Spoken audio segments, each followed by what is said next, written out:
The two white-haired figures in his mind gradually disappeared.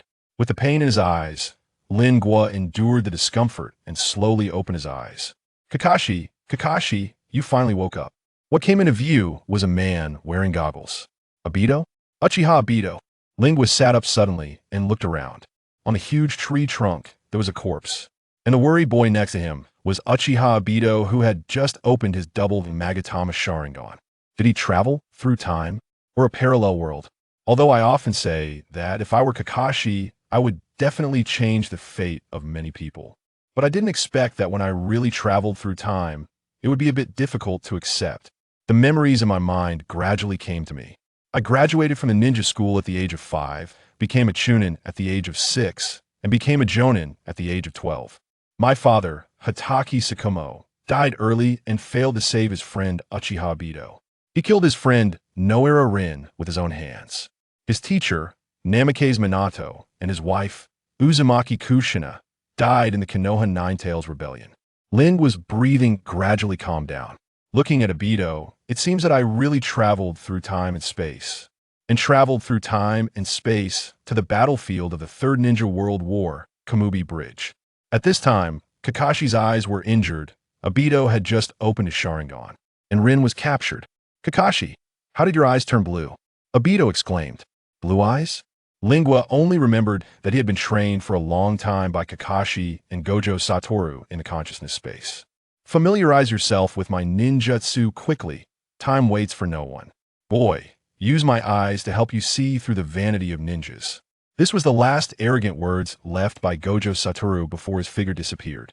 In the ancient books of the Hatake clan, it was mentioned that my clan would occasionally awaken a bloodline limit every 100 years, just like the Uchiha family Sharingan and the Hyuga family's Byakugan. Lin Guo shook his head and made up a reason. Fortunately, there are many strange bloodlines in the Naruto continent, and I should be able to get away with it by saying this. After quickly getting familiar with the power of his body, Lin Guo couldn't help but sigh that although Kakashi was still very young, his body was extremely well trained. He took out the special first aid kit that Lin gave him before parting with Minato teacher, took out the bandage, and wrapped his eyes. Obito, let's rescue Lin together. Taking a deep breath, Lin Guo turned around and looked at the cave that changed the fate of the three people. In the cave, Noara Lin was tied to a pillar with lifeless eyes. I thought I could get some information out of him, but I didn't expect that he is so stubborn despite his young age. The afro-haired ninja from the Hidden Rock Village said disdainfully, Yamamoto is such a waste. Haven't those two little brats been dealt with yet? A gust of wind blew, and the figures of Lin Guo and Obito appeared in the cave. Lin's chakra is very disordered. It seems that she is under an illusion. Obito said. Lin Guo also looked at Lin, and blue chakra lines ran along Lin's body. One of the basic abilities of the blue six eyes is to see through the flow of cursed energy. After arriving in the Hokage continent, chakra can also be seen clearly, and this ability is similar to the Sharingan. Smelly brat, where is Yamamoto? The afro rushed over at high speed, throwing several darts in his hand in an instant. Lin Guo drew out the short knife behind him and blocked the darts accurately. Obito attacked, Lin Guo attacked, and the three of them had exchanged more than 10 moves in a flash. Obito kicked the Afro Ninja with a flying kick, and Lin Guo followed up with a knife and hit the Afro, knocking him to the ground. Obito saw the Afro fall down, ran to Lin quickly, and untied the rope tied to her. Untie. Obito made a seal, and Lin, who was in the illusion effect, woke up immediately. Obito? Kakashi? Go. Lin shouted anxiously. Good cooperation, but the brat is still a brat after all. You are still in my territory. You don't take me seriously. The Afro slowly got up and wanted to turn around in an oppressive way, but unexpectedly, he met Lin Guo's face. Another gust of wind blew, and the air was suddenly filled with an atmosphere called embarrassment. Don't do it, I can tell you the information. Wait. Lin Guo grabbed his hair with his left hand and cut his throat with his right hand. In another time and space, although Kakashi and Obito defeated the Iwagakure ninja Hiden, because they were new to the battlefield and lacked experience, they did not finish off the enemy, causing the Iwagakure ninja to use the rock house collapse technique. In order to save Kakashi, Obito's half-body was crushed by the rock. The remaining Sharingan made Kakashi famous as a copy ninja. but he was designed by Madara and turned into a villain who didn't recognize his relatives. Go! A large number of enemies are approaching. Lin Gua squatted on the ground, touching the ground with his right index finger. The three ran out of the cave, and a large number of Iwagakure ninjas had gathered outside. Earth Escape. Earth Splitting Palm. The Iwagakure ninja used the same ninjutsu, and the ground immediately cracked. And a huge crack chased Lin Gua and the other two. Seeing this, the three of them instantly went into the woods. The smoke and dust disappeared. Obito and Lin were panting, supporting themselves on the ground with their hands. Lin looked up in horror and found that the tree trunks around were already full of Iwagakure ninjas. Obito, Kakashi, leave me alone. Let's go. How could I leave you alone? If we want to go, we'll go together. Obito looked around, holding a kunai in his hand, but his legs couldn't stop shaking slightly. After all, he was still a rookie on the battlefield. The leading Iwagakure ninja looked down on him, as if the three people below were already fish on the chopping board and could be manipulated at will. White hair. Hey, brat, who is Konoha White Fang to you? Ling was slowly took off the bandages on both of his eyes, and the scar on his left eye seemed to become a little lighter. That's my father. Oh, really? Haha. The leading Iwagakure ninja laughed. I heard that your father didn't die on the battlefield, but died in his own home. What a waste. What did you say? Konoha White Fang is a hero, unlike you people, who only know how to bully the weak with their numbers. Obito stood up and stood in front of Lin. Although the boy was naive, he could be very brave in front of the girl he liked. Why are you still wasting time talking to them? Captain, just kill this kid with goggles. Hang the white-haired one on the battlefield to humiliate Konoha, and take the woman back to torture for information. After saying that, the Iwagakure ninja rushed directly towards Lin Gua. Lin Gua's blue eyes began to flicker, bright as gemstones, and his hands quickly formed seals. The blue violent chakra gathered in Lin Gua's right hand, transforming into waves of fast-flowing electric currents, and the sound it made was like a flock of birds chirping. Chidori, Obito, protect Lin. Come back. Ozawa. The captain of the Iwagakure village sensed something was wrong and shouted hurriedly. Little brat, don't get carried away. However, the next moment, the eyes of Lin Gua in Ozawa's pupils suddenly enlarged. Puff! Lin Gua's right hand directly penetrated Ozawa's chest. The falling leaves could be heard, and some Iwagakure ninjas standing on the surrounding tree trunks couldn't help swallowing their saliva. What kind of ninjutsu is this, and why is it so fast? What are you still standing there for? Class 1, Class 2, Class 3, follow me, and Class 4 will attack the two little brats with eyepieces and catch them first. The captain of the Iwagakure village took the lead and threw a few shurikens at Lin Gua to make a feint attack. Chapter 2. The yellow flash of no delay. The members of Iwagakure sprang into action, hurling their shurikens towards Ringo under their captain and Appo's command. Earth release, earth flow wall. Ringo formed a hand seal and struck the ground, raising a massive wall that intercepted the incoming projectiles. From the shadows, an Iwagakure ninja suddenly lunged at Ringo from behind, wielding a kunai that struck him. Kid, you're still too young. Boom. The pierced Ringo dissipated into a cloud of smoke. Not good. A clone. Earth release. Cracked tooth. Ringo erupted from the ground, his short blade embedded in the chest of the ambushing Iwagakure ninja. I and Appo's memorized their general positions from the shurikens. Ringo thought. In an instant, he retrieved all his ranged tools from his backpack and flung them in all directions, directing the special kunai gifted by Kakashi towards Obito and Rin. Not far away, Obito was using fireball jutsu to fend off enemies, empowered by his double Tomo Sharingan, enabling him to hold his ground against the Iwagakure ninjas. Rin stood behind Obito, assisting him with ranged tools and small water jutsu. Chidori, swift. The sound of chirping birds echoed through the forest as chakra electrified the tools Ringo had just thrown, transforming them into a web-like array of blades.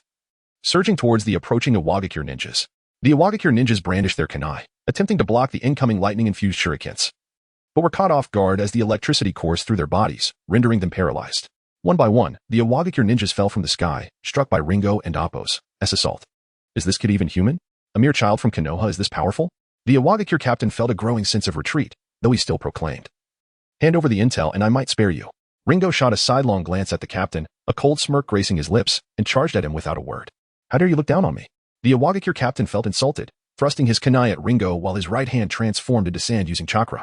The Iwagakure ninjas invading the Land of Fire during the Third Ninja World War were mostly J-nin, although there was a mix of skill levels. They possessed some degree of strength. The sand from his right hand obscured Ringo and Appo's vision. However, Ringo, infused with Chidori, emerged from an angle the captain could not fathom, piercing through his chest. The captain knelt slowly, his breathing becoming labored, and in his final moments, all he saw were Ringo and Apos' azure eyes. What the? He and Apos' just a kid.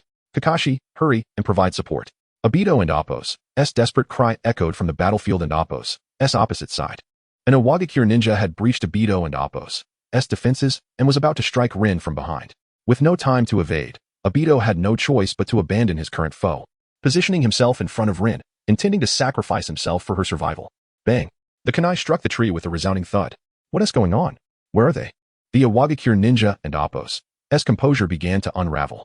Obito and Rin had vanished from their previous location, replaced by a figure with yellow hair clad in Konoha and Apos' signature green J-Nin vest and blue spandex. Minato Namikaze, the yellow flash of Konoha. Minato set down the startled Obito and Rin. The feeling of having survived was overwhelming. Rin and Apos' tears fell unbidden, while Obito retrieved eye drops to soothe his eyes. It seems I am not late. You've done well, Rin, Obito, Kakashi, Minato said warmly. He assessed the trio. Rin was unharmed. Good. Obito had activated his Sharingan. A sign of growth, Kakashi, however, showed little change, save for the wound on his left eye, which was strikingly beautiful. Azure. Was this kid supposed to have black pupils?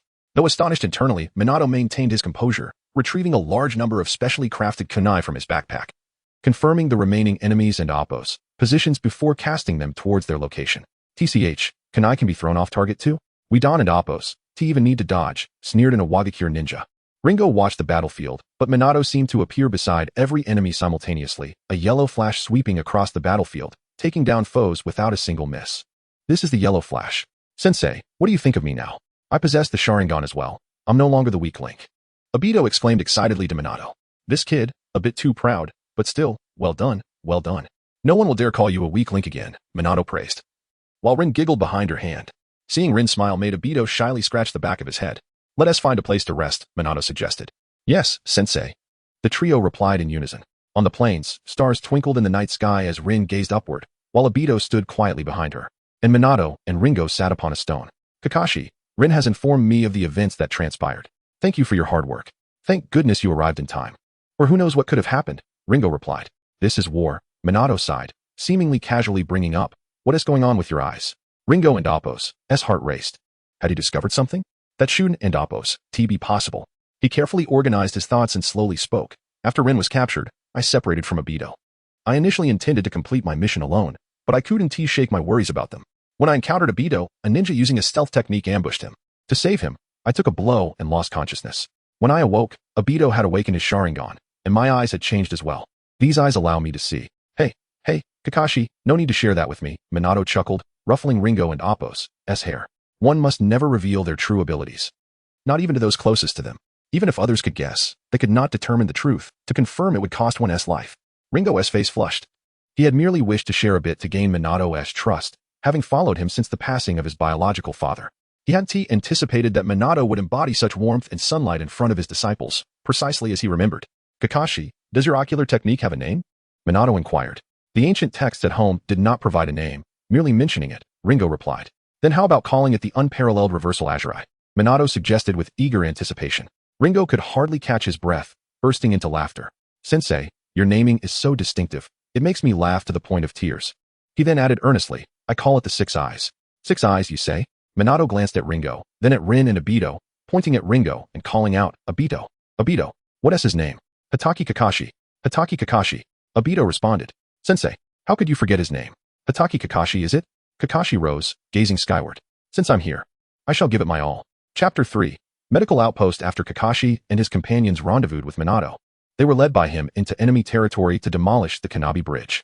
While this was termed the Third Shinobi World War, it essentially constituted a siege against Konoha, aimed at depleting its strength. The explosive units from Iwagakure in the Land of Earth severed Konoha and Apos' supply lines, while Kumogakure in the Land of Lightning vied for border resources, undermining Konoha and Apos' military power. Kirigakure from the Land of Water launched surprise attacks and intervened in Konoha and Apos' internal strife, whereas Sunagakure from the Land of Wind, having been severely weakened by the Second Shinobi World War, participated only in a limited capacity. Konoha found itself utterly isolated, fighting on multiple fronts with a severe manpower shortage, which directly resulted in young boys like Kakashi, merely 12 or 13 years of age, being thrust into battle. I have other tasks to attend to. Kakashi. For the forthcoming operations, you will remain as captain and lead Rin and Obito to the medical outpost to rendezvous with the other teams. With that, Minato vanished in an instant. Kakashi, why can't we engage in battle like Minato-sensei? Obito complained. Kakashi sighed in resignation, replying, with your half-baked skills. It's best you don't drag us down, lest others need to come to your rescue. Kakashi, I and Appos, VE activated my Sharingan. Stop calling me a liability. I and Appos, am strong. You know, I didn't say you were a liability. I said you were half-baked, Kakashi jabbed, targeting Obito and Appos' pride. You, is there any difference? As Obito bristled, Rin quickly took hold of both their hands, saying, you two, stop arguing. Feeling the warmth of Rin and Appos' hand, Obito turned away in a flustered manner and said, this time. I and Appos, I'll let it slide for Rin and Appos' sake. Suppressing the urge to retaliate against Obito, Kakashi fixed him with a serious gaze. Obito, take this seriously. This is the Shinobi World War, not a child and Appos' game. Think about it, we VE barely survived these past few days. If it weren't and Appos, T for our luck. We could have perished countless times. Although Minato-sensei is incredibly fast, he cannot always arrive in the nick of time to save us. Just be grateful to reach the rear and join the medical units. Obito, despite his usual rivalry with Kakashi, recognized that Kakashi and Appos' admonitions stemmed from concern. All right. I know you're the captain. I'll definitely heed your words.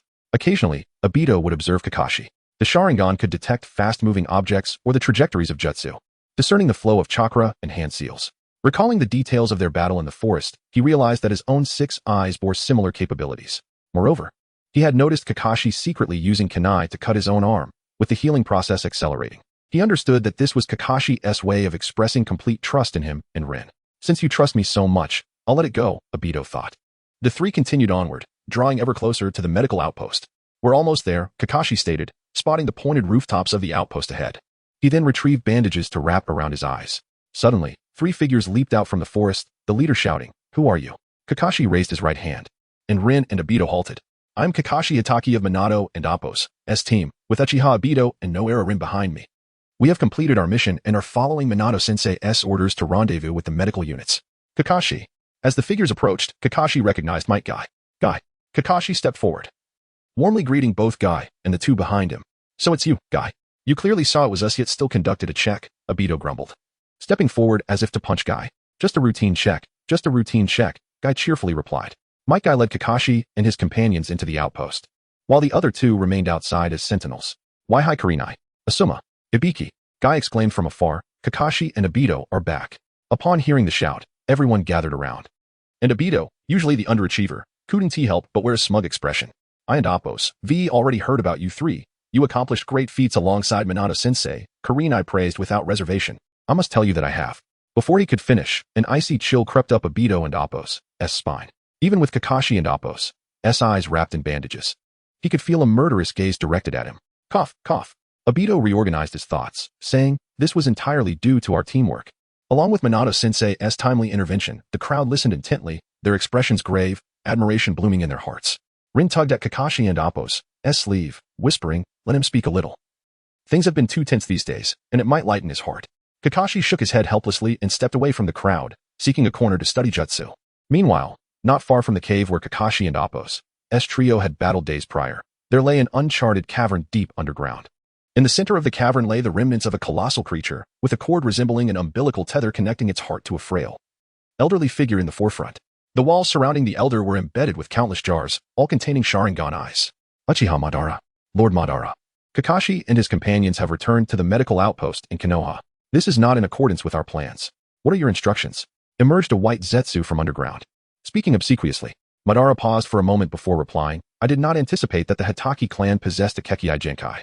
After leaving Konoha, I traveled through various nations, but had never heard of it. However, there is still an opportunity. Minato has distanced himself from Obito. Take a pair of Sharingan to Kirigakure. You know what to do. Yes, Lord Madara. With that, the white Zetsu melded back into the earth. Black Zetsu. A shadow slithered from Madara and Appos' form, morphing into a humanoid figure, respectfully addressing, Lord Madara. Only absolute love can breed absolute hatred. Obito is an exceptional seed of the Uchiha clan. I need him. Yet, there has been an unforeseen complication. It is not convenient for me to appear publicly at this moment, so let us prepare contingencies. Should Obito fail, we shall consider another. Understood. I will proceed accordingly. Chapter 4. Undercurrents. Kakashi and his companions had been residing at the medical outpost for quite some time. Rin, being a medical ninja, was perpetually occupied, while Obito had joined Guy and Appo's patrol team, creating a ruckus daily, yet contributing to the village nonetheless. Kakashi, however, was often lost in his own thoughts, appearing to outsiders as though he was merely lounging in bed, indulging in slothful repose. Within his mind, Kakashi sighed, contemplating his unique status as a rare all-element ninja, capable of mastering techniques across the 7 elemental natures: fire, water, wind, lightning, earth, yin, and yang. Previously constrained by his chakra reserves, he had focused solely on lightning techniques. The 3 fundamental abilities of the 6 eyes were as follows. The first, akin to the Sharingan, allowed him to perceive chakra flow and discern the structure of ninjutsu, thereby rectifying the weaknesses in his Chidori. The second enabled him to manipulate chakra with unparalleled precision, directly compensating for his limited chakra supply. The third significantly enhanced his resistance to visual-based mental assaults, demonstrating a passive, limitless capacity. However, mastering the deeper aspects of Azure, Crimson, and Violet required considerable time and practice. To be so affluent yet feel such melancholy, Kakashi mused. Kakashi, are you there? It's Rin, came a voice. I'm here. Come in, Kakashi replied. As Rin entered, she pushed aside the netting, her neat short hair lending her a refreshing appearance. The makeup that usually adorned her face had been wiped away, revealing a natural beauty. And a subtle fragrance wafted from her. In her hands, she held wild fruits gathered from the forest, indicating her thoughtful preparation for the visit. Kakashi, still appearing lethargic, asked, Aren't you busy? What brings you here today? I've been working intensely for quite a while. My instructor, Kawago Asaki, told me to take it easy and granted me a day off. Rin responded. Kawago Asaki? I've not heard of her, Kakashi remarked. Rin chuckled softly. You're cooped up in the tent all day. Aside from a few classmates, you don't know many people. Yet, there are plenty outside who wish to know you, though they find you too aloof to approach. Kakashi regarded Rin with a penetrating gaze, causing her to blush slightly. Take off your outer garment. Huh? What did you say? Rin stammered, flustered. That is not appropriate. We're still young. Kakashi rolled his eyes at her response. What are you thinking about all day? I've developed a ninjutsu and wish to test it on you. With that, he turned his back to her and added, Just face away from me and call out when you're ready. Startled by her own words, Rin and Appo's cheeks flushed a vibrant pink. Taking a deep breath to suppress her flustered thoughts, she turned away and removed her outer garment. But you still have your form-fitting attire underneath. I don't understand why you're so shy, Kakashi remarked, lightly touching the area between her shoulder blades. A series of runes clung to her body like ants. All done. Rin quickly donned her clothing again and inquired, What ninjutsu was that? Is it as formidable as Chidori? Kakashi shrugged, choosing not to answer. Fine. Don't tell me, Rin said, stepping out of the tent, where she encountered Obito approaching. Rin, you're resting today? Obito asked. Wait for me. I'll join you as soon as I finish with Kakashi. As he entered the tent, he noticed the wild fruits on the table. You have delicious treats, and didn't he call me? He said, munching on the fruit. I can't shake the feeling that something's off. The fog in the mountains has thickened alarmingly these past few days. Such is the nature of the mountains. Inclement weather is quite normal, Kakashi replied, flipping over to sleep again. And you have the audacity to criticize me for being idle when you're here napping all day. I'll take Rin out to play. As night fell, silence enveloped the camp, save for the occasional crackle of the fire outside. Obito, holding a group photo, gazed dreamily at Rin, envisioning a future where he became Hokage and Rin married him, ordering Kakashi around. A gust of wind suddenly blew open his tent, sending a chill through him. Quickly putting on his shoes, he noticed the fog had become unnaturally dense. A wave of unease washed over him as he donned his goggles and hurried toward Rin's tent. The fog had enveloped the camp, and Kakashi removed the bandages from his eyes, allowing a torrent of information to flood his mind through the 6 eyes. There were 21 individuals in total. 3 approached him. 15 headed towards the elite Jainin stationed at the camp, and 3 made their way to Rin. This was the silent assassination technique of the Mist Village. I have indeed caught the attention of Uchiha Obito, he realized, but under the 6 eyes, no assassination can escape my sight. Chakra flows are as illuminating as guiding lights in the dark. Enemy attack! Kakashi shouted, his voice piercing the stillness. The camp erupted into chaos as the assassination group of 21 found themselves ensnared. They were trapped, unable to retreat or launch an attack. As this was the rear of Konoha, teeming with ninja on rotation, the leader of the group was about to issue a retreat when his eyes morphed into the Sharingan. The plan remains unchanged. We shall take down whoever we can. Water style, great water wave. One of the mist ninjas unleashed. A torrent of water sufficient to form a lake surging forth from his mouth, crashing towards the tents. A multitude of leaf ninjas burst from their tents. Sensory ninjas quickly coalescing to assist in identifying the enemy. A fierce melee ensued, despite the leaf's numerical superiority. The special effects of the mist techniques led to a stalemate, both sides evenly matched. Chidori. The trio assigned to assassinate Kakashi caught sight of a blue lightning flash flickering in the fog, the cacophony of chirping birds growing louder. He was approaching with incredible speed. Thud. The sound of a body crashing to the ground echoed, the result of a high-speed collision. The remaining 2 were stunned. Weren't we the ones here to assassinate him? How did it turn around so quickly? Rin, where are you? Obito called out anxiously. Here. I'm here, Obito. Rin responded. Obito's face brightened as he strained to see Rin waving at him through the fog. Rin, I'm so glad you're safe. He rushed towards her. And the two finally reunited. What about Kakashi? Is he all right? Rin asked. Don't worry about him. I have a feeling he is frighteningly strong now. Obito exhaled a sigh of relief. As long as he is okay. Rin, is that you? A voice suddenly emerged from the fog. Who is it? Obito pulled Rin behind him, drawing a kunai, prepared for battle. The figure gradually materialized before them. Saki-sensei, Rin exclaimed. It's Saki-sensei, my instructor. An ally. Obito relaxed. Having feared another confrontation, Saki giggled softly, covering her mouth. Obito, I've heard about you. You're Rin's good friend. Obito smiled bashfully and turned to Rin. You stick with Saki-sensei. I'll check on Kakashi. I'm not sure how he is faring. Okay, but please be careful, Rin replied, her concern evident. Obito pointed to his eyes. Don't forget, I'm strong now too. As he dashed past Saki, just as they were about to brush shoulders, she called out, Obito. What is it, Saki-sensei? Obito turned, only to find her hand poised to deliver a swift strike to his neck. Chapter 5. Turbulence resurfaces. The dense fog has dissipated. Each team is counting heads, assessing losses, and checking for any missing persons. The stationed elite Jonin has issued his commands. Kakashi has returned to his tent, shunning the spotlight. In the center of the camp lie 18 bodies of the mist shinobi, 11 of which bear identical wounds. The elite Jonin inhales the morning mist, glancing at Kakashi and Appo's tent, pondering the formidable youth. On the ground, Obito is roused from unconsciousness. Lin, where's Lin? The Jonin responsible for his rescue inquires. Yahiko Lin? I am searching for her too. What transpired? Please, tell me. It was Saki, that Saki, who knocked me out. Upon uttering this, Obito bolts towards Kakashi and Appo's tent in a frenzy.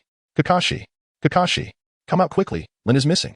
He rushes in only to find Asuma inside, engaged in conversation with Kakashi. What did you just say? Who is missing? Kakashi asks. Lin is gone. Obito tears off his goggles, wiping away his tears with his sleeve. The mist technique from last night was so potent. How did the enemy find you and Lin so precisely? Kakashi and Appo's expression darkens. It dawns on Obito that it was his own reckless shouting that led to this. Despairing, Obito kneels, tears falling to the ground. Asuma, witnessing this, steps outside the tent. It's my fault. I was worried about her and revealed our location. Obito sobs uncontrollably. Kakashi, please help me. Let us find her together. I beg you. Kakashi sighs. The mist shinobi excel in stealth and assassination. If someone has been taken, the country is vast. How can we find her? Kakashi hesitates to seek assistance from the search team. Kakashi, she is your friend too. How can you abandon her? Aren't you the one responsible for this outcome? Since arriving here, you've been reckless. Last night was perilous. You were unable to fight and insisted on wandering around. Kakashi looks at Obito, filled with helplessness, and softly responds, I understand your anguish, but you cannot rush this. The borders are vast. How can we search? Obito wipes his tears, stands unsteadily without uttering a word, and exits without looking back at Kakashi. The sun rises, glaring into Obito and Appo's tear-streaked eyes, making them hard to open. He chooses a direction and disappears in an instant. Inside, Kakashi sighs again, bites into a piece of leftover fruit on the table, and covers his eyes with a pillow, lamenting the incessant worries. As the sun reaches its zenith, Obito finds himself deep within the forest, scanning his surroundings for any clues. This time, without his goggles, he breaks down in tears, leaning against a tree. Memories of his time with Lin flood back, accompanied by Kakashi and Appo's words echoing in his mind. Be more grounded, be more serious. Why can't I heed this? When Sensei Minato was around, he could protect us. When Kakashi is here, he can protect me. But this time, Minato is absent, and Kakashi is fighting while Lin is taken away. It's all my fault. Suddenly, he stands up, a kunai gripped in his hand. Who is there? Show yourself. Do not fear, do not fear. A dark, viscous mass emerges above Obito and Appo's head, slowly coalescing into a humanoid form. Startled, Obito retreats several steps. Are you human or ghost? Haha, of course, I am human. But young one, why do you weep? Obito hesitates, wanting to express his grievances, yet recalling Kakashi and Appo's teachings. His words get lodged in his throat. Black Zetsu strikes a tree, causing wild fruits to fall. Eat something first. You look as if you've been hungry for quite some time. So, your good friend has been taken. While another friend advises you not to act impulsively. Black Zetsu feigns realization. Last night and Appo's battle was indeed intense. The forest is soaked. At that moment, White Zetsu appears beside Obito and Black Zetsu, seemingly nonchalant. I heard 3 Mist Village shinobi are attempting to cross the border with 2 women. Obito seizes this as a lifeline, eager to return and call for Kakashi. That must be Lin. She is my dear friend. However, White Zetsu interjects, if you return now, it will take at least a day and night to get back. By the time you summon help, it will be too late. Obito hesitates, then resolutely states, take me with you. The three remaining Mist Shinobi, carrying Saki and Lin, are progressing slowly. They should have crossed the border by now, but have lingered within the land of fire for far too long. Lin senses something amiss and attempts to flee, but is tightly restrained by Saki. What is your purpose? I cannot disclose that, Saki retorts before striking Lin unconscious. The group rests by the border, where the land of water and the land of fire are connected by a suspension bridge. With Lin unconscious, Obito finally arrives. Aided by Black and White Zetsu, Black Zetsu asks Obito if he has a plan to rescue Lin, explaining that although they are swift and adept at stealth, they lack combat power. Suddenly, the Mist Shinobi rise, intending to cross the border. Upon seeing this, Obito instantly teleports onto the suspension bridge to block their path. Black Zetsu and White Zetsu exchange glances. Indeed, he is a reckless youth. ISN and Oppos. This the Uchiha clan's prodigy, Mr. Obito? Saki mocks. We plan to sell Lin as a slave in the land of water. Obito brandishes his kunai, his gaze resolute, transforming his black pupils into the Sharingan. Shadow clone technique. For Obito's appear on the bridge, rushing towards the Mist Shinobi. Fire style. Great fireball technique. The Mist Shinobi retaliate with water style techniques. Steam rising as shurikens fly towards them. Meanwhile, Obito and Oppos' true self climbs the opposite side of the bridge, flipping to Lin and Oppos' side. Overjoyed, he reaches for Lin, but in that instant, her body transforms into a water bubble, ensnaring him. Water style, water prison technique. Obito struggles to escape, but the bubble shifts with his movements, trapping him firmly at its center. As the air thins and his consciousness blurs, a Mist Shinobi reaches into the bubble, breaking his bones and casting him off the cliff. As Obito plummets, he can only watch as the shinobi carry Lin across the border. I'm sorry, Lin. Kakashi. Chapter 6. The eve of a rainy night. Am I dead? Obito lay on the bed, slowly opening his eyes. His Sharingan remained activated due to the stress response from his injuries. Attempting to move his limbs, he discovered he was swaddled in medical equipment, like a zongzi. Where am I? In the darkness, a pair of crimson eyes suddenly glimmered. Could this possibly be hell? Turning his head, Obito noticed an elderly figure sitting beside him, stooped, but with equally vibrant red eyes. Are you also a member of the Uchiha clan, old man? He inquired. Well, you may deduce that for yourself, the elder replied. Obito, regaining a semblance of rationality, thought, this cannot be hell. After falling off the cliff, it must have been Black Zetsu and White Zetsu who saved me. Where is this place, and why is it so dim? As he spoke, pain from his wounds caused him to grimace. The fact that you can feel pain indicates that you are still alive. It is truly miraculous that you survived such a fall, with all your bones broken, the elder remarked. Engaging in conversation, Obito expressed that it was wartime, and he had just activated his Sharingan, wishing to return and protect his comrades. He also explained the circumstances that led to his fall. Upon hearing the words protect my comrades, the elder and Oppos' gaze darkened. In your current condition, you cannot continue as a ninja. It will take a considerable amount of time for your bones to heal. Obito attempted to sit up, but found himself unable to move. I advise you not to make any sudden movements, lest your wounds reopen, the elder cautioned before turning to leave. Medical station. It had been some time since Rin was captured and Obito went missing. Yet Kakashi continued his routine, seemingly engaged in some unknown task within the tent. Gossip circulated among some of the camp and Oppos' residents, suggesting that Kakashi did not truly regard Rin and Obito as friends. The conversation eventually devolved into slander about Kakashi's deceased father, implying that like father, like son, forgetting altogether Kakashi and Oppos' valiant actions during the ambush on the hidden mist village. Each time Might Guy overheard such remarks, he would vehemently defend Kakashi. How could anyone be so insufferable? Guy exclaimed, bursting into Kakashi and Oppos' tent. I can and Oppos' control what others say. Kakashi replied nonchalantly, unperturbed. I only worry for you. I and Oppos' am afraid their words might affect you. Guy expressed with concern. Kakashi replied, I want to be swayed. I know what I am doing. But you, in such a high-pressure environment on the battlefield, have you yet learned a single ninjutsu? Mentioning this caused Guy to deflate. It seems I truly lack the talent for ninjutsu. He then noticed Kakashi without his mask. Why aren't you wearing a mask? If you weren't a ninja, you could be a star. I bet many girls would adore you. If there is no war in the future, I might consider it. The pay is good, and there is no need for life and death struggles. Kakashi settled into a comfortable position, continuing to lie down. His mastery of the limitless technique had grown, and his instantaneous movement speed had greatly improved. Each night, unnoticed, he would teleport to nearby towns, utilizing his 6 eyes to gather information. During the day, overwhelmed by the influx of data, he would succumb to fever, resting to recover. Suddenly, an elite Jonin burst into the tent, interrupting Guy and Kakashi and Oppos' conversation. Our infiltrating team in the Land of Water has located a prisoner camp and discovered that Rin is inside. She has been rescued, but is now being pursued by a large number of Mist Village ninjas. Kakashi inhaled deeply, donning his gear. I will go retrieve her. Please hand me the map. Kakashi, I want to go with you. Guy insisted. No need. I will handle this alone. At the border between the land of water and the land of fire, after being rescued by the Konoha infiltration team, Rin was deliberately separated from them by Mist Village ninjas. Dozens of them trailed closely behind her, driving her towards the land of fire. Rin and Appo's spirits plummeted. After being captured in the land of water, the higher-ups of the Mist Village had placed her on an altar alongside a Mist Ninja, following a complex ritual. A tortoiseshell phantom, adorned with spines and possessing 3 tails, emerged above the altar. With a deafening roar, it entered her body. A chill ran down Rin's spine as if she were perpetually under surveillance. She turned, but found no trace of anyone. "It resides within you," Rin said Saki. "It is the powerful 3 tails. From this day forward, you shall be the new Jinchuriki of the 3 tails. Congratulations." Saki began to manipulate Rin and Appo's mind, implanting a technique to unleash the 3 tails fury, along with a curse mark on Rin's heart to prevent her from harming herself. "All that you know, your parents, your family, your classmates, and your dear friend Kakashi will perish beneath your violence.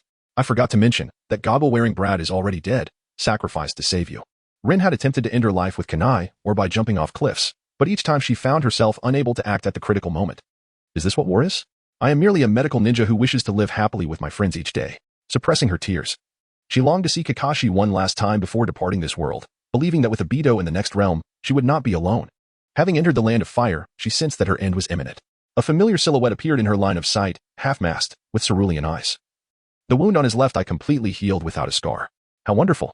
Kakashi stepped forward, grasping Rin's hand, prepared to retreat without looking back. Rin quickly explained everything to him, including the news of Obito's death. Kakashi's body jolted. He wanted to assure her that Obito was alive, but feared it would jeopardize his plan, so he remained silent. Kakashi drew a short blade, placing a special kunai gifted by Minato in Rin and Appo's hand. "Keep this safe. No matter what happens, do not let it go." The sound of birds echoed through the forest as the electricity generated by Chidori coursed through the short blade. Kakashi slowed his pace, deliberately entering the encirclement of Mist Village ninjas. The fates of the 3 would be irrevocably altered tonight. After the elder administered an unknown medication to Obito, his recovery accelerated remarkably. Though not yet fully healed, he could walk without issue. White Zetsu chimed in. "Hey, Obito. Tell me again how you defeated Kakashi at the Ninja Academy." Just as Obito was about to recount the tale, Black Zetsu emerged urgently from the wall. "Obito, I have news about Kakashi and Rin." Chapter 7. The goddess might cannot conceal tears. I just ventured outside, and it seems that Rin and the foolish Kakashi have encountered some misfortune. Obito and Appo's face was etched with fear as he anxiously inquired, "What has happened?" They were surrounded by the ninjas of the hidden Mist Village. Obito rushed toward the entrance of the cave, striking the door with all his might, yet it remained immovable.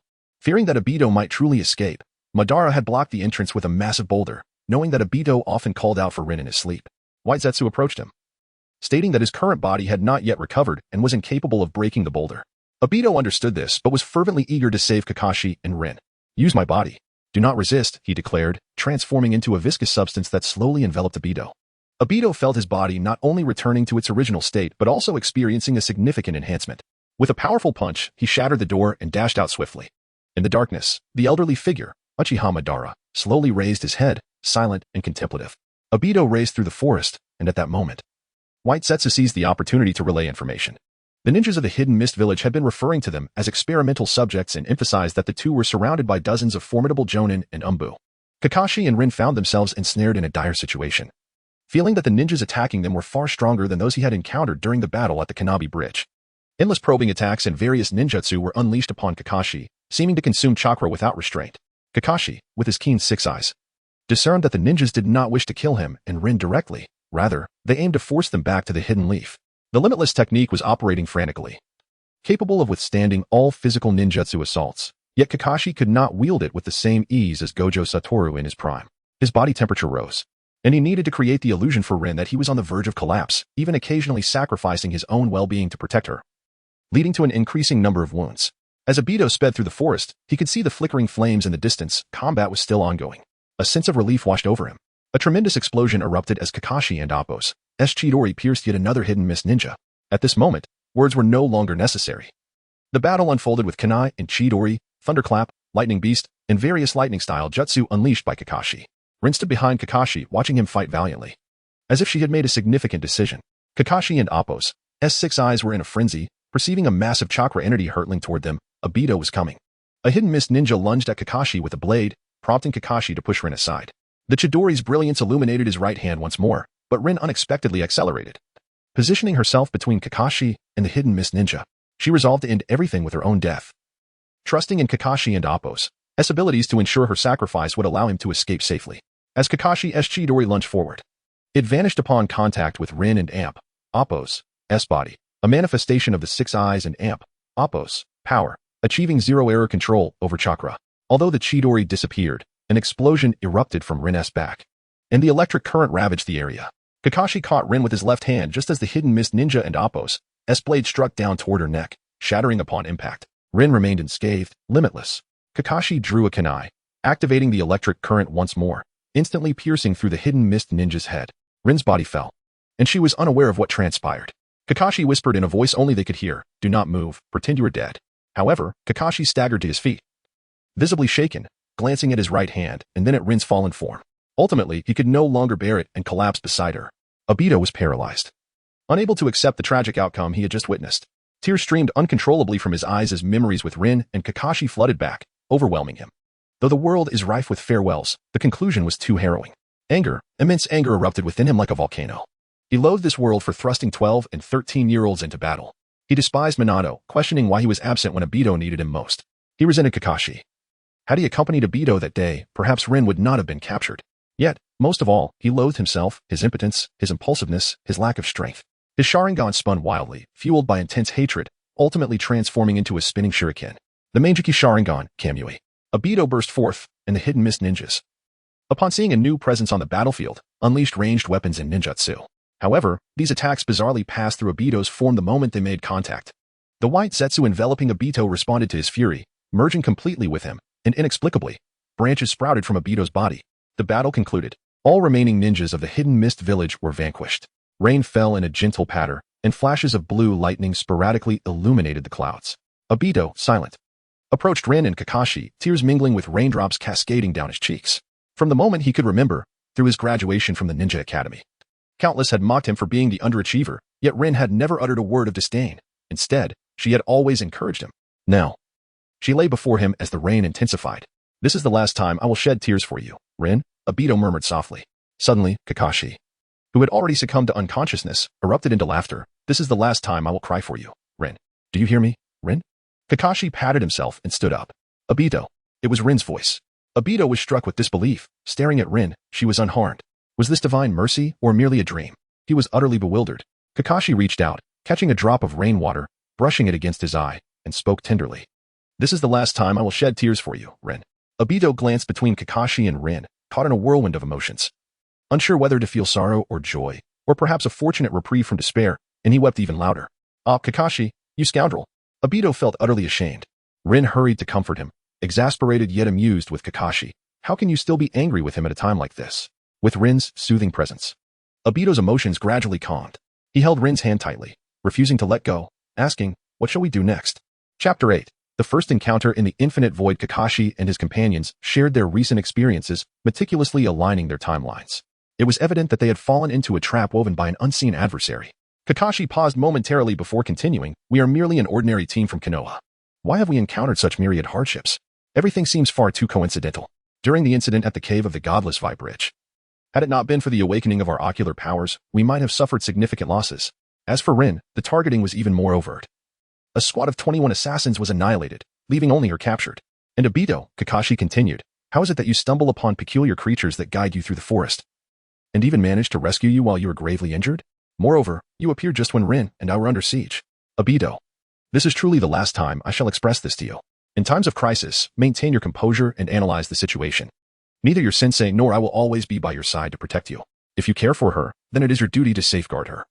Delegating that responsibility to me is rather frivolous." Rin's gaze dimmed slightly. Kakashi sighed inwardly. Unfortunately, Rin was not his type. "I understand," Obito replied, his emotions fluctuating like a roller coaster. Not far from them, a figure with golden hair listened intently, lost in contemplation. "You must not disclose to anyone in the village that you possess the Manjiki Sharingan, Obito." "Not a soul," Kakashi stated firmly, locking eyes with him. Obito, sensing the seriousness in Kakashi's demeanor, replied earnestly, "Understood. Remember this, the enemy is not always beyond our village. Threats lurk within as well." Kakashi thought, refraining from mentioning the two scientists within Konoha, one collecting figurines and the other conducting experiments. Next, they had to address Rin's predicament. "I bear a curse mark from the Mist Village. Although those from the Mist are now deceased and unable to relay information, they will surely activate it again in due time." Rin smiled serenely, "But it matters not. Knowing that you both are safe brings me peace, even in death. Stop speaking nonsense. Nothing will happen to you, Obito quickly reassured her. Kakashi exhaled deeply, after enduring the weight of countless burdens since arriving in the land of the Hokage. One had finally been lifted. Both Obito and Rin were alive. Obito activated his dual Kamui Mangeki Sharingan, retaining a trace of Hashirama's cells. While Rin had become the host for the Three Tails, Kakashi formed hand seals, the Emperor's Seal, Infinite Void. Obito felt an overwhelming white light emanating from Kakashi. And when he regained his senses, he found himself plunged into an abyss of infinite darkness, profound and enigmatic. A colossal eye materialized behind Kakashi, revealing his 6 eyes. Yet, Kakashi suddenly gasped for breath, seemingly on the verge of collapse. He staggered towards Rin, pressing against her abdomen. Do not resist. Rin, are you all right, Kakashi? Obito inquired with concern. It's not a significant issue, merely a bit weary. As Kakashi and Appo's hand drew outward, a three-tailed turtle materialized as a chakra illusion. Is this the Three Tails? Obito swallowed, unable to fathom the sight. Rin trembled. This was the creature residing within her. Although Konoha possessed the 9 tails, it had been sealed within the Uzumaki clan, rendering it a mere legend to the common folk. From the dawn of this world until now, all the information captured by Kakashi's 6 eyes surged like a torrent into the mental realm of the Three Tails, which promptly fell into a deep slumber. With a crack, the domain shattered, and the three reappeared in the forest. Kakashi slumped, surrendering to sleep, the last sound in his ears being Obito calling his name. In the realm of the mind, Kakashi observed 2 figures sprinting. No matter how hard he pursued, he could not catch up. Before him loomed a beam of white light, and he attempted to traverse it. Teacher, Kakashi has awakened. It was Obito's voice. Kakashi opened his eyes to find himself in a hospital bed in Konoha, surrounded by Obito, Rin, Minato, and Kushina. How did I return? Kakashi asked. Minato approached, saying, when we found you collapsed, we brought you back. Sensei, I have already requested that Rin train under Kushina. Obito will remain to handle the village's security, as he is still recovering from his injuries, Minato said with a smile. As for you, the choice is yours. Stay in the village or return to the battlefield. No need to rush your answer. Take your time to recover fully, Kushina assured. Leave Rin to me. Rest assured, I will take good care of her. Seeing the smile on Kushina's face, Kakashi felt an inexplicable sense of unease. Explosive pepper Kushina could only be tolerated by someone as gentle as Minato. Nonetheless, Kakashi found a measure of comfort in the presence of Obito, Rin, Minato, and Kushina, though he sensed something was still amiss. Naruto, one could not relax just yet. With such a wonderful sensei, of course, I can rest easy, Kakashi replied with a smile, but Obito is a source of concern. I must trouble you to keep an eye on him. Don't undermine my sensei in front of Kushina, Obito retorted, feeling somewhat embarrassed, but then asserted. I will improve little by little, surpassing you, Kakashi. Thank you, Obito murmured softly. I too. Thank you, Kakashi, Rin said with a smile. Now that Kakashi has awakened, let us take a group photo, Kushina suggested. Yes, I concur. Wait, it seems Jiraiya-sensei is also in the village. Allow me a moment to fetch him, Minato stated. Jiraiya-sama? One of the legendary 3 ninjas. Obito exclaimed, I must get his autograph. The group gathered beneath a large tree outside the hospital, and the afternoon sun bathed Kakashi, invigorating his previously languid spirit. Young men, a robust yet spirited voice resonated from the street corner. A tall man with striking white hair, adorned with red vertical markings on his forehead and a deep crimson cloak, approached alongside Minato. Is this Jiraiya-sama? Rin gasped in awe. In the hospital, Kakashi gazed at the photo, a knowing smile gracing his lips. Before leaving, Jiraiya had gifted Kakashi a book. What was it called? Make Out Paradise. Flipping open a random page, Kakashi was met with images of fishnet stockings, hot springs, and lingerie tastes. Good grief, am I reading the Ninja Chronicles or something? Chapter 9 Encounter with Might Guy. The sun rises in the east and sets in the west, an eternal cycle. The Battle of the Bridge is merely a footnote in the grand narrative of the Third Shinobi World War, which rages on. And Kakashi finds himself once more on the front lines. At the tender age of 13, Kakashi has entered the purview of the higher echelons of Konoha, assigned to the battlefield of the Iron Country, where he faces the shinobi of the Hidden Cloud Village. Seated in the trench, Kakashi feels the warmth radiating from his body, a result of the continuous influx of information through his Sharingan, as he consumes military rations to regain his strength. Nearby, a cacophony of voices breaks the tense atmosphere. That Might Guy fellow is nothing but a liability. He is utterly useless. A ninja adorned with the Konoha headband exclaims loudly. Might Guy? The father of Might Guy. Kakashi rises quietly and approaches. The situation is already precarious, and this individual cannot even perform the simplest of jutsu. He cannot even throw a few basic techniques for cover. Should he fall victim to genjutsu, one would have to arrange for his rescue. Might Guy sits in the trench, despondent, his head bowed low. A stark contrast to his usual spirited demeanor. I'm sorry, everyone, I truly apologize, Might Guy murmurs, remorse evident in his tone. What good is an apology? Retorts a nearby Konoha ninja, the animosity palpable. Why not take your talentless son home and have him patrol the mountains every day? At the mention of his son, Might Guy raises his head, determination in his eyes. My son, Kai, is exceptionally talented. Talented? What talent? If he were truly talented, he would have achieved great feats like that Hatake Kakashi. I hear they are classmates. Why is there such a disparity? You'll remain a genin for life. And your son, well, what are you saying? Kakashi interjects, his voice firm. The group surrounding Might Guy turns to see a white-haired boy standing beside them, his presence unexpected. Are you here to defend him? One of the assailants sneers. Apologize to me, or things won't end well. You're quite tall, Kakashi remarks. Suddenly appearing before the ninja, seizing his collar and pulling him closer, delivering a swift punch to his abdomen. The ninja crumples in pain, drool escaping the corners of his mouth. This seems appropriate, Kakashi says, crouching before him with a smile. If I hear you disparaging fellow villagers again, I will strike you each time. One of the assailants, witnessing the altercation, discreetly slips away, while the remaining few recognize they have encountered someone formidable. Kakashi rises, dusting himself off, and approaches Might Guy. Uncle Might Guy, it's been a while. Kakashi, is that you? Kakashi, the Konoha ninja on the ground, hearing Might Guy's words, wishes to vanish into the earth, struggling to cover his face with dirt and feigning unconsciousness. After a brief exchange of pleasantries, Might Guy learns from Kakashi that his son is stationed at the medical camp for defense duties, his expression softening with a smile. Though Kai may not be as outstanding as his peers, in Might Guy's eyes, he's the finest. We have a large iron mine occupied by the shinobi of the Hidden Cloud Village, Might Guy explains. The leader is a young man proficient in magnet release. Currently, we lack shinobi capable of contending with him. The mine has been fortified into a military bastion over the years. Losing it would make reclamation increasingly challenging.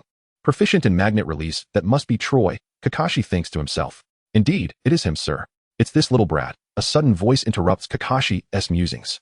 The ninja who had fled earlier reappears, swaggering in with a stranger sporting a supervisory armband. Assaulting a comrade in wartime?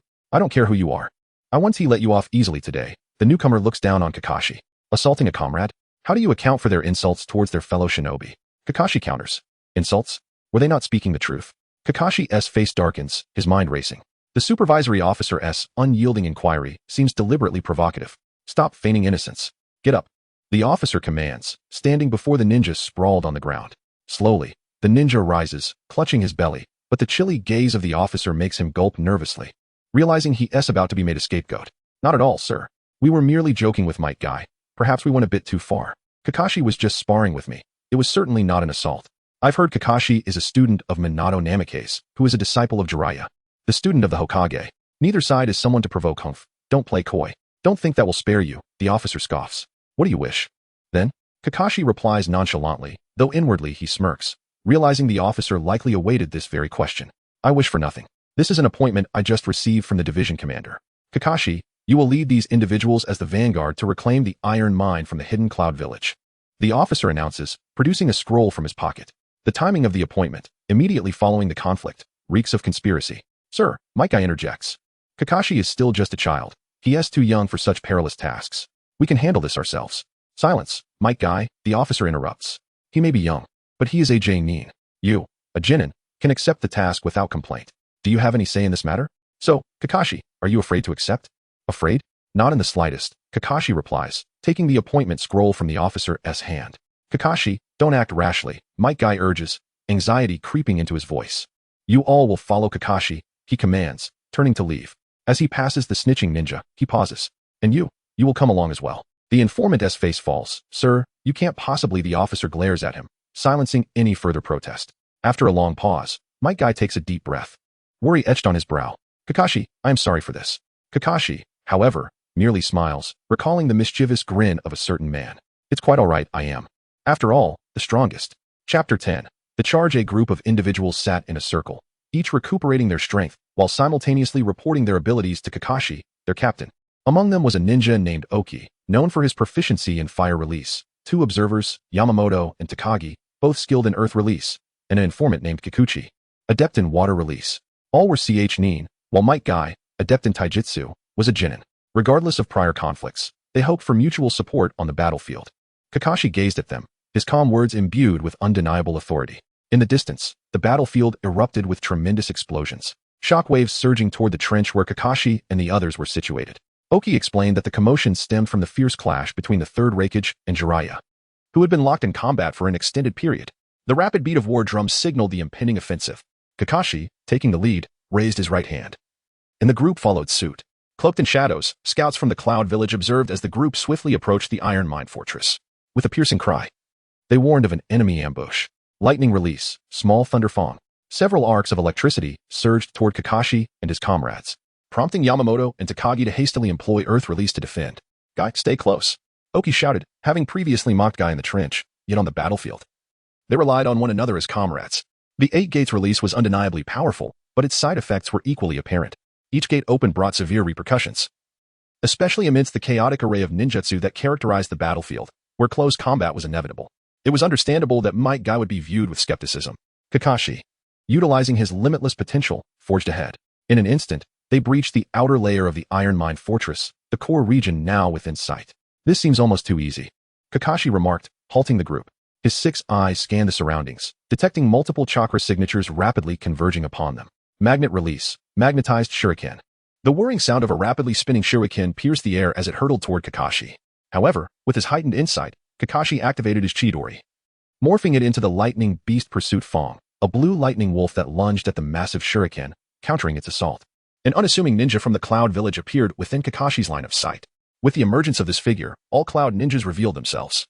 Guy and Oki stood back to back, bracing for a potential ambush. The figure, Troy, stood aloft with arms crossed, fixating on Kakashi. He had not anticipated that his signature killing technique would fail to eliminate this leading Leaf ninja, a first among the many Leaf teams dispatched in recent days. Yet, he maintained his bravado, taunting, "Is there truly no one left in Leaf Village? Is it merely a parade of useless fodder? Where's the Yellow Flash? Afraid to show himself upon hearing my name?" Kakashi, initially as calm as a still lake, couldn't help but chuckle at Troy's words. "What is so funny?" Troy inquired, perplexed. "Oh, nothing. I'm just professionally trained and rarely laugh, unless I can't hold it in," Kakashi replied. Troy's expression darkened, veins bulging on his forehead. "Hit him." Kakashi formed hand seals, employing lightning release, shadow clone technique. "Follow my clones to safety. I'll cover your retreat." Troy's magnet release differed from that of the 3rd and 4th Kazekage. He did not manipulate sand, but instead enchanted weapons with magnetic properties. Unwary foes attempting to block his shuriken would unwittingly imbue themselves with magnetism, causing the shuriken to behave like a homing missile, often resulting in lethal consequences. "Who exactly are you?" Troy retreated a few steps, eyes locked on Kakashi. "I am the disciple of the Yellow Flash, Kakashi Hitaki. If you struggle to strike me, how do you presume to challenge my master?" Seizing the moment, Kakashi unleashed a barrage of Chidori-infused kunai at Troy, who responded by engaging in a fierce confrontation. Meanwhile, Kakashi's clones guided Guy and the others toward a route of escape. Despite the overwhelming number of Cloud ninjas, no formidable adversaries appeared to obstruct their exit. Just as the clones' chakra began to wane, the entrance from which they had come came into view. "Everyone, keep pushing. We're almost through," Oki shouted, exhilarated. The group exhaled in relief. The sensation of being encircled was suffocating, a constant reminder of death looming nearby. Guy urged Kakashi's clone, "Kakashi, dispel your clone." Weavy made it through. Kakashi nodded and promptly dissolved his clone. The group made their way back, with Guy trailing behind, glancing back at the fortress, anticipating Kakashi's emergence. Just as the Leaf's main forces drew near, an unforeseen event transpired. Guy abruptly accelerated, tackling Oki to the ground. "What are you doing?" "Guy, even if I've wronged you, we can't settle scores on the battlefield," Oki cried out. Yet, Guy remained silent, his gaze transfixed on a shadowy figure behind them, his expression shifting to one of terror. "What is going on?" Oki began to push Guy aside, only to find a short blade, crackling with lightning, embedded deeply in the ground where he had just been. "Yo-yo, a Leaf miner collides with a steel wall. The 8 Tails demands surrender. Go home and eat ramen instead of putting on airs," a bizarre chant echoed ominously. The main forces of the Leaf gathered, eyes fixated on the imposing figure approaching. Tall and muscular, adorned with a flowing white bandana and tinted sunglasses, he was the Killer Bee. "Surround him," the division commander ordered. Yet, Killer Bee remained unfazed, raising his right hand in a peculiar gesture. Suddenly, his legs transformed into massive octopus tentacles, and as 3 Leaf ninjas lunged at him, they were instantly pierced.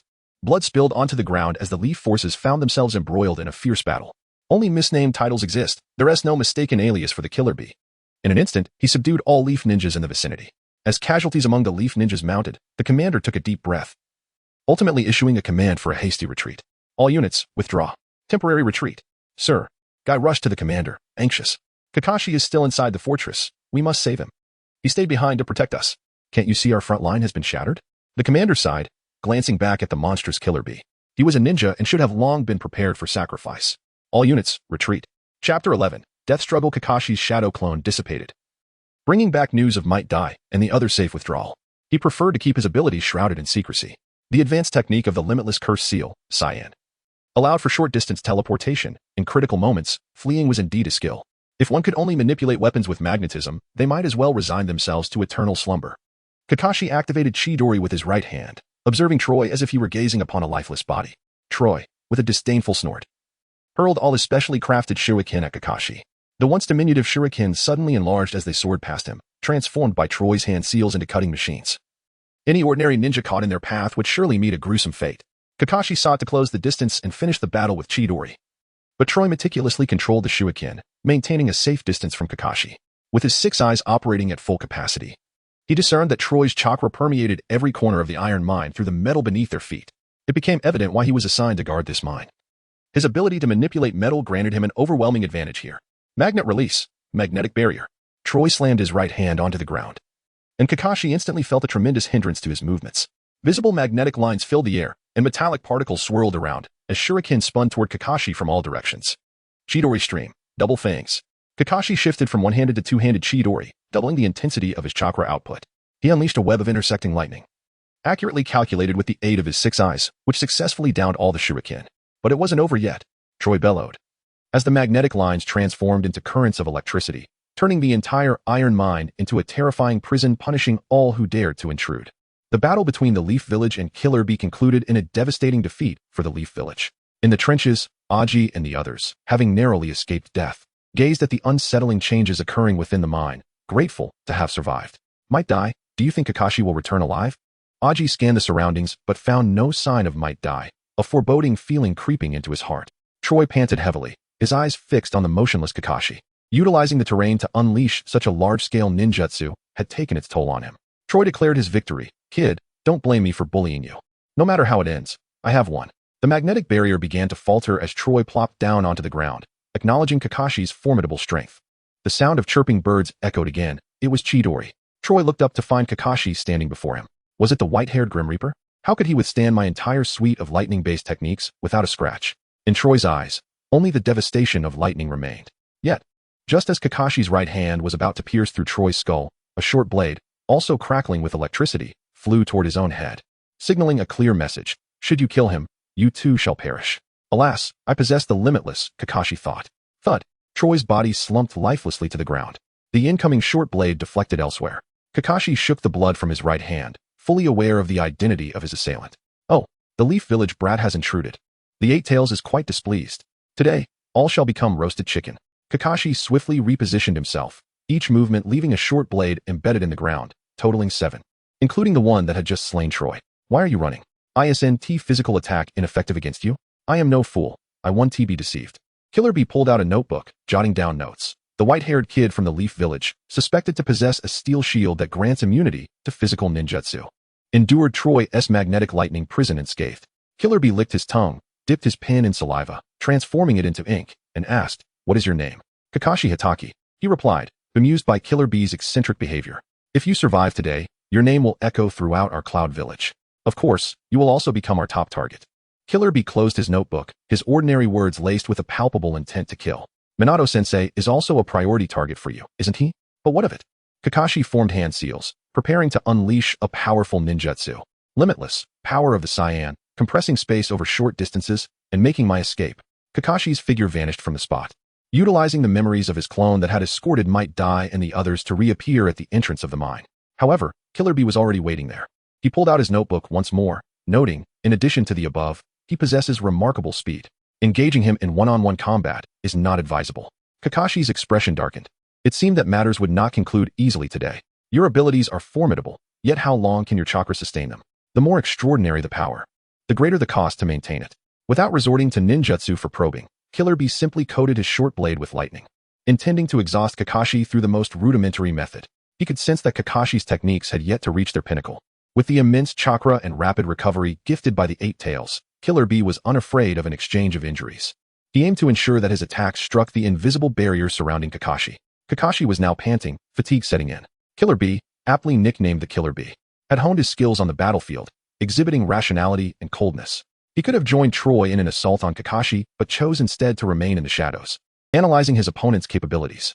The defense provided by the Limitless was no longer within Kakashi's perfect control. The powers endowed by the 6 eyes and the Limitless were not invincible. The defense from the Limitless could only perfectly insulate against physical attacks. Techniques like Tsuki no Mi, Bantengami, and other premier Jinjutsu would certainly overwhelm him now. as would spatial slashing abilities, such as the third Tsuchikige's Dust Release, Primitive World Removal, and Obito's Double Kamui, which countered the limitless Cursed Seal effectively. Killer Bee observed Kakashi, who was gradually losing strength, as a red chakra enveloped his body. This was the tailed beast cloak. Falling in battle, Kakashi, you may at least die with honor. Should I encounter any leaf ninja again, I shall recount your tale. Chapter 12. Escape. Kakashi found himself taken aback. Realizing that Killer Bee was present on this battlefield when he had assumed he would remain alongside the future fourth Raikage. Would he perish? Everything had only just begun to fall into place. He had only recently altered the fates of Obito and Rin, and many awaited his return. Yet, at the tender age of 13, Kakashi faced Killer Bee, who had just become the Eight Tails Jinchuriki. Even though the mechanism was formidable, the disparity in their abilities was substantial. He needed time, more time. An unwilling roar of defiance echoed within Kakashi's heart. Lightning release, lightning blade. Killer Bee struck Kakashi's throat with his left hand. Despite the chaotic energy surging within him, Kakashi was hurled into the wall by the overwhelming force of the blow. Struggling to rise, he noticed Killer Bee approaching him once more, step by deliberate step. Was there no hope left? No, there was still a chance. Hey, Killer Bee, Kakashi called out. What is up, Kakashi? Do you have any last words? But I don't have a penchant for fulfilling others' dying wishes, Killer Bee replied. Do you know the name of the Eight Tails? Kakashi posed his question. Killer Bee's mind jolted. How could this child know the secret of the tailed beast? He must not be allowed to live. With renewed urgency, Killer Bee charged at Kakashi, only to witness the azure brilliance in Kakashi's eyes intensifying. Limitless void. Suddenly, Killer Bee found himself engulfed in an expansive emptiness, a colossal eye looming behind Kakashi. As he began to process the barrage of inconsequential information transmitted by Kakashi, he learned trivialities such as the price of a bowl of ramen at Ichiraku in Konoha, and the fact that despite Might Guy's robust appearance, some parts of his physique were rather incongruous. He even gleaned an outline of the plot of Paradise of Affection. What is this? Why am I suddenly aware of all this? Why is my mind still processing it? Why can I not move? As the realm shattered, Kakashi collapsed to the ground, gasping for breath. Although the after effects of releasing the domain did not render him unconscious, he found himself paralyzed. Killer Bee stood dazed a short distance away, and several massive octopus tentacles erupted from his body. Devoid of Killer Bee's spirit and chakra, the Eight Tails seized control of his body and began to rampage. The battlefield echoed with the furious roars of the Eight Tails. Within the trenches of Konoha, several shinobi, including Ui, stood stupefied, bewildered by the unfolding chaos. Yet sensing that something monumental had occurred, the Eight Tails wreaked havoc in the iron mines, indiscriminately unleashing tailed beast bombs in all directions. Since being assigned to Kumobikure by Hashirama, it had seldom experienced such freedom. This moment was to be cherished. A massive boulder plummeted from above, poised to crush Kakashi. Desperate to move, Kakashi realized he was utterly immobile. Well, it seemed he would not be spared, and instead, the boulder would crush him. He hoped that Madara was nearby, perhaps with a cave to rescue him. There was no sign of Madara, but there was the previous generation and Appos, as Azure Beast, Might Die. In the nick of time, Might Die descended like a celestial warrior, shattering the boulder with tremendous force, lifting Kakashi, and fleeing from the mine. The Eight Tails and Appos rampage endured for an extended period. Years later, the surviving shinobi of Konoha would recall this day, remembering a blue meteor descending into the area of the Eight Tails' destruction, causing the earth to tremble, prompting the Kumobikure shinobi to withdraw from the iron mine previously occupied by Konoha. We seem to have emerged victorious. The ninjas of Konoha cheered loudly outside. However, the architect of this outcome, the J-Nin Kakashi, lay exhausted on a hospital bed, alongside Might Die, whose body had been torn apart from opening the eighth gate. Jiraiya, one of the legendary three of Konoha, sat beside Kakashi and Appos' bed, flanked by the regional commander and the supervising shinobi who had delivered Kakashi and Appos' advance commission. I had long recognized Kakashi and Appos' extraordinary potential. The supervising shinobi began. Truly, he is a worthy disciple of the Yellow Flash, wholly preserving the honor of Lord Minato and yourself. The regional commander, sweating profusely, had treated Kakashi as a mere pawn. If Jiraiya pursued the matter, he would find himself in dire straits. Yet, Jiraiya waved his hand dismissively and said, "This will ultimately benefit the young ones. What does not kill him will only make him stronger. You two may leave now." The commander and the supervising shinobi exchanged glances and silently exited. I shall not inquire into what transpired. Suffice it to say, well done, Kakashi, and die. Jiraiya endeavored to soften his tone. Unlike his demeanor in Konoha, on the battlefield, Jiraiya was a decisive and formidable ninja, though occasionally, sentiment would triumph over reason. Jiraiya, why are you present in the Land of Iron? Kakashi inquired. Jiraiya sighed, there is no choice. I've been darting between various battlefields. Your teacher and I are both burdened souls. Currently, the top-tier combatants of Konoha are limited to myself, Orochimaru, and your teacher. The third Hokage must remain in the village. And as for Tsunade, it is best left unspoken. Though the journey is arduous, we shall certainly prevail, Kakashi reassured him. Prevail? Jiraiya reflected on the comrades who had fallen since the onset of the Third Great Ninja War, a wave of melancholy washing over him, yet he forced a smile. Indeed. You speak the truth. Rising, Jiraiya organized his belongings, clearly preparing for another mission. Dai, I believe that this time, that little brat guy will take pride in you. Might Dai beamed innocently, stating, I didn't really do much. Knowing that there was an eight-tails Jinchuriki in the mines. Yet still daring to venture in alone to rescue him, I now believe that it is with ninjas like you that we shall assuredly achieve victory, Jiraiya interjected. Silencing Might Dai. Kakashi, when you feel better, take Dai to the medical station in the rear. Ensure he recuperates well. Understood, Kakashi accepted the task. As Jiraiya exited the hospital room, he vanished in an instant, living up to his reputation as one of the legendary three of Konoha, always elusive. In the stillness of the night, the only sound in the hospital room was Might Dai and Appo's, as thunderous snoring. Kakashi covered his ears with the blanket, unable to sleep due to the noise. Activating his six eyes, he began to absorb the information from the surrounding area. In a daze, he noticed two masked ninjas entering a particular tent. This tent appeared to belong to the supervising shinobi. Kakashi donned his outerwear and quietly approached the tent, activating his six eyes as he embarked on his eavesdropping endeavor. Chapter 13. Conspiracy. My lords, the mission has failed, came the voice of the supervising officer. I never anticipated that the boy would possess such resilience, returning alive even in the face of the eight tails. The boy? Kakashi mused, realizing they were referring to him. He contemplated the nature of his involvement, only to find that sleep had delivered an unexpected reprieve. Mission? Who granted you this task? One voice expressed dissatisfaction. Did we instruct you to take action? No. When I first heard of his impending arrival, I reported to the higher-ups, but I received no response from them. The officer replied anxiously. I assumed their silence indicated approval. With the current stalemate in battle and poor communication, most of our forces have been redeployed to the west. If you alert the enemy now, Lord Dans will be quite displeased with you. Dans? So these two are part of the organization. Kakashi reflected on the history of Konoha's leadership. The position of Hokage was typically passed from teacher to disciple, Tobirama to Hiruzen, and logically, the fourth Hokage should have been succeeded by either Jiraiya or Orochimaru. However, due to Jiraiya's disdain for politics and Orochimaru's obsession with technology, it fell to Minato, who gained renown during the Third Great Ninja War. Minato perished during the Nine-Tails attack, and the fifth Hokage position was inherited by Tsunade, another of Hiruzen and Appo's, as pupils. After the Fourth Great Ninja War, Kakashi assumed the sixth Hokage role, stabilizing the situation for over a decade. The mantle of the seventh Hokage was entrusted to the Child of Destiny, Naruto Uzumaki. As Kakashi pondered these matters, he felt a sense of exasperation. Dans had remained silent when Tobirama and Appo's team was pursued by the Gold and Silver brothers, and yet he regretted not stepping up when he had the chance. Believing he could do better than Hiruzen, always stirring trouble. From now on, maintain a low profile and do not provoke that boy. He has just arrived. And you wish to send people to their doom? What sort of subordinate are you? Why yes, the officer replied submissively. Lord Jiraiya has already arranged for me to escort Might Guy to the rear medical station. That is most agreeable, one of them said.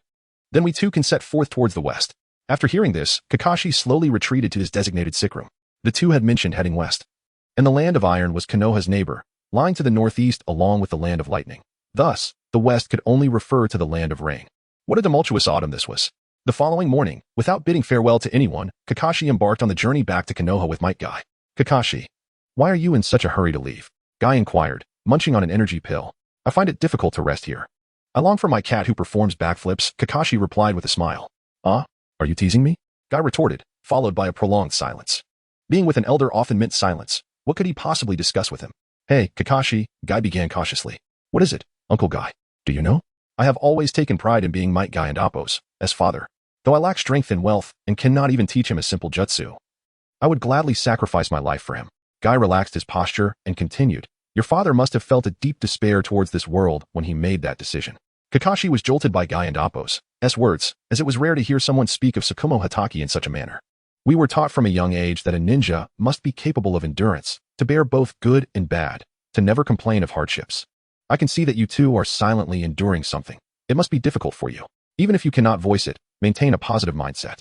During idle moments, engage more with your teachers and friends. Remaining tense does not serve you well. Kakashi turned to face Guy, who, with his vibrant hair and expressive eyes, seemed to genuinely care. Kakashi chuckled softly. I understand. Thank you. It is often said that children do not resemble their parents, and Kakashi recalled Guy's fervent spirit and dedication, pondering how his own father could have been melancholic. Kakashi, what is it? Shout with me. Youth. Guy's boisterous voice echoed through the forest, startling the birds into flight. Kakashi sighed internally. That was entirely unnecessary. Guy's injuries were extensive, and although their return was slow, there would eventually be an end. Kakashi stood resolutely against the wind, already spotting the flags of the medical station in the distance. Taking a deep breath, he called out, "Might Guy." His voice carried on the breeze, and another vibrant figure emerged from the woods. "Father." "Kakashi." Guy hurried forward, addressing Kakashi. "My father has troubled you." "No trouble at all. Your father constantly speaks of youth, fervor, and perseverance. Please take him away now," Kakashi said as he entered the camp, allowing the father and son to converse. He then approached the elite J-nin stationed there to relay his task. "Your teacher has sent word, advising you to rest here for a while." The elite J-nin remarked, "I heard you single-handedly defeated the Cloud Ninja, Troy, and repelled the Eight Tails. Luck played a significant role. Had it not been for Uncle Guy's brave rescue, I might have perished at the hands of the Eight Tails," Kakashi replied modestly. "Indeed, you remain humble. Your tent is still where it was. You may go now." Kakashi walked toward his tent and soon spotted Yugao waving at him. "Kakashi, it has been a while," she greeted, standing with her arms behind her back, leaning forward slightly.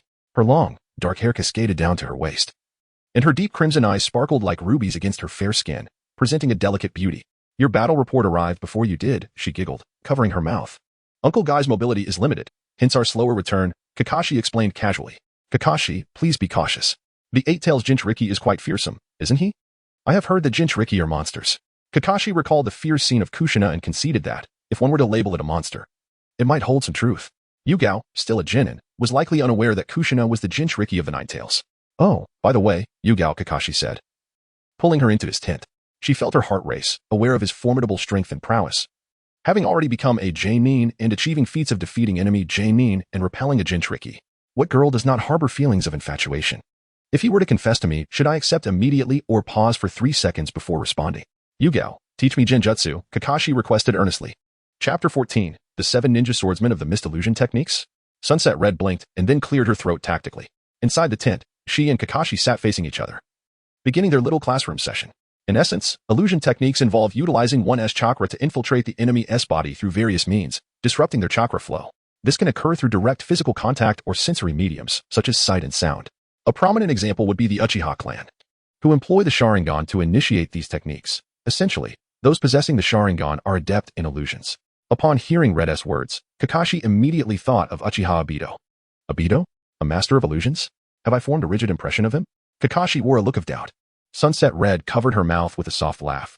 "I know what you're thinking, but in reality, to counter the ever-looming threat of illusion techniques, the strategy against the Uchiha clan in the ninja world is to avoid one-on-one confrontations." Kakashi responded, "I grasp the general situation. I would like to try something. Could you use an illusion technique on me?" "Certainly." Sunset Red extended her hand, grasping Kakashi's. Under the watchful gaze of Kakashi's 6 eyes, he observed strands of chakra flowing from her hand into his body, starting to circulate. In his vision, a second Sunset Red appeared beside him. "Do you see it?" Sunset Red inquired. "I see a second you," Kakashi replied. "I am merely at the introductory level now, but I intend to make illusion techniques my primary focus. In Konoha, both the Uchiha and the Nara clans are renowned for their prowess in illusions. You should visit them when you have the time," Sunset Red suggested.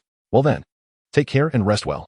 I shall take my leave for today." Sunset Red bid farewell, preparing to exit. "Hey, Red, what is it?" "I would like to bolster my resistance to illusion techniques, and since I will be here for a while, could you spare some time each day to teach me?" "Of course," Sunset Red replied before stepping outside. In fact, Sunset Red's talent and abilities in illusion techniques are formidable, even within Konoha and the entire ninja world. It is not shameful to have been outmatched by Uchiha Itachi's illusions. After all, who can claim they emerged from Itachi's techniques unscathed? One is a prodigy, and the other is a genius among geniuses. Might Guy's body was gradually recovering, and he joined Guy's patrol team. Guy learned from Might Guy about Kakashi's feats in the Land of Iron, his admiration for Kakashi growing deeper. He asked Might Guy if it was overly ambitious to consider Kakashi as a lifelong rival. Could he truly catch up to him? Might Guy simply patted his head and gave him a thumbs up, stating that with Kakashi leading the way, he too could journey further. During this time, Kakashi was making good use of his days. In the morning, he delved into limitless techniques, studying the proactive use of AO, blue, and in the afternoon, with Red's company, he recorded through his 6 eyes the circulation of his chakra in both normal and various jutsu states, striving to understand his limits. In return, he would teach Red some relatively easy jutsu for self-defense, and at night, he would stealthily venture to other towns to gather information while honing his chakra. From his battle with Killer Bee, Kakashi recognized his shortcomings. No matter how skilled one is, they are rendered ineffective in the face of absolute numerical superiority. Without the defense provided by limitless techniques, he would likely have perished in that iron mine. Fortunately, Killer Bee had not yet become the perfect Jinchuriki. "Kakashi." A sudden voice interrupted his thoughts. It was Might Guy. "What is up, Guy? Instead of training in this glorious time, What do you wish to challenge me on this time? Kakashi yawned, speaking slowly. I plan to have my father take us for a stroll in the forest. It's not good to be cooped up here, Might Guy stated. Then go ahead. I'm not particularly interested, Kakashi replied. Might Guy suddenly leaned in and whispered. Sunset Red will be going too. Kakashi's eyes flickered as he pondered, saying, mark the path you take. I still have some matters to attend to. But I will join you later. Might Guy departed first, and Kakashi sat on the bed, channeling his limitless techniques. A short blade on the table began to move towards him. AO represents gravity, and when combined with the reversal technique and limitless, it can be interpreted as repulsion. He, the amalgamation of AO and he can transform into Z, a force capable of obliterating space. Kakashi observed his body intently, with the advancement of his abilities. The after effects of the Boundless Void were now much improved compared to the earlier overwhelming influx of the Three Tails' chaotic information. The Nine Tails. A being that could withstand an assault from the One Tails to the Eight Tails without faltering, Kakashi mused. I must not become complacent just because I managed to escape the disorientation caused by the Three Tails, which merely sleeps and eats fish all day. The enemy is formidable, and I must continue to strive for improvement. Kakashi sat upright on the bed, persistently refining his chakra. A short blade darted around the tent, sometimes rushing swiftly toward Kakashi, at other times seemingly blown far away by a gust of wind. In the forest, Sunset Red trailed behind Might Guy and his father, along with another Chunin. She rested her hand on her forehead, regretting her decision to join them. This father-son duo appeared to possess boundless energy, one moment walking on their hands, the next sprinting with dumbbells. Sigh, I truly prefer men who are a bit more conventional. Something felt amiss. The Chunin, named Fujiwara, quickly signaled Might Guy and Might Guy. What's wrong, Fujiwara? Might Guy asked, puzzled, having been longtime friends with Fujiwara. Animals in the forest sense danger far better than us ninjas. Have you noticed that even the ordinary chirping of insects has ceased? Might Guy then recognized the eerie stillness of the area. Who could it be? This was the heart of the Land of Fire. He positioned himself in front of Guy, stating, Guy, if danger arises, take Sunset Red and flee. Fujiwara and I will cover your retreat. No need for that. None of you will escape. A ninja adorned with the forehead protector of the Mist Village emerged from the shadows, shouldering a massive executioner's blade. As he stepped forward, 6 more Mist Village ninjas revealed themselves. In this very location, Watanabe led a team of 21 assassins, of whom 18 perished. Utterly useless. Watanabe has brought shame upon our Mist Village. Had it not been for someone backing him, I would have severed him with a single strike by now. One among them coldly remarked, as if killing one's own clansmen were as easy as drinking water. Who are you? Just a handful of you dare to intrude. Are you not afraid of death? Fujiwara shouted, drawing his kunai. Afraid of death? We are the 7 ninja swordsmen of the mist. Death is not to be feared. When you fall into my hands, you shall discover that even death can be a blissful experience. Chapter 15, The 8 Gates of Duinjia. The Death Gate. Open. The 8 Gates of Duinjia. The Shock Gate. Open. Might Guy, with the swiftness of lightning, directly unlocked the 7th gate of the 8 Gates of Duinjia. If Kakashi were present, he would have observed the chakra coursing through Might Guy's body at an astonishing speed. Each gate's unlocking corresponds to a critical chakra point in the body, and the Shock Gate corresponds to the spine. Once Might Guy's spinal chakra point was activated, a torrent of blue steam erupted from every pore of his body. It was as if all the bones in Might Guy's body shattered and were then forcibly rejoined by his overwhelming chakra. Day Tiger. Might Guy formed a hand seal, and the air in front of him was violently compressed, transforming into a powerful air cannon that was unleashed. The formidable ninja from the hidden Mist Village, known as the 7 Ninja Swordsmen, Pai Pa Shirzong, swung his sword to block, exclaiming, Steam Ninjutsu? The acrobatics of Konoha are quite impressive. A tremendous explosion echoed, sending shockwaves that uprooted trees, and Pai Pa Shirzong was hurled far away, crashing through dozens of large trees before finally coming to a halt. The veteran ninja Fujiwara quickly pulled Yugao and Might Guy to retreat. 3 members of the 7 Ninja Swordsmen pursued them, while the remaining 3 surrounded Might Guy, with tears welling in his eyes. Might Guy recalled the words he had once spoken to his student when teaching him the 8 Gates of Duinjia. In this life, this is the only technique I can impart to you. Use your youth and your fervor to protect what you hold dear. Empowered by the 7th gate, Might Guy's fundamental abilities soared to unprecedented heights, rendering any mockery from those on the battlefield of the Land of Iron utterly futile. Accelerating, he turned towards the peacock. In an instant, he caught up with Kai and the others. Merely by throwing punches, the friction of the air ignited flames that surged towards the pursuing trio. Fujiwara led them away. Do not look back. Might Guy gritted his teeth, the intense pain coursing through his body coupled with the strain of his rapid punches threatening to topple him. He had to buy them enough time. Meanwhile, Pai Pa Shirzong lay bloodied, his face smeared with red paint, resembling a demon emerging from the depths of hell. The power of Might Guy's Day Tiger, however, paled in comparison to the tailed beast bomb of the 4th Mizukage, failing to achieve the anticipated result of taking down an adversary in one blow. The 7 regrouped, their expressions grave, ready to attack with full force, determined to eliminate the threat to Konoha before retreating. Might Guy crossed his arms over his forehead, his life flashing before his eyes. Years of being a lowly genin, his teammates' distrust, yet ultimately, he fought to safeguard his beloved son, the pride of his life.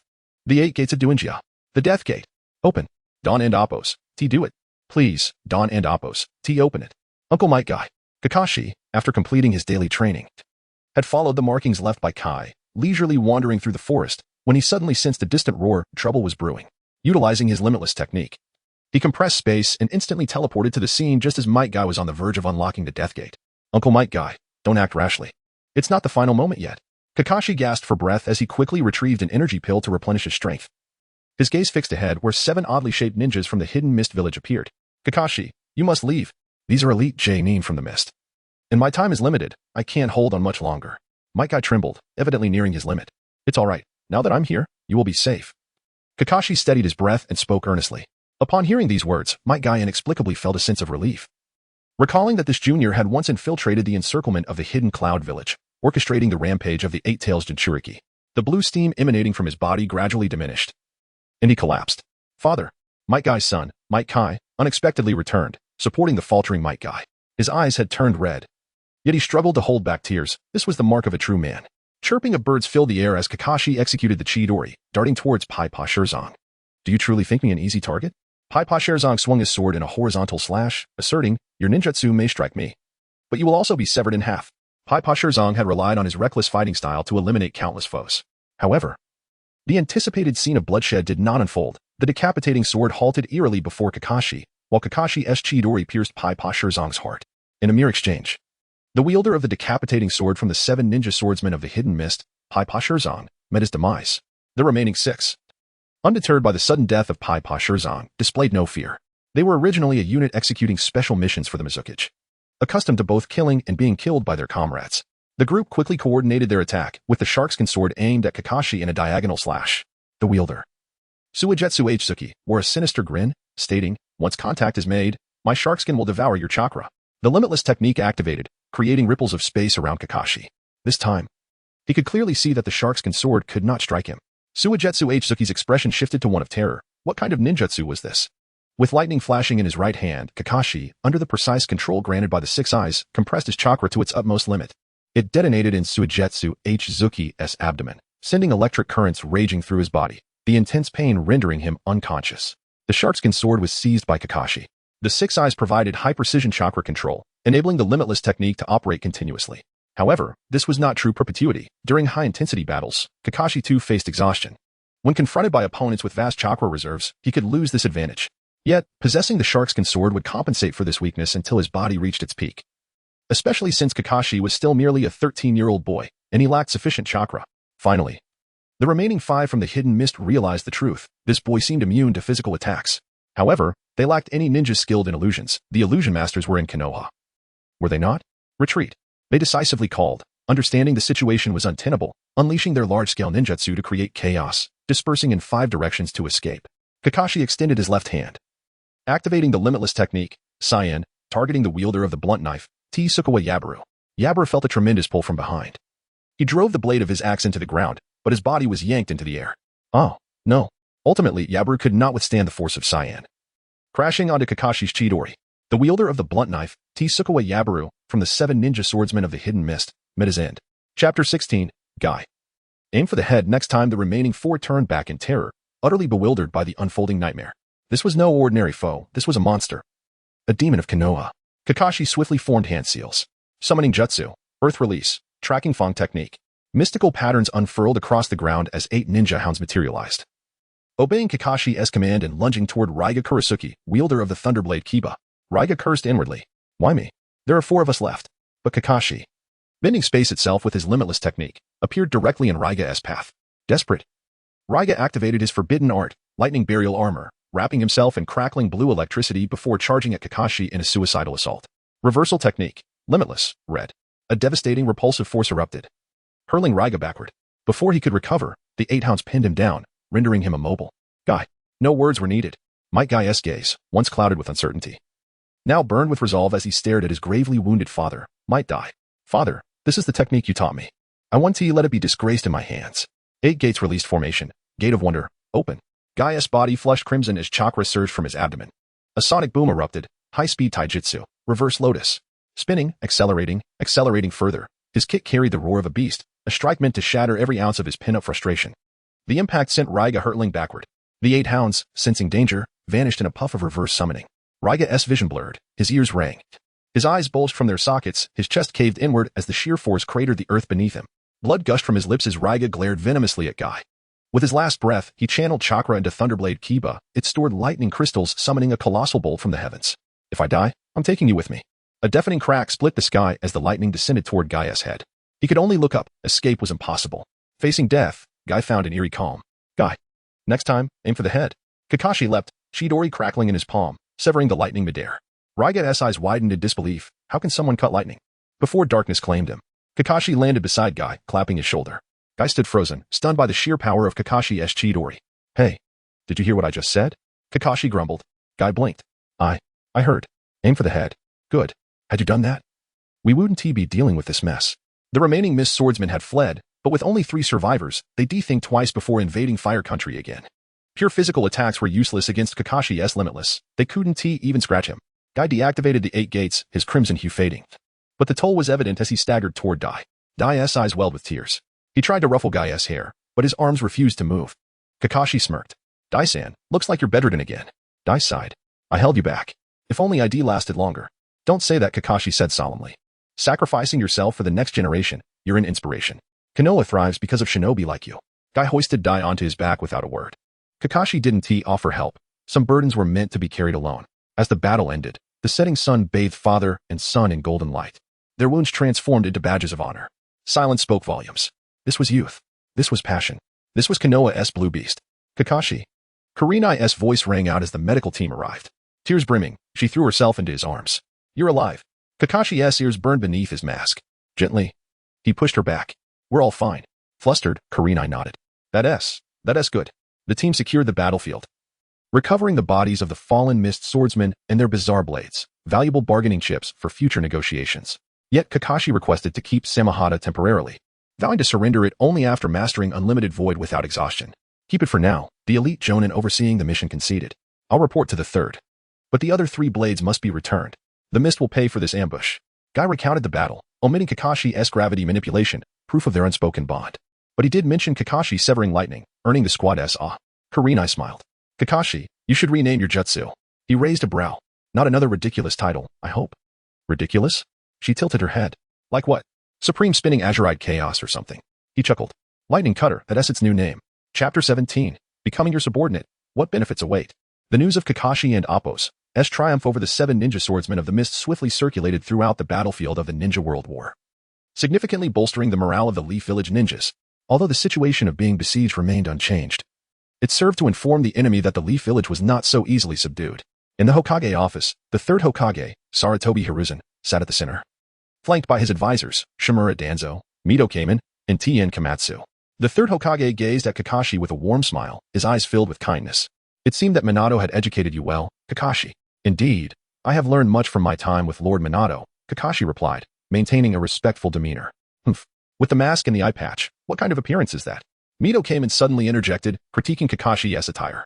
Might Guy, having pushed his body to the brink through the 8 gates, was escorted back to the medical center in the Leaf Village for recuperation. The higher-ups of the village were eager to meet him upon his return. However, upon discovering Danzo and Appo's presence, Kakashi became cautious, activating his Sharingan. He noticed a hidden Sharingan beneath Danzo's bandaged right eye, certainly not Uchiha Shirsui's, but caution was never misplaced. The mask is a habit I have had since childhood. The eye patch was a necessity after sustaining injuries from the Iwagakure ninja.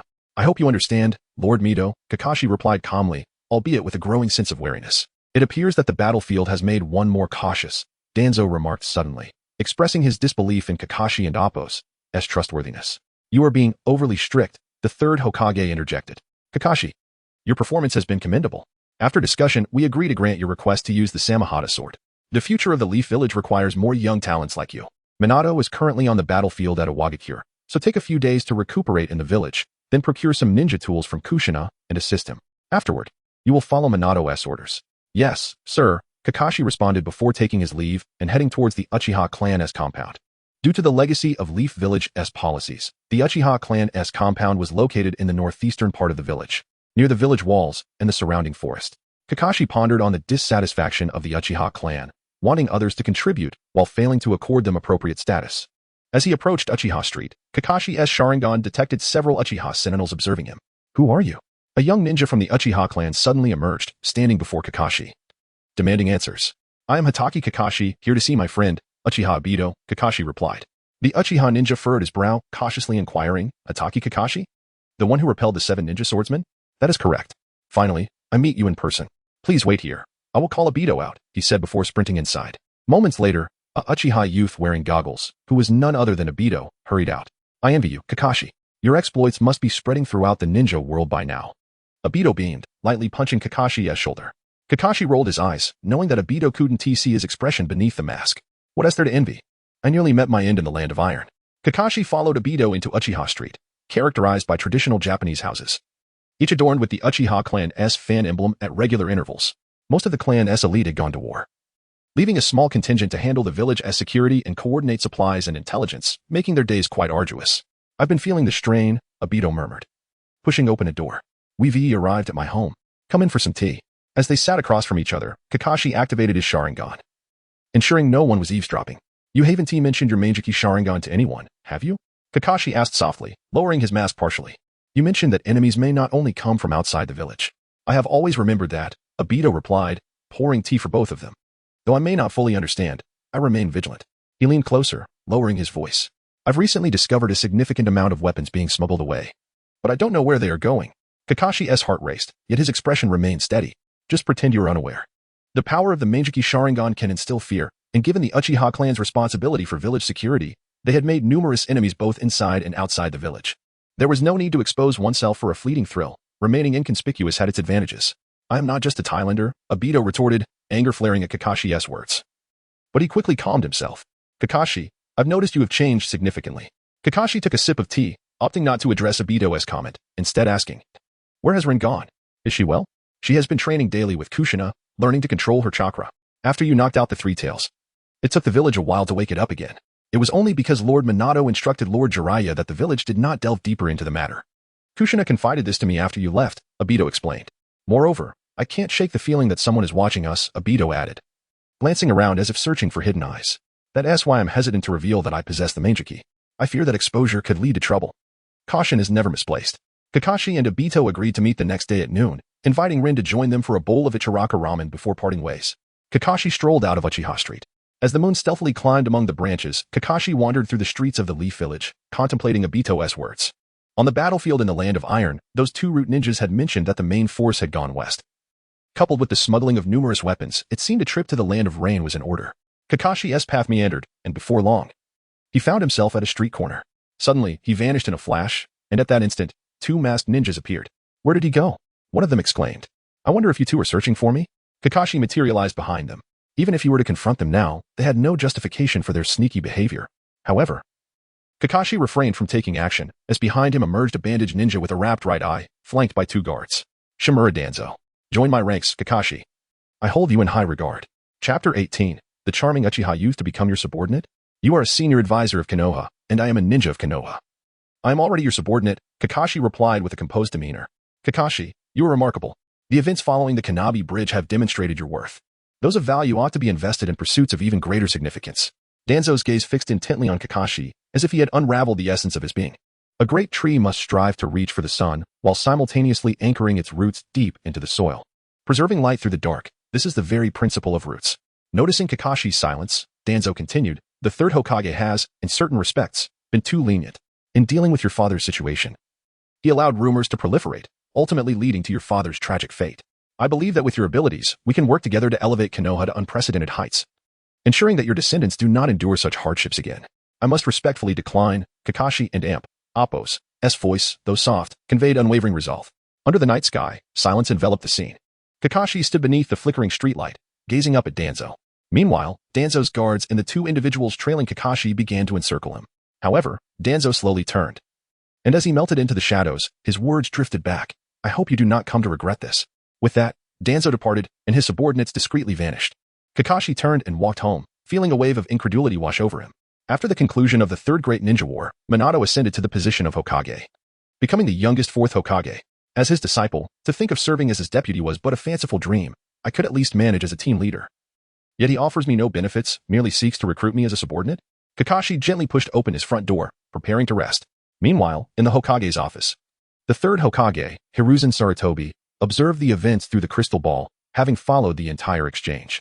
The pipe rested unlit in his mouth as his gaze shifted to a photograph on his desk, an image capturing the second Hokage's direct escort team, featuring himself, Danzo, Midogate, Konohamaru, and Uchiha Kagami.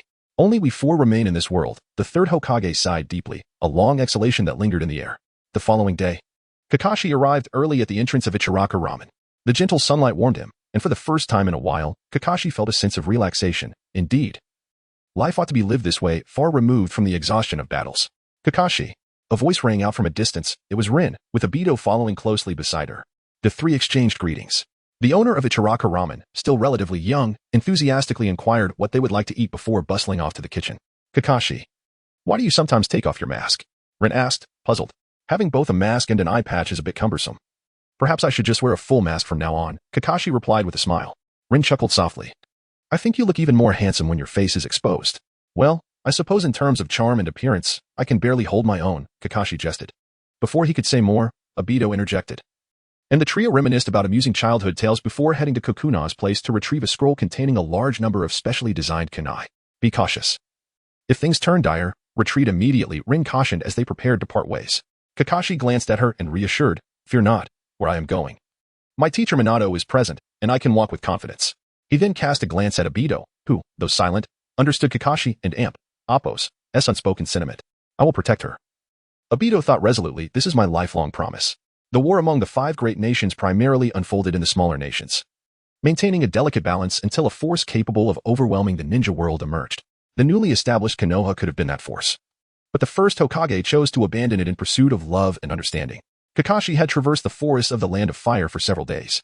Upon crossing the border, he was soon to reach his destination, the Konoha base situated in the Land of Grass.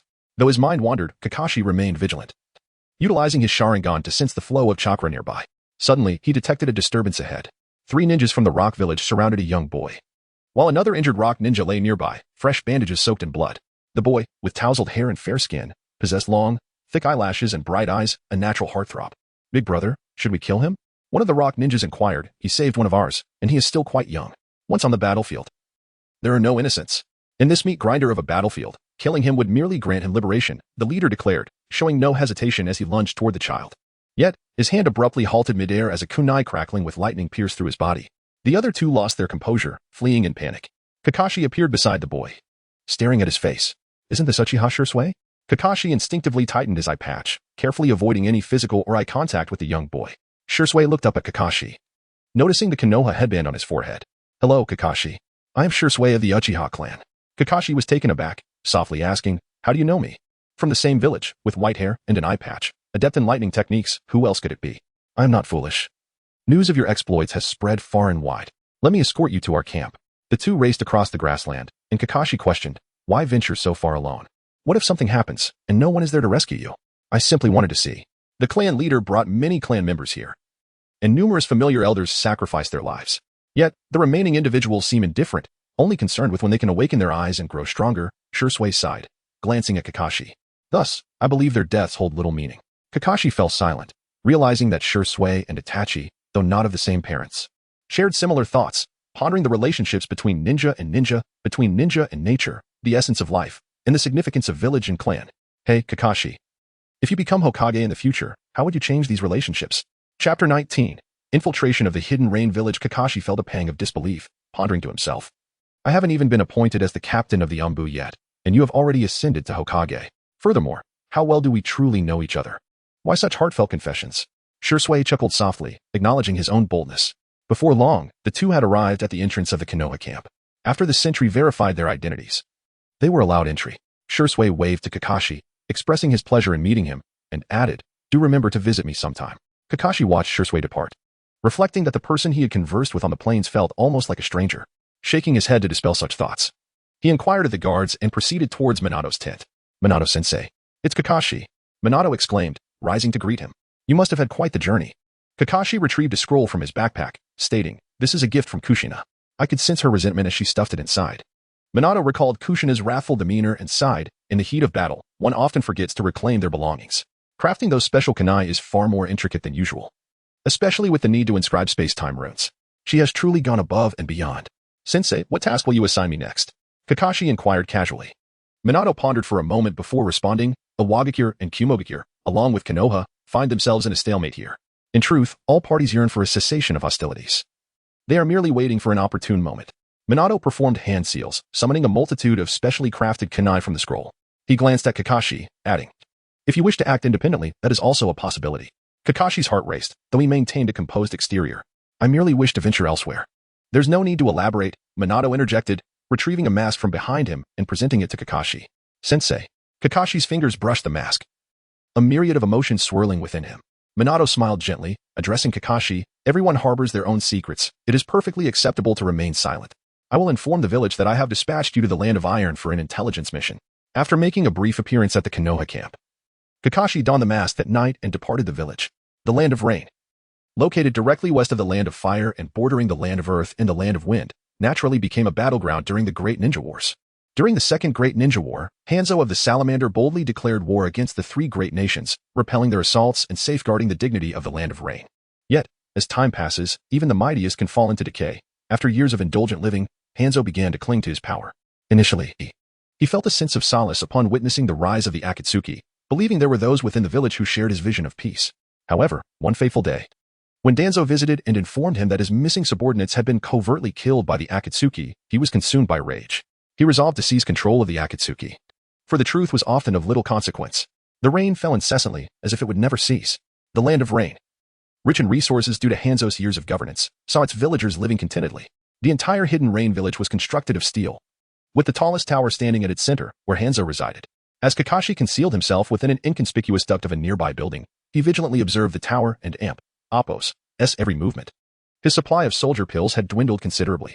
Although he had yet to detect any anomalies, the continuous operation of his 6 eyes, combined with his limitless potential, allowed Kakashi to feel his abilities further enhanced. Indeed, pressure breeds progress, he mused. Suddenly, a booming sound emanated from the high tower.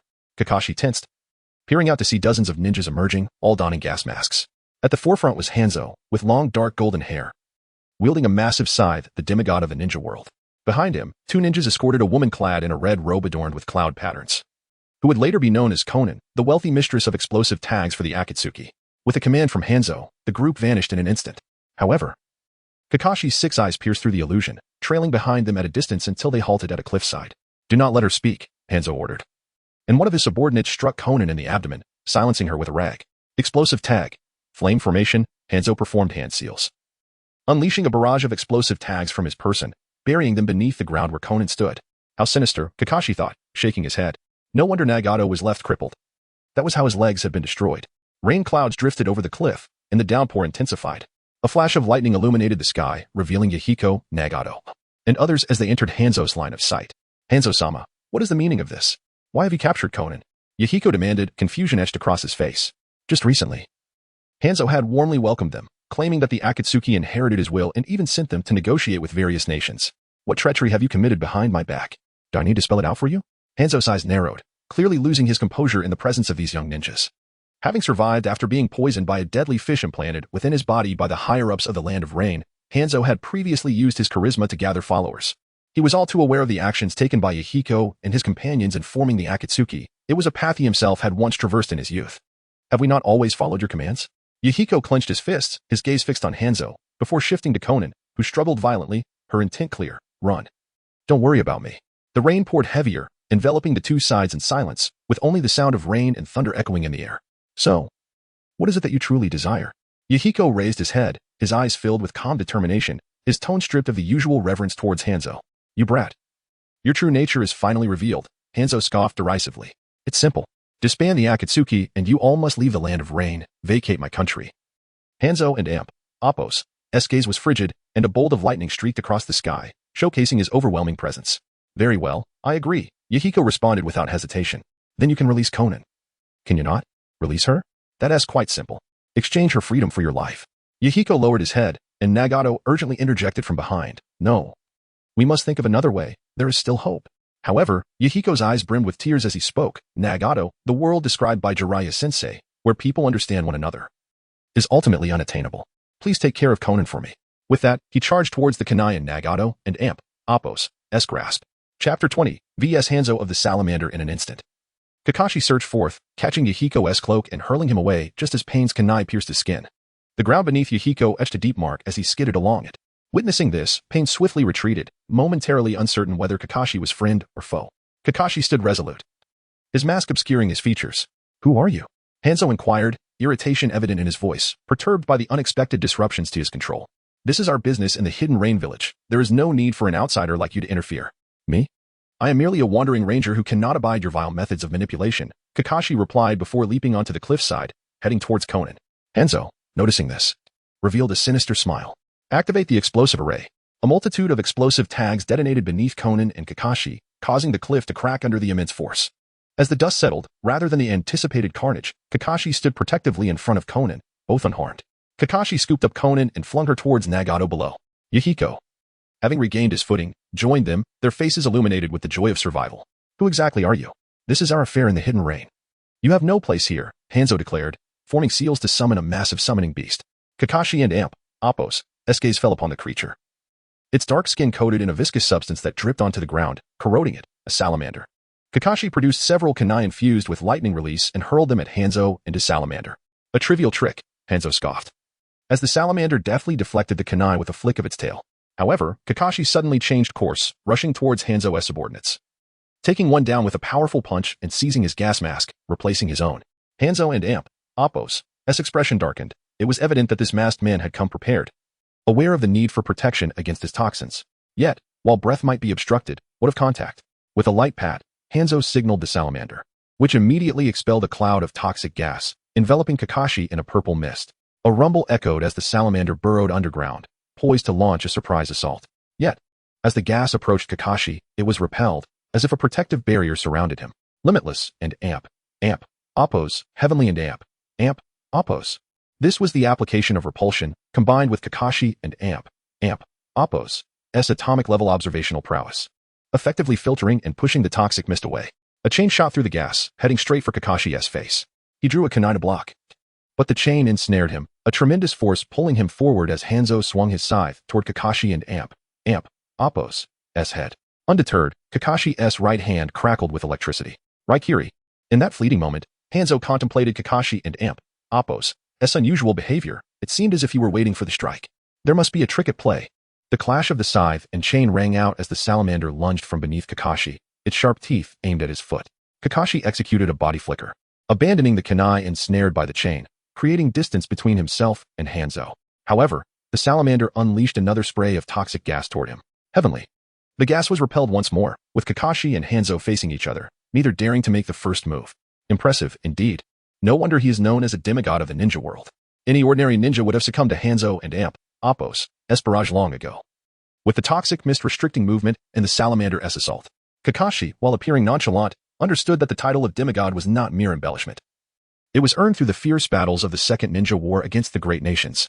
Kakashi marveled at Hanzo's strength, while Hanzo too was taken aback. Throughout his career, he had faced formidable opponents, but few matched Kakashi and Appos' caliber. The likes of Chiyo from Sunagakure, with her puppetry and the cost of lives for antidotes, could contend with him, as could Konoha and Appos' legendary Sannin with their complementary summoning beasts. But who was this masked boy? Realizing he had entered the Hidden Rain Village covertly, Kakashi knew he had to swiftly repel Hanzo. Though powerful, Hanzo was not nearly as terrifying as the nearly inexhaustible Killer Bee. Limitless, technique reversal, maximum output, and Appos, heavenly and Appos. A tremendous pull emanated from Kakashi as he twirled his hands, forming a point resembling a black hole that drew in all surrounding toxic mist, scattered debris, and broken trees, coalescing into a colossal sphere. Kakashi leaped into the air, directing the sphere towards Hanzo. In response, Hanzo rapidly formed seals. Water style, water dragon jutsu. A massive water dragon, nourished by the rain above, surged toward Kakashi. The water style was obliterated, and the resulting mist cascaded onto the earth. Kakashi noted that Hanzo had vacated the battlefield. In the twilight of his prowess, he lacked the courage to continue the fight. Kakashi took a deep breath, quickly consuming some soldier pills to restore his stamina. The rain had ceased, yet the sun did not penetrate the clouds to illuminate the land. The Hidden Rain Village remained true to its name, retaining its unique character. Kakashi removed the gas mask, donning his original mask once more. Yahiko and the others approached cautiously but kept their distance. "Thank you for saving us. Might we request to know your identity?" Yahiko, as the leader, inquired cautiously. Kakashi merely surveyed his surroundings. Yahiko immediately understood, gesturing for the approaching Akatsuki members to disperse. Confirming no prying eyes lingered, Kakashi removed his mask, revealing half his face. How youthful. Yahiko and his companions and Appos, pupils dilated, having expected the masked figure to be shorter, only to find a genuine youth before them. I am Kakashi Hitaki from Konohagakure, he stated with a smile. Meanwhile, beneath the cliff where Kakashi and his companions stood, White Zetsu and Black Zetsu were engaged in conversation. Is it this Kakashi again? Why is he everywhere? White Zetsu remarked. Nagato possesses Madara and Appos' Rinnegan, if Yahiko remains alive. It and Appos' difficult to control Nagato and Appos' involvement in our plans. Summon Daibutsu. Since Obito is of no use, we must gauge his capabilities. Kakashi is indeed a variable that must be eliminated swiftly. Chapter 21. A visit to the Akatsuki organization. Kakashi? I have heard of your name. You are now a leading figure among the younger generation of Konoha. Yahiko gazed at Kakashi, expressing his gratitude for rescuing them, yet lamenting their insignificance as mere denizens of the hidden rain village. Indeed, the situation had appeared dire, but Kakashi and Appos' arrival had turned the tide, leaving the three of them unscathed. However, Kakashi merely opened his backpack and tossed a book to Yahiko. Paradise of Affection. Yahiko opened the book, his eyes welling with tears as he recognized the familiar handwriting. Turning to Konan and Nagato, he exclaimed, "This is Jiraiya-sensei and Appos' book. He hasn't forgotten us. How wonderful." "Thank you, Kakashi," Yahiko said earnestly. Kakashi did not mind offering a favor, as it served his purpose for them to believe he was sent by Jiraiya. "Why do you all insist on having your good brothers take care of your lovers?" Kakashi quipped, unable to suppress his amusement. Yahiko blushed and explained. "We had no choice at the time." Kakashi chose not to respond, instead focusing on Nagato, who appeared somewhat timid at that moment. Kakashi initiated, "Are your eyes the Rinnegan?" Nagato possessed the unique ocular prowess of the entire Naruto continent, the Rinnegan, which granted him mastery over the six paths techniques. Kakashi and Appos' own abilities, K and Heki, bore a striking resemblance to those of the Deva path. Upon hearing Kakashi and Appos' inquiry, Nagato felt a surge of anxiety, but recalling the connection between Kakashi and Jiraiya, he summoned the courage to reply, "Yes, I possess the Rinnegan. Do not be so tense. I harbor no ill intentions," Kakashi said with a languid stretch. Yahiko, Nagato, and Konan exhaled deeply, their bodies finally beginning to relax. "We actually regard Hanzo the Salamander as a hero. He aided the land of rain in escaping the quagmire of war. Yet, who would have thought he would treat us this way?" Konan lamented. Kakashi could empathize with her sentiments, stating, "Once in a position of power, few can maintain their original intentions. When Hanzo led the hidden rain in rebellion against the great nations, he was likely as passionate as you are now. Sadly, once one grasps power, they often forget the reasons for their struggle. If one day you three are able to lead the hidden rain village, will you ensure that you do not succumb to corruption? Those like Jiraiya, who do not covet power, are ultimately a rare breed." Hearing Kakashi and Appos' words, smiles crept onto the faces of Yahiko and his companions as they recalled the whimsical image of Jiraiya. Indeed, the wandering rogue Jiraiya was truly one of a kind within the Naruto world. "By the way, Kakashi, would you like to visit our organization and Appos' headquarters?" Nagato extended an invitation. Kakashi followed Yahiko and the others through a vast expanse of forest until they paused before a quaint village. Though small, the villagers exhibited no signs of fear regarding the war. Walking down the street with Yahiko and the others, passers-by greeted them with polite nods. "Yahiko, the leader, has returned." A group of children rushed towards them, with Yahiko lifting one child up, turning to Kakashi with a sheepish grin. "I apologize for the spectacle. They are quite fond of us." Kakashi, unfazed, entered the Akatsuki's headquarters, where the crowd erupted in cheers, evidently pleased that their leader had reached an agreement with another nation, promising an even brighter future ahead. Yet, Yahiko felt a pang of bitterness within. Inviting Kakashi to the highest point of the headquarters, followed closely by Nagato and Konan. "So, what are your plans moving forward?" Kakashi inquired. Yahiko glanced at Konan, then at Nagato, striving to maintain the hard-won peace. Kakashi sighed and replied, "I am an outsider. I respect any choice you make. But I would suggest that you three temporarily disband the Akatsuki." "Disband? Why?" Nagato was perplexed. Having painstakingly built this organization, why would they dismantle it? He could not accept Kakashi and Appos' suggestion, as he had witnessed the Konoha ninja murder his parents in his youth. Although he had momentarily set aside his hatred under Jiraiya's care, relinquishing the organization that offered protection to others was unfathomable. He had endured the rain and wished to shield others from it. "Because you were too weak," Kakashi bluntly stated, faced with Hanzo and Appos' machinations. "The three of you are utterly powerless, unable to ponder the true origins of your predicament. More importantly, as the saying goes, and Appos, a common man bears the burden of possessing a jewel, and Appos, one day, Nagato, someone will come seeking you." Kakashi fixed a penetrating gaze on Nagato, addressing them all. "Yes, in the face of Destiny's gift, you, Nagato, a mere child of the Rain Country, possess the Rinnegan. Can you disclose this to them? Inform them of the nearly century-old man named Uchiha Obito. This is all part of his scheme." Your eyes were bestowed upon you by him, and one day, he will reclaim them. Yahiko and his companions fell silent, and Kakashi continued, I advise you to consider my suggestion carefully, at the very least. Wait until you are no longer fearful of Hanzo's power before taking action. Kakashi adjusted his mask and said, I shall take my leave now. The path ahead is yours to navigate. With that, Kakashi set off towards the Konoha encampment in the Land of Grass. On the high platform, Yahiko sighed gently, gazing down at the tranquil little village, lost in thought. After walking a considerable distance, Kakashi finally reached the border between the rain and grass countries. This time out, he had been lurking in the rain country for quite some time, uncertain of the current situation on the battlefield. Kakashi paused by a small river, dipping his hand into the icy water, feeling fish slip through his fingers. Yet, as he looked at his reflection on the surface, he suddenly saw another image, an all-white spiral mask, with a right eye opening, black lines radiating from the pupil, and a red glow emanating from the opening. Kakashi's fingers instinctively reached for his kunai, fixating on the figure standing across the river, tall, clad in a gray robe, every feature seemingly conveying a singular message to Kakashi. Submit, and you shall live.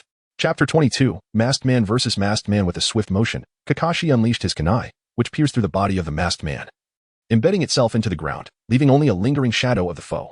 In that fleeting moment, the masked man had already evaded to the side. Was it sheer speed that allowed him to evade my attack flawlessly, or did he rely on some transformation granted by his ocular prowess? Kakashi and Appo's mind raced, analyzing the unfolding battle. Submit, or perish. The masked man brandished a long blade in each hand, charging towards Kakashi. The confrontation was a clash between the Six Eyes and the Sharingan, both granting their wielders unparalleled dynamic vision. In mere moments, they exchanged dozens of blows. Kakashi, skilled in lightning release, faced off against the masked man and Appo's mastery of fire release. Taijutsu and ninjutsu collided fiercely, resulting in a stalemate. Yet the initial shadow remained, unyielding in its place. Kakashi feigned a weakness, and as the masked man swung his blade, Kakashi and Appo's right hand flared with Raikiri, meeting the masked man in a decisive exchange. Kakashi possessed an unbounded defense. Physical attacks such as cleaving or striking could not breach his guard. As Kakashi withdrew his right hand from where the masked man had stood, the latter vanished, leaving behind yet another shadow frozen in the act of striking. Another one? Kakashi pondered. Where did Obito find such promising talent? He sensed that this masked man was likely quite young. If his rescue of Obito led Madara to seek out another, many future events would unfold at the hands of this masked man and Black Zetsu. Contemplating this, Kakashi felt a weight settle in his heart. Unlimited. Technique reversal, Cobalt. Kakashi raised his left hand, unleashing a tremendous gravitational force. The masked man offered no resistance, being drawn into Kakashi's grasp, only to be pierced by the kunai. In that instant of contact, the masked man transformed into another shadow, remaining steadfast. Another shadow emerged. This time, the masked man refrained from immediate attack, instead clapping his hands, as if commending Kakashi. Intelligence indicates that physical attacks are ineffective against you until your chakra is exhausted. You possess both attraction and repulsion. I am curious about the abilities your eyes bestow upon you.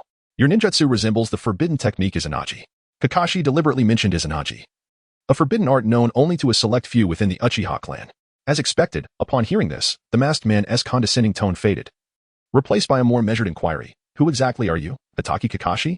In my recollection, the Hatake clan possesses no such ocular techniques. If I am not Hatake Kakashi, then who am I? And you, which Uchiha brat are you pretending to be? Kakashi retorted. Unlimited, technique reversal, maximum power, crimson. Kakashi raised his right hand, conjuring a small black sphere at the tip of his finger. The sphere spun rapidly, erupting into a blinding crimson light that obliterated all in its path. Earth and vegetation alike were annihilated. A fourth shadow emerged. The masked man stepped forward, and with his own presence, 5 figures now confronted Kakashi. Raikiri. Kakashi's right hand crackled with electricity as he swiftly approached the masked man, who did not evade but began forming hand seals. Another shadow? Kakashi pierced through the masked man's heart.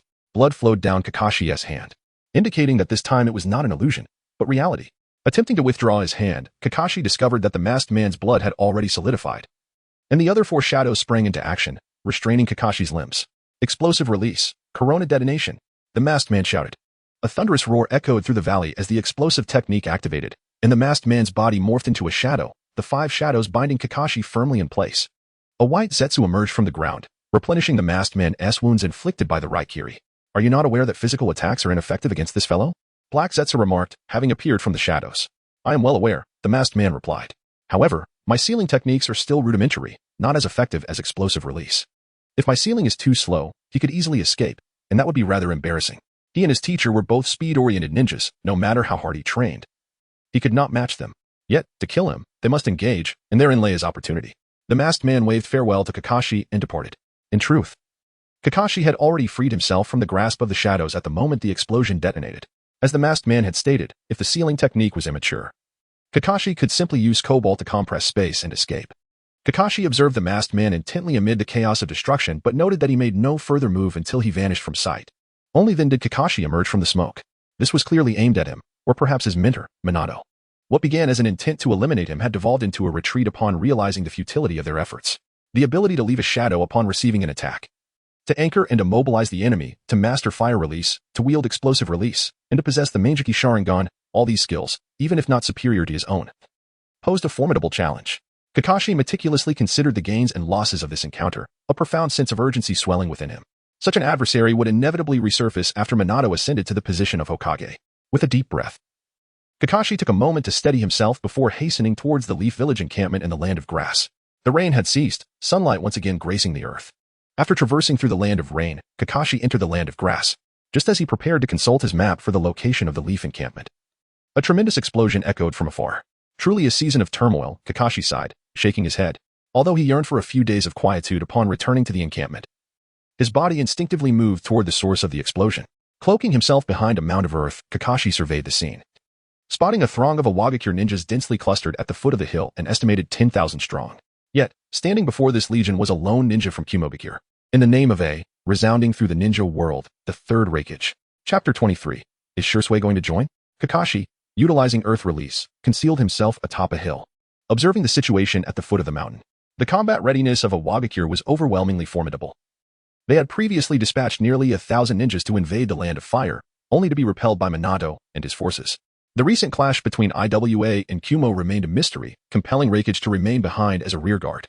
Kakashi intently focused on Reikage, scrutinizing the flow of chakra coursing through him. The third Reikage possessed numerous formidable techniques. Yet his most renowned were the Lightning Release Chakra Mode and the Hell Stab, for Book's piercing hand, reputed as the strongest shield and spear. By channeling all of his chakra and meticulously controlling its flow throughout his body, he could gradually refine it to form a dense armor of lightning. This process also necessitated rigorous physical training to prevent the electrical currents from scorching his internal organs. The Hell Stab involved concentrating the refined lightning release chakra onto a single fingertip while piercing the target, reminiscent of Kakashi's own Raikiri. Kakashi's 6 eyes enabled him to analyze the structure of jutsu, sparking new insights. The more jutsu he could utilize, the better, as he matured. His chakra capacity and precision of use would undoubtedly increase. At merely 13, he was far from achieving the level of consumption disregard exhibited by Satoru Gojo. Kakashi stealthily retreated, making his way back to the Konoha camp. Under normal circumstances, the third Reikage would engage in a fierce battle with the 10,000 Awagakure ninjas for 3 days and nights, ultimately succumbing from exhaustion, having devoted his life to Kumogakure. Upon reaching the camp entrance and confirming his identity with the guards, he was taken aback to find the camp eerily deserted, with only a handful of ninjas on watch duty. Kakashi, you have returned. Turning around, he was greeted by the beaming face of Uchiha Shursui. Shursui, what happened? Why is everyone absent from the camp? Kakashi inquired. Our village has unexpectedly formed an alliance with Awagakure, and both sides are currently pursuing the ninjas from Kumogakure. Thus, most of our elite ninjas have been dispatched, Shursui explained as he accompanied Kakashi to the tent previously assigned to him. I say, Shursui, why have you been trailing me? Kakashi asked, puzzled by Shursui's intent, as he stood outside the tent, seemingly reluctant to enter. Although this is the heart of Konoha, one can never be too cautious against unwarranted attacks by heedless ninjas. Your prowess is beyond question, so it is only reasonable for me to accompany you, Shursui replied. Kakashi scrutinized the shorter boy before him, uncertain of his true intentions.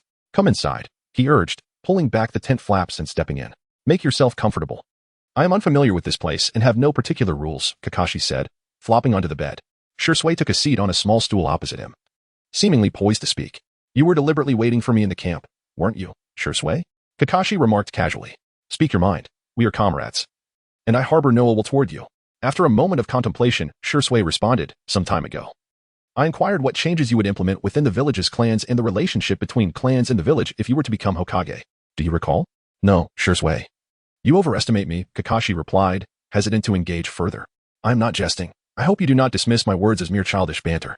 I do not regard you as an ordinary child. You and Itachi are exceptional in every regard. Upon receiving Kakashi's nod of acknowledgement, Shursui continued. I need to ascend to a position of influence within Konoha, or at the very least, gain the opportunity to converse with its higher echelons. Based on my deductions, once the current Ninja World War concludes, the position of 4th Hokage will likely be contested between Lord Orochimaru and Lord Minato. Like a clap of thunder, Kakashi sat up, fixated on the under 10-year-old Uchiha before him. rubbing his eye patch in disbelief. Am I under a genjutsu? Is this truly happening? Given my age, it is unlikely I could forge a profound relationship with Lord Minato. However, you are his disciple, and I believe aligning myself with you would be a prudent choice. Then why not choose Orochimaru? Or align with Danzo? Kakashi thought but refrained from voicing his concerns, the notion of Shui as a double agent weighing heavily on his mind. After all, he is one of the legendary three. He would hardly concern himself with someone of my insignificance, Shui replied nonchalantly. Your words do little to convince me. While I welcome your desire to befriend me, the matter of Hokage is uncertain, and I cannot offer any promises. Have you considered that Orochimaru might very well ascend to the Hokage position? His reputation as one of the legendary three is well known, and he possesses deep roots within the village. Kakashi remained composed, refusing to be swayed by Shui and Appo's sudden declarations. After a moment of silence, Shui finally spoke. When I first became aware of my surroundings, I lived in the heart of Konoha. However, due to policy changes, the Uchiha clan has been gradually marginalized. This causes me great unease. Many within the clan express their discontent with the higher-ups, while others cling to their pride as Uchiha with Sharingan. I have also observed that some members of Konoha and Appo's upper echelon are subtly manipulating this sentiment, awaiting its eventual eruption. Shui fixed his gaze on Kakashi, unflinching. You have friends among the Uchiha, do you not? Brother Obito, perhaps? You would not want him to be embroiled in such conflicts. Lord Jiraiya is carefree and uninterested in power, while Lord Minato, as his disciple, is exceptionally warm toward the ninjas of our village. Compared to Lord Orochimaru, I find myself more inclined to trust you. If Lord Minato were to become Hokage, he would undoubtedly require his own strength. With that, Shui and Appo's eyes transformed, revealing the double Tomo Sharingan. I believe I possess certain capabilities. Kakashi gazed at Shui, his heart heavy with a sense of lamentation. Such precociousness often leads to a gradual maturity. A child of fewer than 10 years was already contemplating the future of his clan, leaving one to ponder whether to rejoice or mourn. Kakashi reached out, ruffling Shui's hair, only to retract his hand hastily. Kakashi? Shui was taken aback by the sudden gesture. Cough, cough. Kakashi feigned a cough before earnestly addressing Shui. Let us simply await the winds of change and quietude. Chapter 24. The Third Great Ninja War is approaching its conclusion. 3 days have passed since Kakashi returned to the camp, during which time wounded soldiers have gradually arrived back. From their conversations, it is evident that Minato led his team to fiercely engage the retreating ninjas of the Cloud Village. There are no eternal enemies, only eternal interests. Despite the fierce battles between the ninjas of Konoha and Iwagakure during the Battle of the Shining Bridge, everything changed when the Third Raikage arrived on the battlefield. Konoha and Iwagakure redirected their efforts to jointly attack the Cloud Village. Iwagakure was tasked with encircling the Third Raikage, while Konoha pursued the ninjas of the Cloud Village. Within the camp, laughter and wails echoed, as everyone contributed their efforts for their respective villages. Reports from the intelligence department indicated that the Third Raikage single-handedly held off nearly 10,000 ninjas from Iwagakure. Who is more formidable, the Third Raikage or Lord Jiraiya? I believe that neither compares to Lord Minato. Speaking of which, I fought alongside Lord Minato to eliminate dozens of ninjas from Iwagakure. How amusing. You threw the shuriken while Lord Minato did the slaughtering, right? However, while the Konoha ninjas were engaged in conversation, a group of Iwagakure ninjas stealthily approached from outside the camp. The leader was clearly aged, with a prominent red nose and a bushy white beard that fell in a mountain-like shape. Indeed, it was the Third Tsuchikage, mastering the heavy stone technique. The Third Tsuchikage hovered in the air, hands clasped behind his back, exuding an air of authority. The Sentinel of Konoha sounded the alarm, enemy attack. Even knowing that Iwagakure and Konoha were currently collaborating to eliminate the ninjas of the Cloud Village, the Konoha ninjas felt a pressing threat. For betrayal of alliances is commonplace in the ninja world, and they had no formal pact at this time. The Third Tsuchikage? Someone in the camp recognized the elder and gasped. Yet, the Third Tsuchikage and his entourage halted at the camp entrance, and the Konoha ninjas remained silent, scarcely daring to breathe.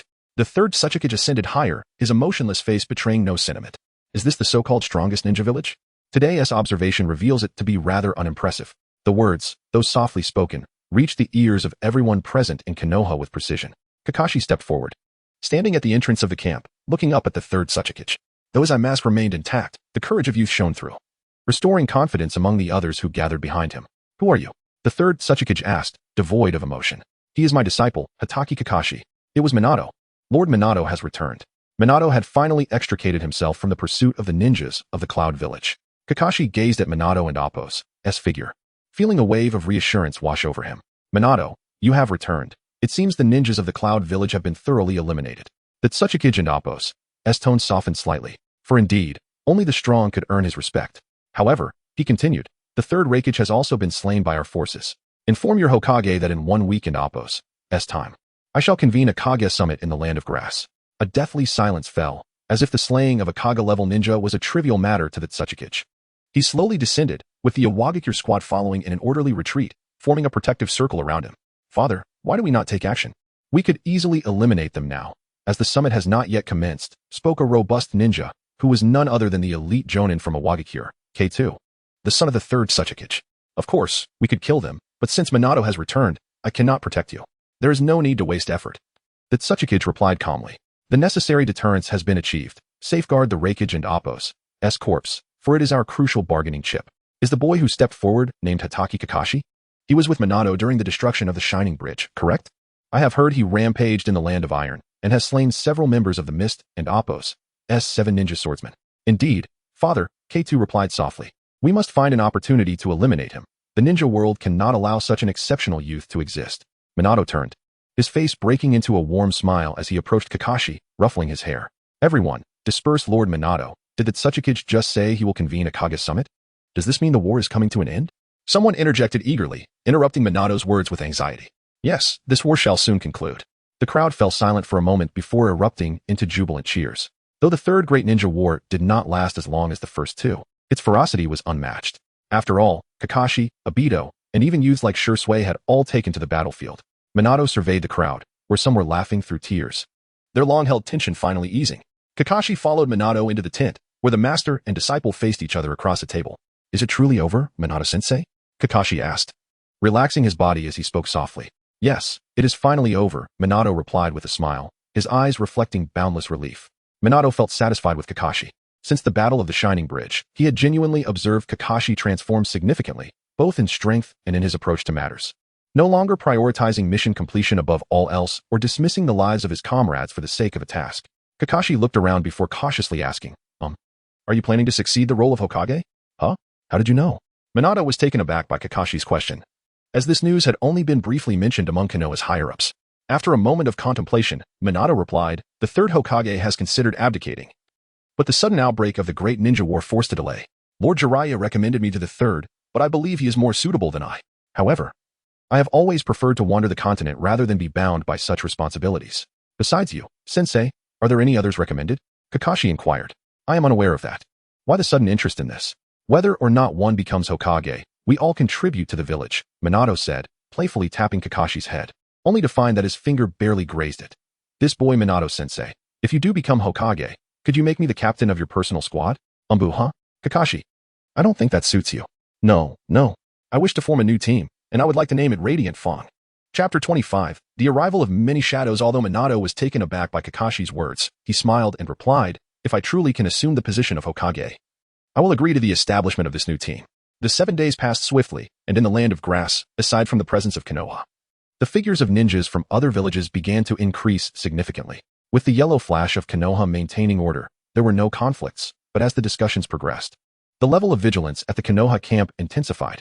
Minato, you will accompany me to this meeting, stated the third Hokage, Hiruzen Sarutobi, who had come hurrying from Konoha, accompanied by Danzo.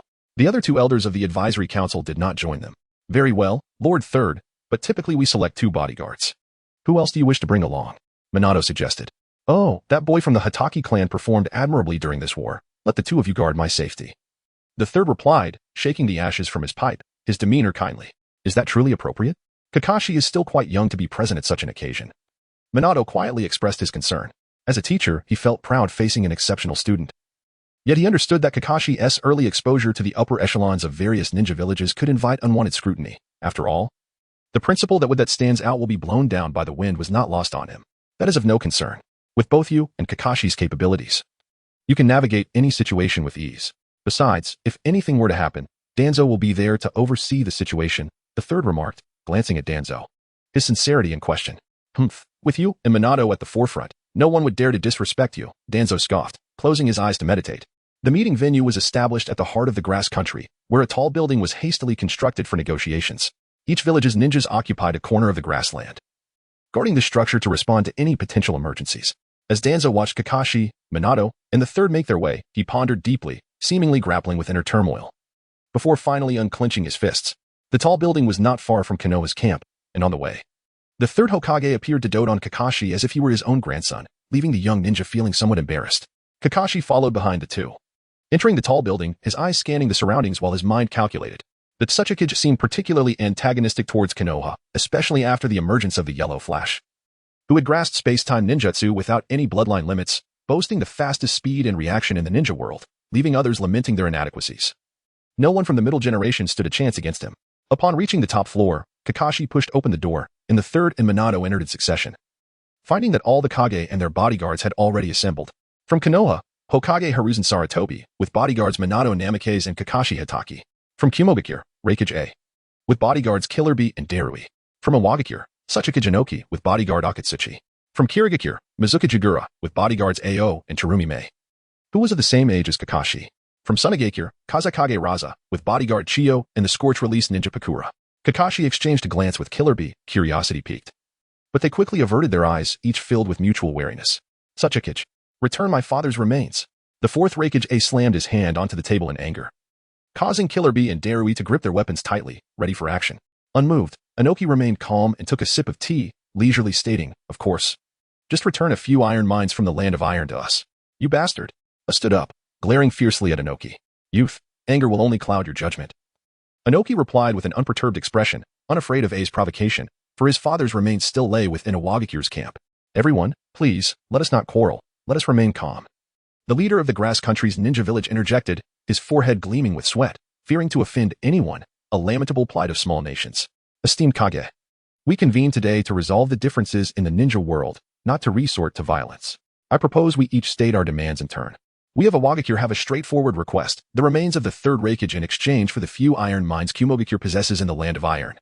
Inoki boldly made his demand. Our Sunagakure suffers from resource scarcity and a struggling economy.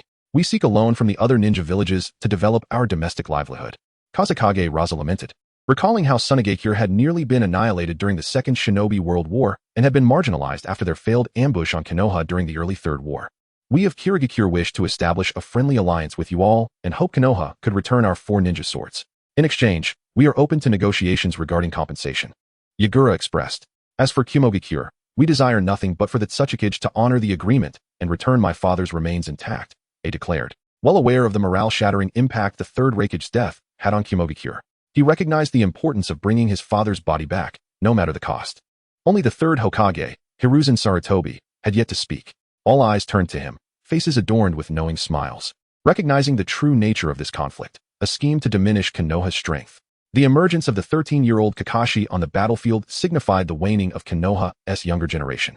Were it not for Minato's unexpected rise, Konoha might have faced a fate akin to Sunagakure's. First, the iron mines in the land of iron occupied by Kumogakure must be returned. Second, one of the 4 ninja swords from Kirigakure shall remain with Konoha as a symbol of friendship between our 2 villages. Lastly, Konoha shall provide the full loan requested by Sunagakure, but in return, we shall take half of the missions from the land of wind, Hiruzen Sarutobi stated, cradling his chin with his hands, and gently proclaimed, all in favor, please signify, those opposed, speak now. Chapter 26, Acquisition of the right to use the same skin. Do you truly understand the words that escape your lips? The voice belonged to Inoki, who refrained from using the derogatory term monkey in the presence of the gathered Kage. Does Konoha still possess the standing to make such demands? The Reikage A concurred, contemplating the prospect of acquiring Konoha's mineral resources from the land of iron through conventional means, which would ensure a profitable exchange for Kumogakure. Sarutobi surveyed the assembly with an impassive demeanor, though internally he harbored a cold derision. Despite the heavy casualties among Konoha's younger generation, the village's elite forces remained intact. The likes of himself, Jiraiya, and Orochimaru were firmly established as Kage-level shinobi, augmented by the emergence of Minato and the formidable Kakashi, who had once contained the 8 tails. Alongside the elusive Tsunade, the elite forces of other shinobi villages paled in comparison to Konoha's might. My demands are not excessive, Sarutobi asserted, inhaling from his pipe before exhaling slowly. I am not encroaching upon the resources of other nations, am I? Isn't that right, Tsuchikage and Reikage? Let us not forget. It was you who invaded our territory first, Mizukage. Throughout his discourse, Sarutobi omitted any mention of the Wind Country, a slight that left the Wind Shadow feeling humiliated. The Sand Village had been thoroughly vanquished at Kaiki Mountain, and Konoha harbored no fear of conflict. They were prepared to engage in battle should it be required. His straightforward words radiated authority, as several shinobi villages recognized Konoha's current manpower limitations. Sarutobi was acutely aware they were cognizant of this reality. However, conceding was not an option in the Ninja World War, where surrendering meant half defeat. Each Kage possessed their own ulterior motives. Realizing that there was no necessity to engage Konoha in a futile struggle, Our village has no substantial objections to your proposal, the youthful fourth Mizukage, Yagura, stated with a smile. However, I must insist that you return all of our ninja tools. I am willing to offer alternative resources as compensation. Did you not claim to seek amicable agreements with all nations? Sarutobi scoffed. Retaining a single ninja tool as a token of goodwill is hardly unreasonable. I personally have no objections, but these tools carry the legacy of our village through generations, particularly the Samahata, which belongs to the family of my attendant beside me. 7 ninja tools, when wielded by capable hands, can represent 7 elite jonin. With that, Terumi may step forward, imploring, "Please, Hokage, show mercy." Sarutobi turned to Kakashi, kindly asking, "What is your stance, Kakashi?" The sword was seized by you. He trusted Kakashi to make the judicious choice. Returning everything was implausible. Were it not for the fear of Kirigakure's desperation, he would likely refuse to relinquish even a single tool. This was an opportune moment to extract additional resources from the Mist Village. Defeat me, and I shall return it. Otherwise, the Samahata will remain with me. A blade from the Mist Village in my possession is not a disgrace. In such a pivotal setting, Kakashi had no choice but to adopt an assertive demeanor. A and Killer Bee exchanged glances, both eager to gauge Kakashi's current prowess. Killer Bee had previously divulged intelligence indicating that Kakashi had ensnared him in a peculiar space before the Eight Tails rampaged, which piqued A's interest. The meeting could not proceed further. The assembly exited the high building under the guidance of the Grass Village leader. Kakashi and Terumi May stood apart, prepared to engage should the need arise. At that moment, Terumi May had yet to embody the fierce figure she would become during the Fourth Great Ninja War. She was of a similar age to Kakashi but possessed formidable strength, having dual Kekiai Genkai, Lava Release and Boil Release. "What do you think?" A whispered to Bee. Yet, in an unusual turn, Killer Bee remained silent, intently studying Kakashi. Water Release, Cloud Water Blade. Terumi May initiated the confrontation, forming hand seals and unleashing a torrent of water that transformed into a long blade, aimed at Kakashi's head. Kakashi, however, did not flinch or evade. He activated his passive defense, rendering physical attacks ineffective. Lava Release, Dissolving Monster Technique. Boil Release, Skillful Mist Technique. Terumi May unleashed her bloodline limit, spewing forth a corrosive, magma-like substance while releasing a cloud of high-temperature acid mist. Yet, upon contact, Kakashi appeared to effortlessly evade the onslaught, merely shifting slightly to elude Terumi May's jutsu. Though Kakashi had claimed he would return the tools upon defeat, he wrestled with the decision of whether to hold back against Terumi May. Suddenly, he felt deceived by the Mizukage. "I concede. You are formidable, and I am not your match at present."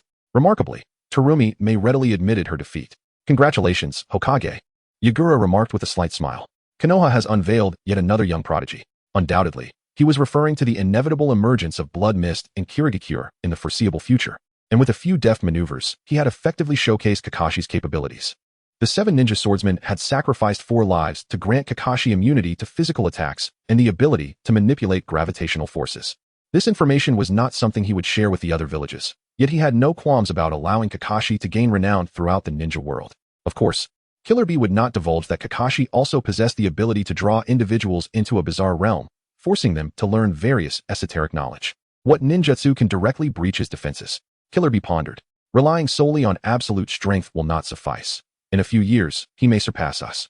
Anoki and Appo's gaze remained fixed on Kakashi as he subtly raised his right hand, chakra glimmering faintly. If I were to employ Dust Release, could I eliminate him outright? Minato remained vigilant, closely observing Anoki's every movement, ready to intervene at a moment and Appo's notice. Meanwhile, the Wind Shadow, Raza, cast wary glances towards Sarutobi, Minato, and Kakashi, his heart heavy with trepidation.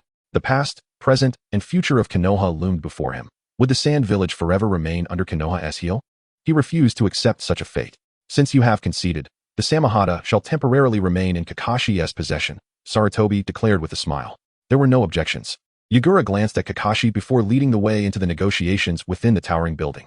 "Allow me to summarize the following," the Grass Village leader said with a cautious smile. "Awagakure will return the remains of the Third Raikage, receiving in exchange the iron mines of the Land of Iron from Kumogakure. Konoha shall return 3 ninja tools to Kirigakure, excluding the Samahata, while the Mist Village will compensate with corresponding industries from the Land of Hot Water. The Sand Village's required loans will be fully covered by Konoha, but half of the ninja missions from the Land of Wind shall be allocated to Konoha. That is all. No objections." After prolonged discussions over the minutiae, the Kage finally reached a consensus. The next step would involve their respective advisory councils drafting a treaty of goodwill. As the sun set, A and Killer Bee beheld the retreating figures of the 3 from Konoha, remarking seriously, "Darui will likely not stand a chance against Kakashi in the future. We must prepare accordingly." The third Tsuchikage's countenance was grave, yet a flicker of anxiety lingered beneath. At over 60 years of age, he lamented the slow growth of the younger generation in his village. In a moment, he felt a few more strands of white hair sprouting atop his head. Sarutobi strolled leisurely toward Konoha's encampment, hands clasped behind his back and pipe in mouth, flanked by Minato and Kakashi, who acted as his protectors. Minato, Jiraiya has formally recommended you as the fourth Hokage to the daimyo. What are your thoughts? Please, share them. Chapter 27. Confirming the position of the fourth Hokage, you are still in your prime, Lord Third, Minato replied with a smile, his head bowed slightly. Minato, this is precisely why I hold such high hopes for you. Your words and actions leave no room for criticism. As the seasons change, the stage now belongs to you younger generations. Our time is inevitably coming to an end. The third Hokage took a puff from his pipe and exhaled slowly. I am still too young. If I am fortunate enough to succeed you, I will require your guidance in many matters, Minato said, lowering his head a little more. Indeed. The road ahead of you is still long, the third remarked, suddenly calling out to Kakashi. What is it, Lord Third? Kakashi responded. You must diligently assist Minato in building a strong Konoha. You are still young, so strive hard. A bright future lies in your hands. Is it proper to encourage the sickly air? The trio's return to camp sparked renewed cheers. Kakashi, who was not fond of such spectacles, found an excuse to retreat to his tent. At this moment, he had officially entered the view of all the ninja villages, and it was inevitable that his abilities would be somewhat exposed. Being relatively young, although he possessed formidable skills, there was still ample room for improvement in the speed, quality, and range of his jutsu. He had witnessed many dazzling bloodline limits in the ninja world and believed that with the 6 eyes at his disposal, he could achieve feats unattainable by the Sharingan, provided he was given sufficient time. After all, Kakashi was a naturally gifted, all-around ninja. The grasslands of the Land of Grass had been bustling for quite some time, with ninjas from various nations traversing back and forth, relaying the latest news of peace talks. Following the arrival of Jiraiya and Orochimaru at the camp, Kakashi returned to Konoha alongside the third and Minato. Upon returning home, Kakashi was unaware that a heated debate was ongoing in the Hokage's office. Minato is still too young. I believe the 5th Hokage position may be more suitable for him, said Koharu, one of Konoha's advisors. Choosing between Orochimaru and Jiraiya would be the most appropriate. Do you think I am unaware of these matters? The third Hokage, Sarutobi Hiruzen, replied softly. He sat at the center of the office, flanked by Danzo, Mito, and Koharu. Indeed, in terms of experience and logic, either Orochimaru or Jiraiya would be a fitting choice. But have you considered that one is inherently cold and reclusive, while the other is perpetually wandering the continent? Moreover, despite their respect within the village, they have failed to connect with the next generation. The third continued, why advocate for Minato? If not for his flying thunder god technique supporting us across multiple battlefields, Konoha would have been overwhelmed and defeated long ago. His character is bright and warm, which is universally acknowledged. It is hard to believe he is the student of the whimsical Jiraiya. Ultimately, he has a group of comrades who trust him, setting an example for the next generation. Kakashi, who has excelled in this war, is one of his disciples. If you ask any young ninja about Jiraiya or Orochimaru, you will likely receive responses filled with reverence. However, inquire about Minato, and their faces will light up with proud admiration. Jiraiya and Orochimaru are merely names to most. But Minato is a figure they have seen, a hero who arrived on the battlefield in their darkest hour, a flash of yellow turning the tide. Upon hearing the third's words, Mito and Koharu fell silent, clearly swayed by his arguments. The third unconsciously glanced at Danzo, then turned to Mito and Koharu with a smile. In the end, we are merely growing old. The emergence of an excellent younger generation is a positive phenomenon. Should we not allow them to take over, lest we elderly continue to occupy our positions indefinitely? Mito and Koharu refrained from responding, fully aware of whom the third was alluding to. Danzo remained silent throughout, his bandaged head bowed low, lost in his thoughts. Since there are no objections, let us find an opportunity to announce this matter after the main force returns. Kakashi donned a black outfit and held a white flower as he stepped out of his house. Today, the third Hokage had summoned everyone to mourn the Konoha ninjas who perished in the Third Great Ninja War. Outside, Obito and Rin, also dressed appropriately, awaited him. The trio exchanged simple greetings, refraining from light-hearted banter, as the atmosphere demanded a certain solemnity. Turning the corner, they spotted Shursui, similarly attired, waiting for them. Brother Kakashi, Obito. Sister Rin, Shursui greeted politely. Kakashi nodded gently, but Obito furrowed his brow, puzzled by Kakashi's familiarity with Shursui, especially considering Shursui was a prodigy of the Uchiha clan. Had Kakashi experienced significant changes during his time behind the lines? As they approached the cemetery, Might Guy and Yugao joined their ranks. Upon seeing Kakashi, Guy brought along his companions, including Ui, with whom Kakashi had clashed in the Land of Iron. They were all comrades who had entrusted their lives to one another, and past grievances were easily set aside. Each clan in Konoha gathered in their designated spots, observing Kakashi's small group. This motley crew, Some younger members of the Uchiha clan attempted to greet Shisui but were pulled back by the adults beside them. Finally, the third Hokage slowly emerged, flanked by Minato and Danzo. Several mid-generation ninjas, such as Akimichi Choza, Yamanaka Inoichi, and Inazuka Kiba, followed closely behind Minato. Kakashi led the others in following them. At the cemetery, everyone bowed their heads in mourning. Some even shed tears, their sobs echoing. The most distant distance in the world is that of a small grave. Just moments ago, comrades were exchanging jests, and now one lay before them, departed. The deceased are gone, yet the living must bravely continue. Kakashi exhaled deeply, glancing at Obito and Rin, feeling an inexplicable sense of relaxation wash over him. The third slowly turned to face the crowd, stating, "Thanks to everyone's relentless efforts and the sacrifices of our fallen comrades, Konoha has achieved a hard-fought victory in the Third Great Ninja War. And I, Sarutobi Hiruzen, the third Hokage, hereby announce my resignation." The crowd looked up, their eyes shimmering with disbelief. Although they had anticipated this moment, they had not expected it to arrive so swiftly. The fourth Hokage will be succeeded by Namake's Minato. Chapter 28. A friendly spar, Kakashi vs. Obito. Several days have elapsed since the third Hokage announced that Minato would succeed him. The reactions of various clans are of little concern to Kakashi. He, along with Obito and Rin, trains in the private grounds of the Hitaki family. Although the Great Ninja War has concluded, he remains vigilant and committed. The Hitaki family, once a prominent clan during the Warring States period, was inspired by the noble vision of the first Hokage, Hashirama Senju. They fought valiantly alongside him to establish the Hidden Leaf Village amidst chaos. Yet now only Kakashi remains as the last heir. Having inherited the legacy of the Hitaki clan, Kakashi embodies the essence of a hidden affluent individual. During his time with Obito and Shisui, Obito notices that Shisui lacks the arrogance typically associated with many Uchiha clan members. Instead, he exhibits an unusual composure and wisdom for someone yet to reach the age of 10. Rin, owing to her background as a medical ninja, does not excel in taijutsu or ninjutsu, prompting Shisui to serve as her sparring partner. Despite Rin's physical advantages, the two engage in a balanced contest. Watching the spirited exchange between them, Obito leans over to Kakashi and quietly inquires, "Kakashi, do you know who Shisui's uncle is?" Kakashi, pulled from his focused chakra concentration, finds himself intrigued by Obito's question. "Do elaborate," he responds. "Uchiha Kagami," Obito reveals. He was one of the elite guards of the second Hokage, trusted by Tobirama Senju, and among the few Uchiha to receive such honor. Kakashi nods, understanding the implications. Shisui must have been raised with a sense of duty to the village over family loyalty. Tragically, Kagami met an untimely demise early in the Third Great Ninja War. His cause of death shrouded in mystery, and his son recently perished on the battlefield as well. Hearing this, Kakashi feels a sudden chill run through him.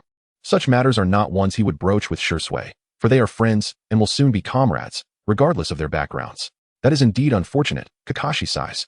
Obito, plucking a blade of grass and chewing on it, mumbles, "I sincerely appreciate that we can still gather like this." "What?"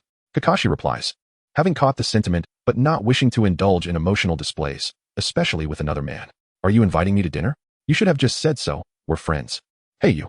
Obito sits up suddenly, his expression turning earnest. "Kakashi, let us spar." The atmosphere shifts, and Kakashi smiles. "Very well, you may attack while I defend." "Of course. For someone as formidable as you, Kakashi, I am merely a stepping stone for honing my skills," Obito asserts, unabashed. Though Obito has remained in the background, managing intelligence and logistics for the Konoha military police force, he is aware of Kakashi's prowess. Yet, he too has made significant strides and wishes to gauge the extent of his growth compared to Kakashi. With a deep breath, Obito suddenly unleashes a kunai from his left hand. Kakashi swiftly produces a kunai to block, the metallic clash resounding as Obito and Amp, Oppos, as projectile ricochets to the ground. As Kakashi prepares to counterattack, he senses a spatial ripple behind him, a kunai appearing out of thin air, aimed at the back of his head. Kamui's space-time technique. He realizes. However, Kakashi, endowed with the Six Paths Sage and Amp, Oppos, SIs, evades effortlessly with a mere tilt of his head. "I anticipated this," Obito muses internally. Acknowledging that such an attack is insufficient against Kakashi. Maintaining his composure, he observes Kakashi closing the distance, forming hand seals. A sizable spatial ripple emanates clockwise from Obito and Amp, Oppos, SIs. Kakashi, bemused by Obito and Oppos' transformation into a shuriken-like figure, thinks, is it necessary to employ the Manjiki Sharingan for a friendly spar? Does he not fear blindness? A powerful gravitational force pulls at Kakashi, distorting his form and lifting him off the ground, threatening to draw him into Kamui and Oppos' dimension. "Limitless and Oppos, Chao and Oppos," Kakashi exclaims as he folds space, reappearing at a considerable distance from Obito. Yet, Obito quickly performs another set of hand seals, a spatial ripple emerging once more. "Fire style, fireball jutsu," he declares. The explosive flames surge forth, enveloping Kakashi in an instant. Impressive. Is this the power of dual Kamui? Kakashi thinks. The speed at which he casts ninjutsu is astonishing. Gradually emerging from the smoke, Kakashi brushes off the remnants, completely unscathed. Let us end it here, Kakashi softly states. Obito, you have indeed grown stronger. Obito, buoyed by Kakashi's acknowledgement, stands a little taller. Since the time of the Kamui Bridge, he has progressively transformed from the underdog to an elite, earning the respect of his teammates and mentors. This recognition is profoundly significant for him. He no longer requires protection. He is now capable of safeguarding others. For those unfamiliar with you, if their abilities do not overwhelmingly surpass yours, it is entirely feasible to achieve a decisive victory upon first encounter. Upon acquiring the Manjiki Sharingan, Obito has swiftly cultivated such capabilities, prompting Kakashi to offer his praise generously. However, Kakashi continues, compared to me, you still have a considerable way to go. Your clothes may have merely acquired some dirt, but you must continue to train. Kakashi, you truly know how to irk someone. Being friends with you is rather dull. Obito retorts, tossing a handful of grass toward Kakashi. Obito, you must refrain from utilizing the Manjiki and Amp, Appos, S powers too frequently. It may inflict harm upon your body, Kakashi advises. The six-path Sage and Amp, Appos, S eyes indiscriminately absorb excessive information, placing a significant burden on his physical form. Thus, if someone were to touch Kakashi, they would find his body perpetually warm. While the Manjiki brings strength, it also bears side effects, such as permanent blindness. Kakashi, in a parallel dimension, witnessed the toll it took on his own body during a confrontation with pain, exhausting his chakra to the point of death. I initially thought the same, Obito admits.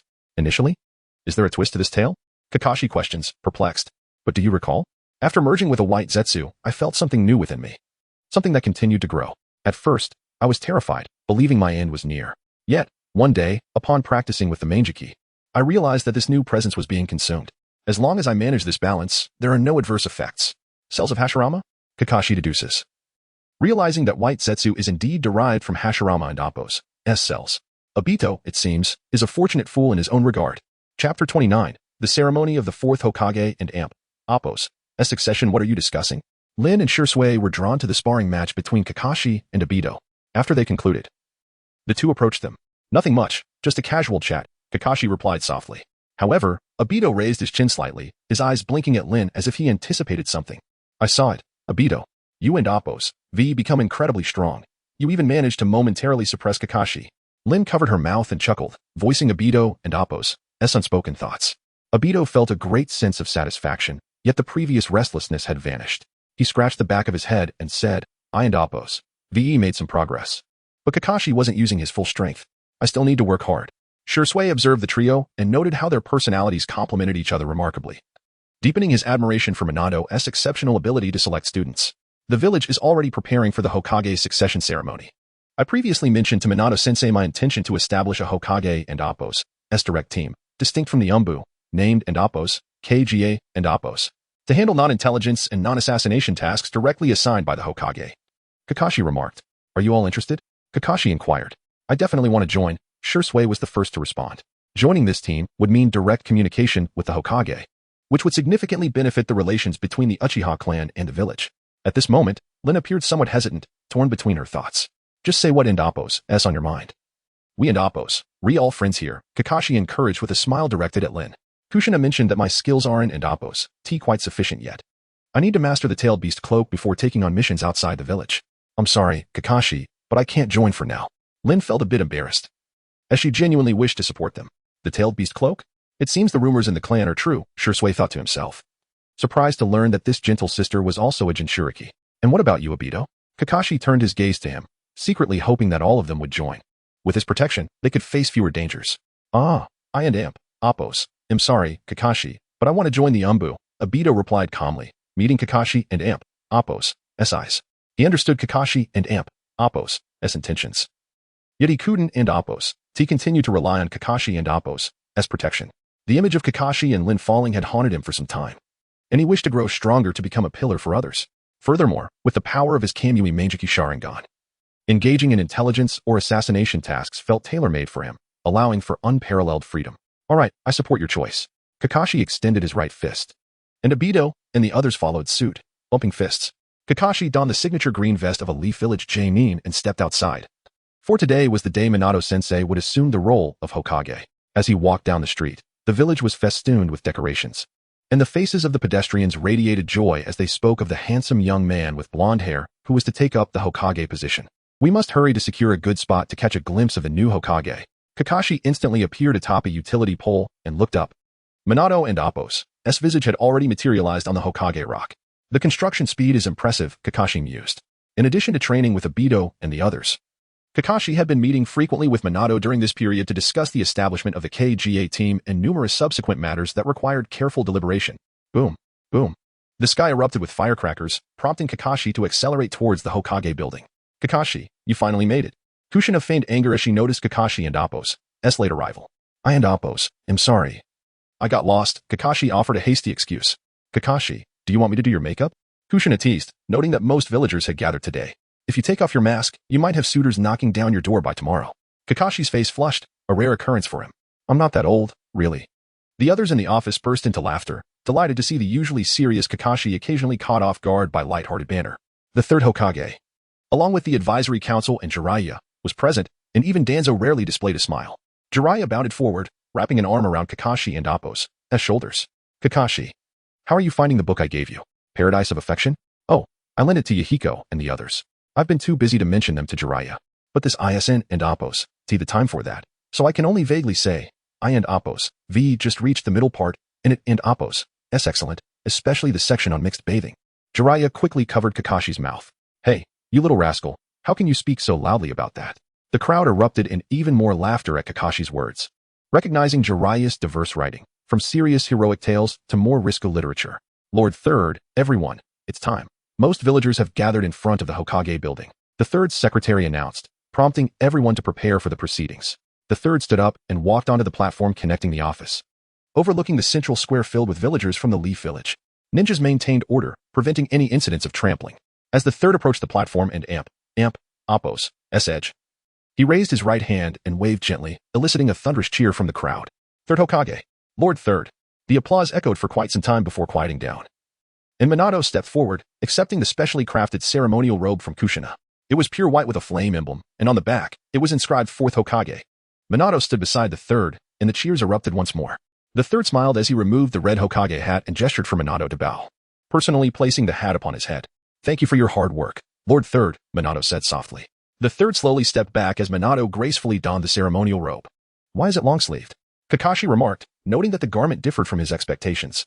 The villagers' enthusiasm was undiminished. Each wave from Minato was met with raucous cheers. Finally, he locked eyes with Uchiha Obito in the crowd. Their gazes met, and Obito's eyes brimmed with respect for Minato. Yet, Minato suddenly tore off the left sleeve.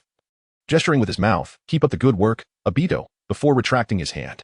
Minato turned and beckoned Kakashi to step forward. Kakashi was puzzled. But neither Kushina nor the others offered any explanation. Minato affectionately ruffled Kakashi's hair, removed the right sleeve, and draped it over Kakashi's arm. Kakashi lowered his head slightly, feeling as though the flame emblem on the sleeve had transformed into a blazing fire. You must keep pushing yourself as well, Kakashi. Chapter 1. The establishment of the Huya team and the preparation for the mission to the Land of Wind. The celebration lasted for 3 days before quietly coming to an end, allowing life to revert to its usual course. On the third day of the festivities, Obito vanished without uttering a word, merely fixating on Kakashi's fiery emblem on his right arm before waving goodbye and disappearing into the crowd. Eventually, the Huya team was formed, with Kakashi Hitaki as the captain and members including Shursui Uchiha, Might Guy, and Yuhi Kurenai. Initially, Guy had aspired to join the Yambu, but Kakashi intervened, citing a straightforward reason. Upon encountering an enemy, he would inevitably shout Konoha's dynamic entry and execute a spinning kick, thus compromising the stealth required of an Umbu, who were meant to operate as hidden night ninjas. Meanwhile, in the Hokage's office, the third Hokage sat smoking. Addressing Minato, is it wise to have Kakashi lead his team on a mission to the Land of Wind without further consideration? Upon hearing the Third's words, Minato organized the documents before him and replied, a sword's edge is honed through sharpening. Although Kakashi is young, his strength is formidable. He can certainly handle this responsibility. The Third lightly tapped his pipe to release the ash, continuing, my concern lies not with him, but with the members of his team. Their practical experience is still too limited, and I fear unforeseen circumstances may arise. Should we not send another Umbu team instead? The military forces of Konoha comprise not only conventional ninja units, but also the Umbu and the Hokage's Guard, with the Umbu tasked with clandestine missions, primarily focusing on intelligence and assassination. Members don animal masks, while many of Minato's contemporaries have joined the Guard, responsible for protecting him during outings or accompanying important figures. Kakashi's team, however, resembles a special operations group, enjoying a higher degree of freedom and directly following Minato's orders. Having served as Hokage for 20 years, the third's influence within the Umbu is undeniable. Let us first hear Kakashi's opinion, he instructed. Kakashi, please come in. Minato summoned Narashikaku, who opened the door and led Kakashi into the office. Good day, Lord Third. Kakashi greeted both men with a nod. Kakashi, do you recall the previous 5 Kage summit in the Land of Wind? We are prepared with cash to deliver. And we must also retrieve half of the ninja mission scrolls they released this month. Do you feel confident? Absolutely, the Huya team stands ready to serve you, Kakashi assured. His confidence palpable even behind his mask. Minato turned to the Third, asking, what do you think, Lord Third? Since both of you have expressed such confidence, I see no reason to oppose, the Third replied, resuming his smoking. Kakashi, this is not merely an escort mission. Members from the Land of Fire's daimyo will accompany you. The Land of Wind has borrowed funds from the Land of Fire, which is a matter of great prestige for their daimyo. Otherwise, I could have simply placed the money in a scroll for you to deliver, which would have taken no time at all. Minato clarified the stakes involved, emphasizing that this transaction represented the dignity of 2 nations, and thus, the money must not be mishandled within the Land of Wind. Kakashi recognized the gravity of this first mission for his newly formed team. Prepare accordingly. We shall depart tomorrow morning. The night swiftly passed, and after gathering for breakfast at Ichiraka Ramen, the Huya team awaited at the gates of Konoha. The envoy from the daimyo had yet to arrive, so they leaned against the gate frame, engaging in quiet conversation. Kakashi, why can't my father join this mission? He wishes to fight alongside you, Guy exclaimed, still exercising with dumbbells he had produced from seemingly nowhere. Kakashi recalled the amusing duo of father and son, a bead of sweat forming on his brow. Maybe next time. He replied, definitely next time. As the sun ascended higher, 3 luxurious carriages emerged slowly from the streets. The first carriage halted before Kakashi and the others, and a head suddenly protruded from within, revealing a face marred by excess and lethargy. Which of you is Kakashi? Stepping forward, Kakashi responded, hello, I am Kakashi. I truly wonder what the Third was thinking, assigning a mere child like you to ensure safety, said the man, his fingers adorned in an exaggerated manner. I am Mori Daiki, a retainer of the daimyo. He raised his head, as if expecting something. Kakashi frowned slightly, about to speak, when Shursui pulled him back, bowing slightly and whispering, it is an honor to accompany you, Lord Mori, on this mission to the Land of Wind. Hearing Shursui's words, Mori scoffed before retreating back into the carriage. Let us depart. The 3 carriages proceeded in sequence, flanked by dozens of attendants holding high the daimyo's banners, creating an impressive spectacle. Unbeknownst to Kakashi, Mori had also requested 3 Umbu teams for covert protection. Initially, upon hearing that the 4th Hokage was dispatching a few youths to protect him, Mori had nearly lost his composure. Such a delegation did not align with his stature. What if something happens along the way? He thought. Fine, I shall grant the newly appointed Hokage some leeway. I am far too magnanimous. Shursui led the way. Kurenai occupied the left position, Guy the right, and Kakashi lingered at the rear. However, upon turning around, he spotted Jiraiya, who was also preparing for a journey, his backpack slung over his shoulder. Kakashi greeted the envoy team before instantly appearing before Jiraiya. Surprised, Jiraiya asked, aren't you supposed to be on a mission? What are you doing here? Kakashi gestured toward the distant convoy and replied, I saw you from afar. There is something I wish to discuss. Stepping outside the gates of Konoha, the 2 white-haired men created an impressive sight. Previously, Minato-sensei sent me to the Land of Rain for a mission, where I discovered an organization called Akatsuki. Guess who their leader is? Jiraiya regarded Kakashi with intrigue, aware that Kakashi would not speak lightly of such matters. Contemplating, he stroked his chin and said, could it be Yahiko and his friends? I haven't seen them in a while, Jiraiya added with a hint of amusement, pleased that his students continued to strive for their ideals in the Land of Rain. However, Kakashi's subsequent words dampened his spirits. Konan had been captured. Yahiko nearly took his own life. Nagato was on the brink of a breakdown, and Hanzo had fallen from grace. Finally, Kakashi subtly hinted that there might also be hidden influences within Konoha. Kakashi produced paper and pen, jotting down the information regarding the masked man he had encountered previously. Jiraiya, a decisive individual, expressed his gratitude to Kakashi before hastily altering his direction toward the Land of Rain. Before departing, Jiraiya retrieved a book titled The Tale of Jiraiya the Gallant from his pack. Upon opening it, Kakashi noted that this time, it was not an adult-themed book, but rather featured a protagonist he recognized well, Naruto. Chapter 2. Do not inquire about our identity. We are mountain bandits. I am weary. You may halt now. Upon hearing the command of Moridaki, the coachman reined in the horses, bringing the carriage to a standstill. This was not the first time Moridaki had requested a respite. Kai, come here and massage my legs. Compared to the seemingly youthful Shursui, the delicate maiden Akane, and the aloof Kakashi, who bore an unusual large sword, the endearingly simple-minded Kai, with his watermelon haircut, was evidently favored by him. My lord, our journey has already been significantly delayed, Kai lamented. He felt helpless. He could not provoke someone so favored by the lord. He had consulted Kakashi, who merely patted his shoulder lightly, indicating his own powerlessness. Ah, you do not comprehend. Today, Moridaki is in good spirits. The caravan has already traversed from the mountainous regions of the Land of Fire into the plains. Beyond the plains lies the border where the Land of Wind meets the Land of Fire, and on the other side stretches an endless desert. Currently, the Land of Wind is in need of our assistance. What does it matter if we proceed slowly? They must await us patiently. Moridaki raised a cup of hot tea presented by a servant, bringing it to his lips and gently blowing away the steam. You need not worry. Any unsavory characters will flee at the sight of our banner. So, calm your heart, enjoy the scenery, and consider this an indulgence. However, the faint tremors beneath their feet caught Kakashi's attention. Stay alert. Someone approaches. He warned. Moridaki intended to speak further, but Kai drew forth his nunchaku, positioning himself protectively before the Lord. My lord, quickly, and sighed. What is happening? What is happening? Though he held a dislike for Kakashi, he had heard from the third Hokage of Kakashi's formidable prowess. He then rolled into the carriage, peeking through a small gap in the curtain, vigilant of his surroundings. A gust of wind swept by, stirring the dust below, and an almost imperceptible fine line shot toward the caravan with alarming speed. Should it strike a human, it would cleave them in two. Shirsue's Sharingan perceived the danger clearly, yet he remained silent, for Kakashi had already surged forward with his sword, Samahada, severing the threat. Kai, protect Lord Mori. Shirsue, safeguard the attendants. Akane, shield the carriage, Kakashi commanded. From the distance, nearly 50 masked ninjas emerged into view. Are these the Umbu of another village? The leading ninja waved his hand, and 9 similarly masked corpses were cast upon the ground. Moridaki's heart sank at this sight. These were the Umbu ninjas dispatched by the third Hokage to protect him. Kai remained fixated outside, barely catching Moridaki's words. Suddenly, Moridaki grasped Kai's arm urgently. Speaking earnestly, Kai, these individuals are my protective Umbu ninjas. If even they have been slain, your robust physique is crucial. Carry me to safety, and I shall reward you handsomely if we escape. Kai furrowed his brow, tilting his head slightly back, yet his character forbade him from uttering any mocking retorts. Fear not. We will be fine. Almost half of the ninjas charged toward Kakashi, their ninjutsu combinations executed with precision. Though Kakashi possessed unparalleled speed, he occasionally found himself struck by their techniques. While physical attacks did not harm him, the spectacle was still less than favorable. Shirsue formed hand seals. Body flicker technique. For identical Shijuis materialized in the fray, a stark contrast to the typical body flicker technique, this was not merely a matter of speed or shadow clones, as each was a tangible entity with its own strength. The attendants huddled closely to the carriage, fearful of being drawn into the conflict. With a mighty shout, Kai declared, 8th gate, opening of the healing gate. His complexion flushed crimson, veins bulging as he wielded his nunchaku with unfathomable speed, deflecting shuriken and kunai aimed at Moridaki's carriage. One masked ninja employed earth release, emerging from the ground to touch the carriage, preparing to unleash destructive ninjutsu, only to find himself ensnared by the rapidly extending branches of a towering tree as he entered the forest. The other ninjas, witnessing his sudden immobilization, shouted, Do not touch the carriage indiscriminately, he is a genjutsu user.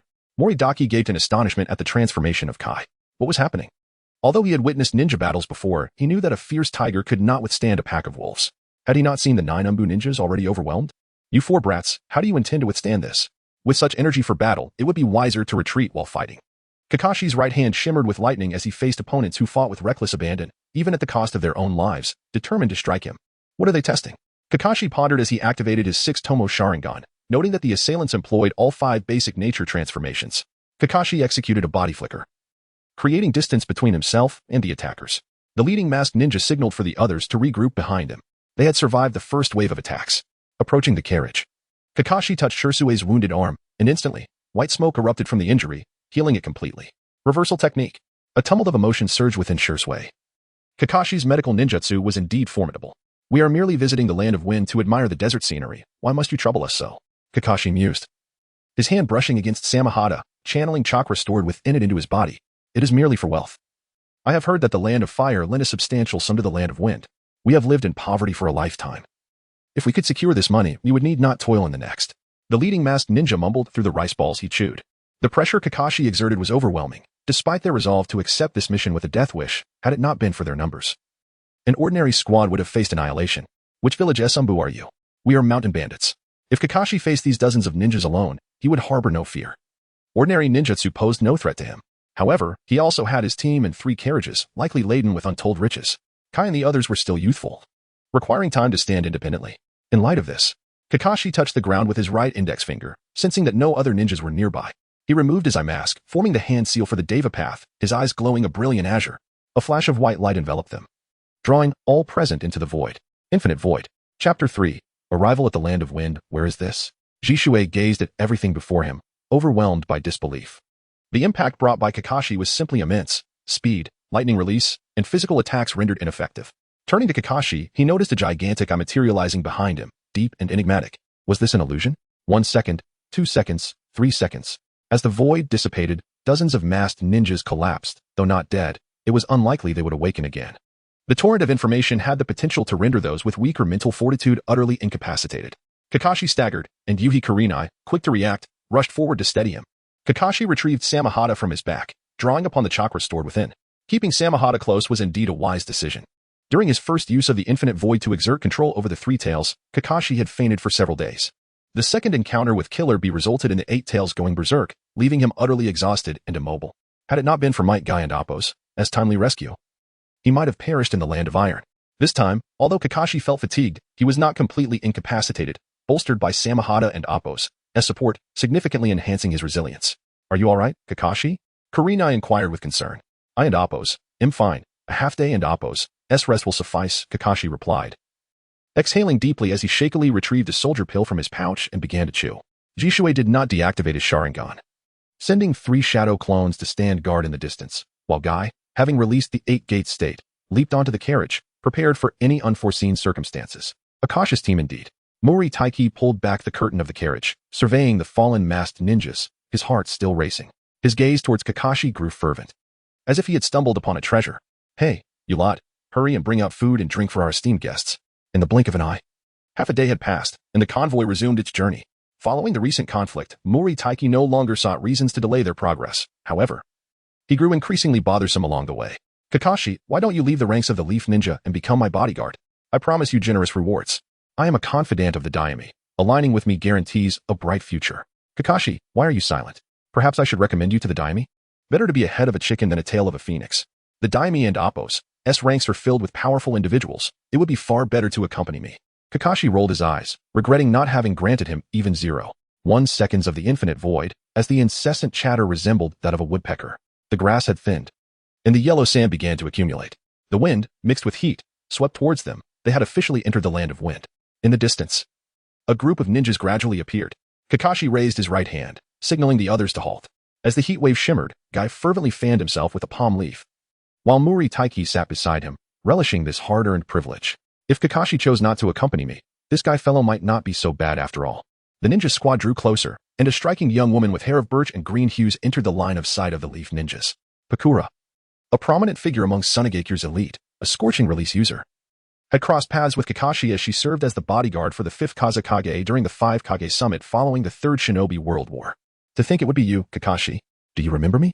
Pakura greeted Kakashi warmly, her demeanor typically gentle. It's you, Pakura. I feel quite guilty having such an esteemed individual travel so far to greet us, Kakashi replied, engaging in polite flattery. A sudden cough erupted from within the carriage. Kakashi and Appo's lips twitched, but he maintained his composure as he addressed Pakura. Inside the carriage is a trusted minister of our Daime, Mori Taiki. Lord Mori, this is Pakura, an elite J-nin from Sunegakure. Well then, let us dispense with idle chatter. The desert heat is unbearable. We must hurry to Sunegakure to attend to business.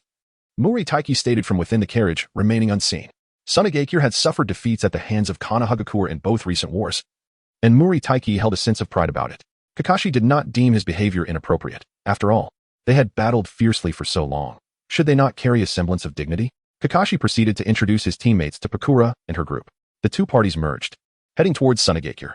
In Sunegakure, within the Kazekage and Appo's office, the 4th Kazekage, Raza, sat in his chair, glancing occasionally at the clock. His wife, Karura, stood beside him, holding his hand. Having spent a substantial sum to hire over 50 ninjas, the agreed-upon time had elapsed, and it appeared they had all met their demise at Kakashi's hands. Raza let out a heavy sigh. The news of Minato Namikaze succeeding as the 4th Hokage had spread throughout the ninja world, and the tale of him personally bestowing the fiery armlet upon Kakashi during the celebration had also circulated widely. Sunegakure, having navigated the ninja world for years, possessed its own intelligence network.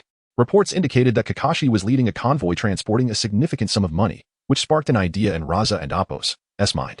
He contemplated another attempt to encircle and eliminate Kakashi, wanting to affirm his suspicions. Ordinary ninjutsu had proven ineffective against Kakashi. However, could bloodline limits yield better results? The land of wind was already arid and barren, relying heavily on imports for resources. With Konoha poised to seize half of the ninja missions, how could Sunegakure sustain its numerous ninjas? Konoha and Appo's actions were akin to uprooting Sunegakure and Appo's very foundation. If this continued, within a few generations, Sunagakure could be supplanted by Konoha. As the Kazekage, Raza felt a profound sense of responsibility to take action. No one could be invulnerable. There must be some ability capable of countering this young man. Kurura gently patted his arm, offering solace. Yes, I wonder if Pakura and Appo's scorching release will prove effective. What he did not say was that he wished to test whether the sealing techniques of the One-Tail could work, for if successful, he desired his wife to become the Jinchuriki for the One-Tail. Father, mother, a little girl with twin braids entered, dragging a smaller boy behind her, Shinki and Kankuro. Kurura lifted Kankuro into her arms and placed Shinki on her lap, a blissful smile gracing her features. Actually, dear, I have something to tell you. However, Raza was too engrossed in his thoughts to hear her. An elite Jainin entered to report that Pakura had met with Kakashi and his group upon their arrival in Sunagakure. His previously somber expression transformed into a radiant smile. Raza straightened his appearance and stepped out of the office to greet Kakashi. Kakashi, long time no see. You and Appo's, V grown taller. Ah, Lord Murray. We must ensure that tonight's festivities are unforgettable. Kurura approached the window, and little Shinki innocently asked, Mother, why don't you come and see? Kurura gently ruffled her hair, replying, I just wish to quietly spend more time with you. She then placed her hand on her abdomen, secretly wishing to inform Raza that she was expecting another child, whom she had named Gara. Chapter 4. A decisive victory. The servants methodically unloaded a multitude of luggage from the carriage, while Maoli Daki held his head high in arrogance, inquiring when the Lord of the Wind Country would arrive, displaying a rather haughty demeanor. Kakashi and his companions greeted Maoli Daki before following Pakura to explore Sunagakure. He held no concern for Maoli Daki and Appo's safety should an incident occur in Sunagakure, the strongest military stronghold of the Wind Country. It would provide the Fire Country with justification to take action. Since ancient times, the role of envoys has been paramount. Pakura assumed the role of a guide, elucidating the customs and culture of Sunagakure and the Wind Country. However, the ninjas they encountered were clad in rather revealing attire, sleeveless shirts paired with exceedingly short ninja pants, leaving Kai momentarily taken aback. Kakashi could not help but facepalm. Kai was indeed astonishingly naive. Yet, through Kakashi's heightened perception, he noticed a figure retreating into the shadows of a nearby tall building. Peace was elusive even in Sunagakure. Lord Pakura, the banquet is about to commence. A young ninja hurriedly informed Kakashi and his companions. Very well, Yakamaru, we shall proceed shortly, Pakura replied. Yakamaru was the younger brother of the Wind Shadow, Rasha. At the banquet, Maoli Daki engaged in boisterous toasts with the prominent officials of the Wind Country, exhibiting no trace of the cowardice he had shown while besieged at the borders of the Fire Country. Indeed, individuals thrive in environments suited to them. The Lord of the Wind Country did not attend, instead delegating his esteemed officials, likely to avoid embarrassment, as their statuses were not equivalent. Kakashi and his companions refrained from taking seats, standing behind Maoli Daki. Although Rasha reassured them that no mishap would occur, Kakashi and his companions politely declined to sit. As the wine flowed, Rasha gently clapped his hands, and the table fell silent. Due to provocations from other villages, conflicts between Sunagakure and Konohagakure had increased over the years. Fortunately, through mutual efforts, old grievances had been set aside. Konohagakure had shown remarkable generosity by lending a substantial sum to Sunagakure. On behalf of all of Sunagakure, I extend our heartfelt gratitude to Lord Maoli, the third and fourth Hokage, and the Lord of the Fire Country. With that, he drained his cup. Kakashi was nearly taken aback. Indeed, the ninja world was not solely about combat but also about human connections. Suddenly, the prominent official of the Wind Country interjected, Maoli. The wine has flowed freely. Shall we not indulge in some entertainment? Entertainment? Maoli, not easily fooled, recognized that he had sufficiently asserted his presence in Sunagakure and intended to return to Konohagakure with half of the ninja task scrolls. He was not keen on lingering in this sweltering locale. Are you perhaps afraid? The Wind Country official, emboldened by drink, summoned a journalist into the room, commanding, write that Maoli Daki, a prominent figure of the Fire Country, dared not participate in post-banquet entertainment. Publish it tomorrow and distribute it across the nations. With a resounding thud, Maoli Daki slammed the table, exclaiming, You dare play these games with me? The Wind Country has no shame. Ah. It's merely a request to spar with the ninjas behind you. Fear not, it will be kept light. Maoli Daki sensed the underlying implications. While Kai, Shisui, and Hong were undeniably talented, they were not yet worthy of such brazen remarks from a high-ranking official. Is this not an obvious attempt to extract information? You may decline, but I shall only offer you a quarter of the task scrolls. This was nothing short of a blatant ploy. Kakashi, what say you? He placed the decision in Kakashi's hands, unwilling to make arbitrary choices for him, yet unwilling to allow the Wind Country to speak so freely. Such rumors returning to the Fire Country would not bode well for him. Never mind, I shall handle it alone. My teammates are weary, Kakashi replied. As he continued to grow, many would inevitably seek to approach him. Assessing his abilities, there was no escaping it. This was also why, despite centuries of turmoil in the ninja world, many renowned ninjas, once formidable at their inception, ultimately faded into obscurity. The phrase to perish remained an elusive aspiration for most ninjas in this realm. Pakura, let us have you spar with Kakashi, Rasha suggested, a smile gracing his face. Concealing his true intentions. In Tsunagekyu's training arena, Rasha often reminisced about their first encounter with Kakashi, shrouded in shadows of doubt. He could not fathom why the third Hokage had brought a mere 13-year-old boy to the 5 Kage summit. Under the urging of the Mizukichi, Kakashi had sparred with another young girl, Terumi Mei. Two rare bloodline limits, water release and lava release, manifested within her, yet she succumbed to Kakashi without inflicting even a scratch. Under Rasha's guidance, the arena filled with spectators. He did not perceive Pakura's potential defeat at Kakashi's hands as disgraceful, rather. It would serve as motivation for the ninjas of Tsunagakure to aspire to surpass Kakashi. Who is that white-haired leaf ninja? He appears so young. Is it not a bit unfair to pit him against Lord Pakura? They underestimate us. It is time for the leaf to realize that Tsunagakure is not to be trifled with. Indeed, even if they send someone, they should at least send someone of yellow flash caliber. Whispers filled the arena, yet it was evident that the ninjas of Tsunagakure did not believe Kakashi could overcome Pakura. My apologies, Kakashi. You have traveled far only to face such a spectacle, Pakura said, her expression one of regret. Not at all. I have experienced such situations many times. Kakashi replied, retrieving a kunai and inserting his finger into the hole at the end, spinning it rapidly before lightly tossing it forward. As the crowd held its breath. The moment the kunai touched the ground marked the beginning of their engagement. Clang. The kunai struck the earth. Limitless, cobalt, folded space. Kakashi unleashed a devastating kick toward Pakura's head. From Pakura's perspective, as the kunai made contact with the ground, Kakashi's leg was already before her, leaving her only enough time to raise her left hand. The immense force sent Pakura reeling, and as she attempted to create distance, she felt an overpowering gravitational pull emanating from Kakashi. Limitless, cobalt, gravitational control, Kakashi delivered another powerful kick, striking Pakura's other arm, taking two forceful blows unguarded. Pakura felt her arms shatter under the impact. Yet, another tremendous repulsive force struck her down to the ground, leaving her no opportunity to form hand signs. Kakashi's Samahata was poised at her throat, rendering the arena silent. You have lost. Let it be, Kakashi declared, sheathing his blade and preparing to depart. Yet, Pakura hesitated. Prior to this day, Rasha had specifically warned her that Kakashi would be a formidable adversary for Tsunagakure in the future, and that if she could eliminate him, the price would be worth paying. I am sorry, Kakashi. With trembling hands, Pakura formed the signs, scorch release, overheating. A massive fireball erupted from Pakura's hands, hurtling toward Kakashi. Chapter 5. The illusory technique versus tail beast ball. In the all-encompassing gaze of the six eyes, such a stealthy attack was destined to fail. Nevertheless, Kakashi opted not to confront it head-on, as he held firm belief that the scorching release could not breach his limitless defense. Caution is prudent, after all. The master of the prison had underestimated the power of a strike, only to find himself ensnared by a spatial slash. Kakashi raised his right index finger and invoked the limitless technique. A black orb began to spin violently, emanating a crimson glow.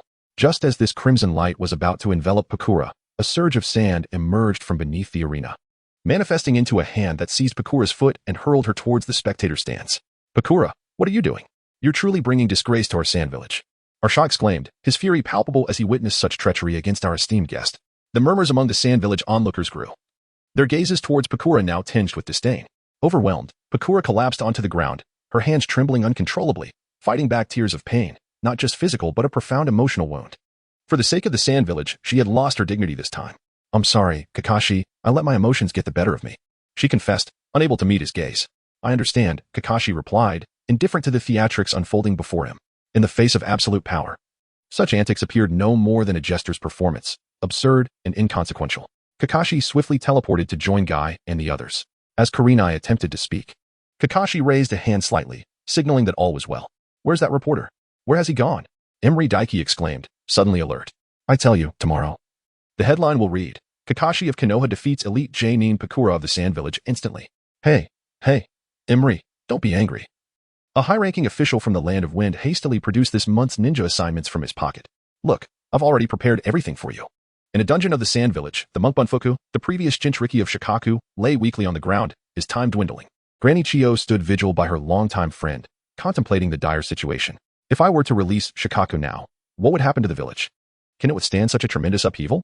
Bunfuku's gaze fixated on the ceiling adorned with ceiling symbols, his heart in turmoil. Since childhood, Shikaku had been sealed within him, and they had coexisted in a fragile peace. The fourth Hokage had employed sand to protect the entire village, and were we not doing the same? The ordinary villagers had already been evacuated, and those remaining tonight were all ninjas. That boy, he bears the surname Hataki, does he not? The parents of Scorpion, your son and daughter-in-law, were murdered by his father, Hataki Sh. Saku. Upon hearing this, Chiyo's expression darkened, her fists clenching. There was truth to this. Yet, this was also the will of the fourth. If we do not rise, our sand village will merely become a vassal of Konoha.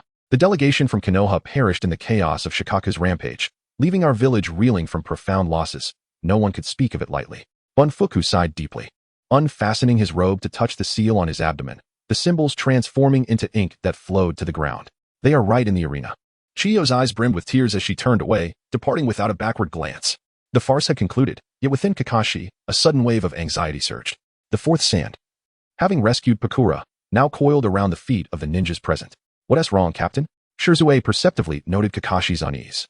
Ever since joining the KGA team, Shirzue had grown increasingly impressed by Kakashi, gradually yielding to his prowess. At 13, he had aided the fourth in dismantling the god of destruction, subduing the abduction of Lin by the Mist Village, repelling the Eight Tails rampage, and dispatching 50 ninjas at the border of the Land of Fire in mere moments. The first Hokage, Shinja Hashirama, was hailed as the god of shinobi, yet Shirzue had only heard tales of his might. Kakashi, however, was the strongest he had ever witnessed. The world of the Hokage is indeed brutal. At 13, Itachi and Obito annihilated the Uchiha clan. Kakashi's hair stood on end as the six eyes detected an unknown colossal creature soaring above the arena. This being raised its head, gathering terrifying energy within its mouth. Guy, take them away, Kakashi commanded. Guy, unwavering in his faith in Kakashi's judgment, immediately opened the first gate of the 8 gates, hoisting Emri Daiki and Kurenai upon his shoulders, while Shirzue clung tightly to Gai's waist. With a thunderous boom, they surged away from the scene, racing towards the distant desert. Kakashi removed his eye patch and began forming hand seals. Technique reversal, azure. A deep blue energy sphere appeared behind Kakashi. Technique reversal, crimson. A deep red energy sphere materialized to his right. The two spheres spun rapidly, drawing closer until they collided violently, merging into a singular entity. Purple lightning danced around Kakashi, as the energy wave stirred a fierce wind that swept through his hair. Kakashi raised his right hand, directing the immense energy sphere towards the unknown entity above, launching it forth with swiftness. What? Shikaku, having temporarily suppressed Bunfuku's consciousness, intended to unleash chaos but was caught off guard by the terrifying energy sphere that struck perilously close. In a moment of desperation, it released an incomplete tailed beast ball, though its power diminished significantly. A tremendous explosion echoed as the collision of energies generated shockwaves that surged towards the arena. Ursha formed seals, conjuring sand that shielded the gathered ninjas of the sand village like a protective armor. Kakashi's expression turned grim as he glared at Ursha. Had he not preemptively utilized the illusory technique, the tailed beast ball would have annihilated everyone present. Had the sand village truly lost its senses? Shikaku endured the brunt of the illusory technique and the incomplete tailed beast ball's explosion, suffering immense physical and mental turmoil. Bunfuku seized this opportunity to suppress Shikaku's consciousness, falling from the sky and crashing to the ground, shattering nearby buildings into ruins. Kakashi teleported to a high vantage point, his six eyes scanning through the debris, revealing a creature adorned with ceiling symbols, a raccoon dog, or perhaps a tanuki. Shikaku. The scorching release could not breach his limitless defense. Now, he sought to employ Shikaku with such feeble reasoning? Shikaku slowly rose from the rubble, unlike the usual tailed beast filled with hatred and ferocity. This time, it exuded a serene detachment, reminiscent of an enlightened monk. The sands of the sand village seemed to respond to an unseen command, converging towards Kakashi. Magnet release, sand binding coffin. This was Shikaku's sealing technique. Chapter 6, a failed scheme. The shifting sands on the ground surged toward Kakashi under the control of Monk Finfu. Suddenly, a crimson sphere materialized at the tip of Kakashi's right index finger, unleashing a violent burst of energy that scattered the grains generated by the sand-binding coffin technique. Kakashi turned to glance at Rasha, only to find him partially obscured by sand, with only his anxious face visible, staring back at him. At that moment, Kakashi grasped the entire scheme. From the instant he entered the sand village, he had fallen into a trap. First, Pakura had tested him with her scorch release. And after Pakura was swiftly defeated, the backup plan was immediately set into motion, releasing the One-Tail to seal him. They had lulled the crowd at the banquet before hastily evacuating many villagers. Once he was sealed by the One-Tail, they would strike to seal it in turn. The devastation wrought by the One-Tail would leave the sand village in ruins, justifying the funds sent by Konoha. The argument was irrefutable. Though Kakashi, a ninja from Konoha, was sealed, the sand village would also be left in shambles. To release Kakashi, they would first need to free the One-Tail, who would handle the aftermath. Once sealed, it was unlikely that it would be released again. At worst, they would incur additional losses. The village and Amp, Appo's interest lay in the youth who still had a chance to rival Konoha. With this realization, Kakashi and Amp, Appo's expression darkened, but he had already devised a countermeasure. Kazekage. The One-Tail has gone berserk. Aren't you going to arrange for someone to intervene? Kakashi shouted at Rasha, deftly evading the One-Tail and Amp, Appo's onslaught.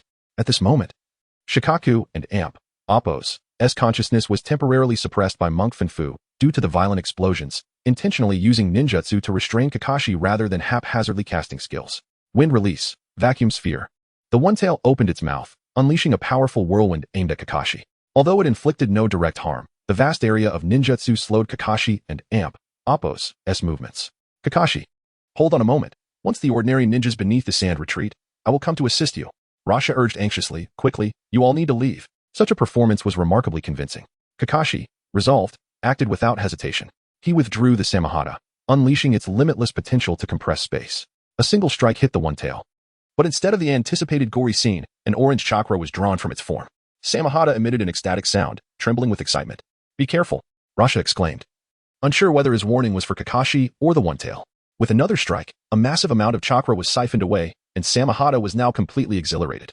Kakashi extracted chakra from the blade. The energy cost of his void technique had been replenished, and the range of his 6 eyes encompassed the sand village, absorbing all information. I found it. Kakashi suddenly dashed in a particular direction. It was the location of Chiyo and the sealing team, and the one-tail and Appo's colossal form attempted to intercept him, but could not keep up. Kakashi gathered Raikiri in his right hand and aimed for Chiyo. However, Chiyo revealed a sinister smile, her wrinkled face appearing particularly grotesque in Kakashi and Appo's eyes. You and Appo's taken the bait, Kakashi, and Appo's time to settle the score. The one-tail and Appo's hands plunged into the ground as its runes seemed to come alive, merging with the sand beneath. Desert Layer Burial Seal. A massive pyramid erupted from the ground beneath Kakashi and the others, the sand rapidly encasing them, intending to indiscriminately seal them all. Limitless Void. A blinding white light radiated throughout the arena, enveloping the one-tail, Chiyo, and the others instead. What is that? As Rasha rushed toward Kakashi's position, he halted, gazing at the distant black sphere.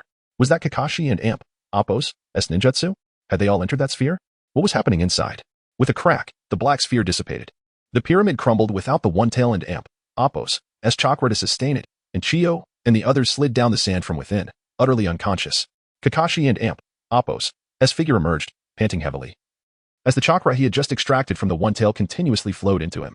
The one-tail slumped to the ground, possibly having lost its ability to move. However, Kakashi suddenly turned to Rasha, a smile breaking across his face, though it bore a hint of mockery. He mouthed a message, then vanished in an instant. Rasha clearly read Kakashi and Appo's lips.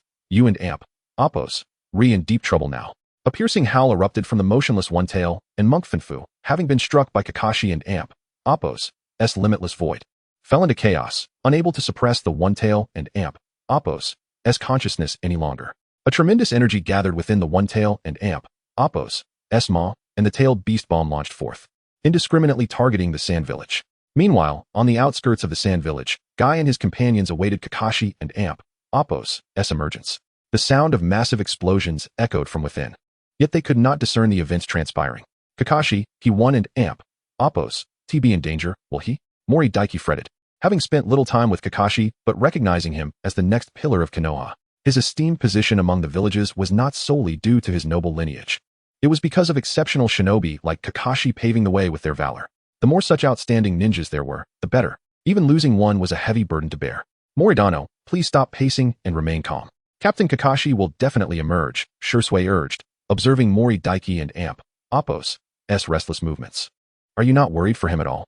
Did you not see that monstrous figure in the sky? Mori Daiki shuddered at the mere thought, instinctively repulsed by the idea of confronting such a colossal being. Of course, we are concerned for him, but more than that, we believe in him, more than we believe in ourselves, Kurenai reassured, though her clenched fists and trembling legs betrayed her inner turmoil. Only Guy remained silent throughout, unwavering in his belief that the man who saved his father and could shatter lightning would not simply vanish. He was the lifelong rival he had chosen. Oh, I am so tired. Kakashi and Appo's figure suddenly appeared, collapsing to the ground. Kakashi, Kurenai exclaimed, tears glistening in her eyes at his sudden return. Guy, Shursui, Kurenai. Take turns keeping watch tonight. If anyone approaches, retreat immediately with that. Kakashi cradled Samahata and fell into a deep slumber. Chapter 7. The Shadow of the Wind. Repay the debt. Kakashi, after a long absence, found himself dreaming once more, nestled comfortably in his own bed with a soft pillow beneath his head. A soft sigh escaped his lips as he slowly opened his eyes, only to be greeted by a youthful, yet somewhat weary face. It was then that he realized he was resting on the lap of Yugao Yuzuki. Clearing his throat, Kakashi swiftly sat up and retrieved a bandage from a nearby backpack, wrapping it around his eyes. Kakashi, you're awake, Yugao said softly, her voice gentle yet sufficient to draw the attention of Guy and Shizen, among others. Captain Kakashi. They echoed, feeling the surge of energy within him. With a smile, Kakashi addressed them. Thank you all for your hard work. He then roused the slumbering Moridaki, recounting the events of the previous night in detail. The Sand Village is truly despicable. We traveled great distances bringing both people and funds to assist them. And this is how they repay us. Moridaki fumed, recalling how none of his subordinates had seen anyone fleeing from the Sand Village the night before. Oh, this is the machinations between ninja villages. However, the Sand Village has encountered a misfortune this time, having kicked a steel plate. Kakashi offered him some consolation, noting that at least his own team had suffered no casualties. The events of the previous night could have led to complete disaster with a momentary lapse in vigilance. No, I must ensure they pay the price. Do they think the Land of Fire is easy to bully? The reputation of the Sand Village will be tarnished. With a thoughtful expression, Kakashi proposed, I have a suggestion, but first, I must see if you dare to enter the Sand Village with me. On a pile of rubble. Arsasa listened to the reports from his subordinates, his expression growing graver by the moment. 60% of our buildings have been destroyed, and 20% of the ninjas from last night have perished. Lady Chiyo and the sealing team, they are unconscious, and we do not know when they will awaken. Moreover, the representative of the daimyo has already fled amidst the chaos. The monk, Bifuku, will never awaken again, and the tailed beast has been temporarily sealed by him. With Chiyo in a coma and the village suffering such significant losses, Arsasa and Appo's heart felt as though it were bleeding. Let us slowly tend to the injured ninjas and rebuild the village. But where is the fourth Kazekage? Where has he gone? As the muffled sounds of cursing grew nearer, Moridaki approached, flanked by Kakashi and the others. You were the one at the 5 Kage summit who wished to borrow money to improve the lives of the Wind Country and Appo's citizens. We, the Land of Fire, agreed and brought the funds. So, Arsasa, what do you have to say about last night? Moridaki seized the moral high ground. Though Arsasa and Appo's heart was heavy, he gritted his teeth and replied, I apologize, Lord Mori. What transpired last night was truly an accident. The other ninjas from the Sand Village began to sense the gravity of the situation, slowly surrounding Kakashi and his companions. They dared to return? Kakashi removed his eye mask, his azure eyes gleaming with a different light under the sun, his right hand firmly gripping the hilt of his sword, Semihata. Arsasa raised his hand, signaling them not to act recklessly. As you can see, our Sand Village has also suffered immense losses. Last night, it was not that I did not wish to act, but there are certainly spies from other nations lurking within the Sand Village. The distinction between Kakashi being sealed due to unforeseen circumstances and him actively collaborating with the sealing of the tailed beast was stark. Was that my doing? I demand repayment. Moridaki continued to berate Arsasa. It is your fault that I spent the night in the desert. Had it not been for Guy and Appo's assistance, I might have frozen to death. I will recount every detail to the daimyo, and the Wind Country must be punished. Arsasa bit his lip, wanting nothing more than to silence Moridaki, yet the weight of the title 4th Kazekage restrained him. He could not afford to bear the responsibility for another large-scale conflict after the 2 ninja world wars had already devastated the Land of Wind. I am sorry, Lord Mori. Upon uttering this phrase, Arsasa felt as if his spine had been shattered, his demeanor becoming increasingly despondent. If you wish for me not to pursue this matter, there must be a price to pay. Moridaki revealed his demands. You must ensure the execution of Chiyo and Pakura from your village. Then we can let this matter rest. His fierce gaze bore into Arsasa, as if his eyes alone could rend him asunder. I'm afraid I must decline. Arsasa replied resolutely. Chiyo was the inheritor of the Sand Village's secret puppet technique, and Pakura was a formidable combatant, a bloodline limit user of the Scorching Release. This was non-negotiable. One attacked Kakashi, and the other, well, I need not elaborate further. Moridaki pressed, his demands sharpened. Can you not discern the gravity of trading their lives for the continued support from Konoha? An oppressive silence filled the air as Moridaki cast a sidelong glance at Kakashi, contemplating. Let us propose another condition. What you just suggested is beyond my ability to agree to. Yet Moridaki and Appo's cunning smile suggested otherwise. Then let your wife and children visit Konoha for a while. Arsasa suddenly raised his head, fists clenched, his facial muscles twitching with fury. It's fine. You can strike me down, but I assure you, Kakashi will return. This time, we are inviting your family to visit. Next time, it may not be so simple. Moridaki's light-hearted words weighed heavily on Arsasa's heart. Kakashi and his companions had already embarked on their journey back to the Land of Fire, their caravan consisting of 3 carriages, now accompanied by Kururo, Temari, Kankuro, and Yashimaru. Before departing, Kururo shared the news of her pregnancy with Arsasa, a moment that stirred deep emotions within him. Yet Kururo embraced him tightly, tears in her eyes as she assured him that she and the children would return safely, urging him not to worry and to fulfill his duties as Kazekage. Unborn Gaara was thus carried along with Kakashi back to Konoha. Reflecting on the future where Gaara would grow up alongside Naruto, a smile often graced Kakashi's lips. Pondering who would become the next Jinchuriki for the tailed beast. That was a matter for Arsasa to contemplate. What are you smiling about, Kakashi? Yugao inquired. Her curiosity piqued. This was the first time she had seen him unable to restrain his emotions in her presence. I was considering how beneficial it might be for a child to have a childhood companion during their growth, he mused. Does that mean he wishes for 2 children in the future? Yugao's face flushed, her imagination spiraling into overdrive. Chapter 8. Sleepless Nights After a Protracted Journey. Kakashi and his companions finally returned to the village of Konoha. Following the conscious promotion by Mori Daiki, the name of Hatake Kakashi once again echoed throughout the village. The swift defeat of the Blaze-released ninja Pakura, the uncontrollable rampage of the tailed beast, and the return of the 4th Kazekage's wife and children were feats that seemed almost unimaginable for a boy not yet 14. Many took note of the Higa team led by Kakashi. Despite the youth of its members, barring Guy, each one was a prodigious ninja with a bright future. Kururo and his companions were taken in by Kushina, and the people of Konoha treated them with kindness, showing no signs of prejudice. However, before reporting back, Mori Daiki caused quite a stir at Minato's office, insisting on bringing Kakashi or Guy back as personal bodyguards, only to be met with a firm refusal from Minato. As night fell, Kakashi lay in bed, meticulously reviewing the battles he had fought recently. His renown in the shinobi world was growing, and so too were the abilities he had revealed. From his initial use of the limitless immunity to physical attacks with his signature technique, to the swiftness brought forth by the Tsang and He, along with the gravity and repulsion effects, and his ace, the infinite void. It was inevitable that shinobi from other villages would strive to develop new jutsu to counter him. The 6 eyes and limitless capabilities were not invincible. Even when the master executed a 0.2-second infinite void at Shinjuku Station and annihilated hundreds of cursed spirits, he was left breathless. Space-based ninjutsu, top-tier jinjutsu, and sealing techniques were still beyond his capacity to confront head-on. Moreover, could the analytical capabilities provided by the 6 eyes, combined with his versatile physique, enable him to master those seemingly formidable bloodline limits? As his thoughts drifted, Kakashi finally succumbed to a deep slumber. In the kitchen, a tap left slightly ajar dripped water leisurely, the rhythmic sound resembling a soothing lullaby that calmed Kakashi's spirit. Suddenly, a figure cloaked in black appeared in Kakashi's room. With a few strides, it approached and lunged toward Kakashi's bed. Who? Kakashi jolted awake, pushing himself up and executing a side kick toward the shadow. However, his leg passed right through the figure's head. It's me, Kakashi. I'm Obito. The shadow revealed itself as Obito, shedding his cloak to expose his familiar visage. Kakashi turned on the light and, upon closer inspection, confirmed it was indeed Obito. Although he appeared significantly taller, his voice altered. What are you doing here? Wandering around my home at this hour?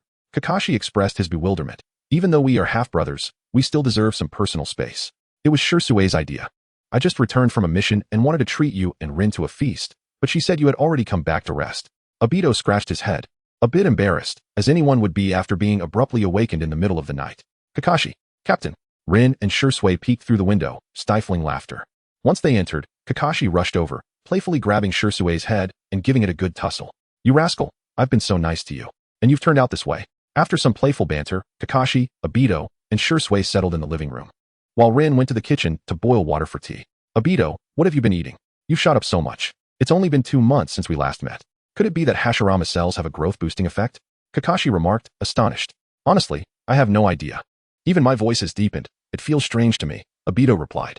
It was no wonder Minato failed to recognize his student during the Ninetales incident. Who would expect that in less than a year, a once soft and lively student could transform into a formidable and fearsome ninja? Obito felt a tinge of pride, standing nearly a head taller than Kakashi now, presenting a clear distinction of elder brother and younger brother when they ventured outside. And you, Shirsue? Are you not going to sleep and grow taller? Rin served tea to each of them and took a seat. Initially, some elders in my clan were quite critical of my joining the Higa team. But after performing well in Sunagakure alongside you, they now commend my foresight. Shirsue sipped his tea and continued, Lord Minato is in his prime. Yet other prominent clans in Konoha currently lack positions in the team. They are forever concerned with their own status. Recently, the clan members have been meeting in secret. I'm not sure what they are plotting, Obito added. I've joined the Umbu, and I've gradually drifted apart from some familiar faces. Kakashi fell silent, sighing before addressing Rin. And you? What is keeping you awake? During the day, with Kushina accompanying me, I hardly notice it. But once night falls and I close my eyes, an overwhelming anxiety consumes me. You all know, it's better left unsaid. Rin lowered her head, her eyes slightly red. Could even the gentlest of tail beasts have such a profound impact on the emotions of a Jinchuriki? The 4 of them gazed at the ceiling, lost in thought. As the long night stretched on. Yet, the long night would eventually pass, and dawn would inevitably arrive. Kakashi broke the silence. Let us go. I'll treat you to some late-night snacks on me. Oh great. The captain is the best. Obito exclaimed, though a hint of suspicion lingered. Why do I feel like I've been tricked again? At the late-night food stall, Kakashi watched in astonishment as Obito devoured skewers with fervor, having consumed his 60th already. No wonder he was growing so rapidly. Teenage boys seemed to possess insatiable appetites, as if their stomachs were bottomless pits. Slow down. Rin kindly poured Obito a drink. This time, with the Umbu team leader, enduring hardships. I've been starved. Obito mumbled through mouthfuls. Shursui raised his drink toward Kakashi. A toast to you, Captain. I look forward to your guidance in the future. Kakashi felt a pang of sympathy for this younger brother and draped an arm around Shursui's shoulders. Some matters are best left for adults to handle. Let us focus on strengthening ourselves first. Cheers. Just as they were enjoying their late-night feast, a few anxious ninjas swiftly moved across the rooftops nearby. Kakashi's 6 eyes, sharp as ever, detected the disturbance. He abruptly stood up, preparing to leave. What's wrong, Kakashi? Rin asked, puzzled. You all continue eating. I have something urgent to attend to. He tossed his wallet to Obito and vanished into the darkness. Quickly, summon the medical team. Lord Jiraiya has sustained severe injuries and is currently at Konoha Hospital. This was the urgent news Kakashi had just intercepted. Chapter 9. My medical ninjutsu is quite impressive. Kakashi followed several ninjas to the hospital, where he quickly located Jiraiya's ward. The room was crowded with familiar faces, the third Hokage, Minato, Kushina, Orochimaru, and even Danzo, alongside unexpected visitors, Yahiko and Konan. Kakashi, come in, Jiraiya beckoned. Noticing Kakashi standing at the door. This time, I've truly sustained severe injuries, Jiraiya remarked, his chest and legs mangled and bloody from the explosion. Despite gasping for breath, he maintained a cheerful demeanor, joking with those around him. Sensei, now is not the time for jokes, Minato said, his brow furrowed in anger. Jiraiya. The third Hokage added sternly, his gaze fixed on Jiraiya. Recently, while traveling outside the village, I suddenly remembered my 3 students from the Land of Rain whom I hadn't seen in a while. I thought I would visit them, but unexpectedly, I was ambushed and gravely injured, Jiraiya recounted, withholding the details of Kakashi's involvement. Minato, however, was astute, recalling Kakashi's brief disappearance in the Land of Grass. And he began to piece together the unfolding events. Sensei Jiraiya did this to save us, Konan said softly from Jiraiya's bedside, unable to meet anyone's gaze. A horde of unknown ninjas attacked our camp, destroying our village. After we managed to repel them, Hanzo of the Salamander emerged, and after our escape, a masked man appeared and captured Nagato. Sensei Jiraiya was injured by the masked man's explosive jutsu while trying to save us. A horde of unknown ninjas? Kakashi discreetly glanced at Danzo, yet noticed no change in his expression. Jiraiya suddenly coughed violently, clearly in pain. I apologize, everyone, Yahiko bowed. Finally grasping Kakashi's earlier words, an innocent bystander bears the brunt of the blame. If they had disbanded Akatsuki sooner and hidden for a time, perhaps the subsequent misfortunes could have been avoided. Yahiko and Konan, you two should remain in the village. I will assign someone to keep an eye on you. It's best if you stay here and care for Jiraiya, the third Hokage instructed, knowing Jiraiya was the most unreliable of his 3 disciples.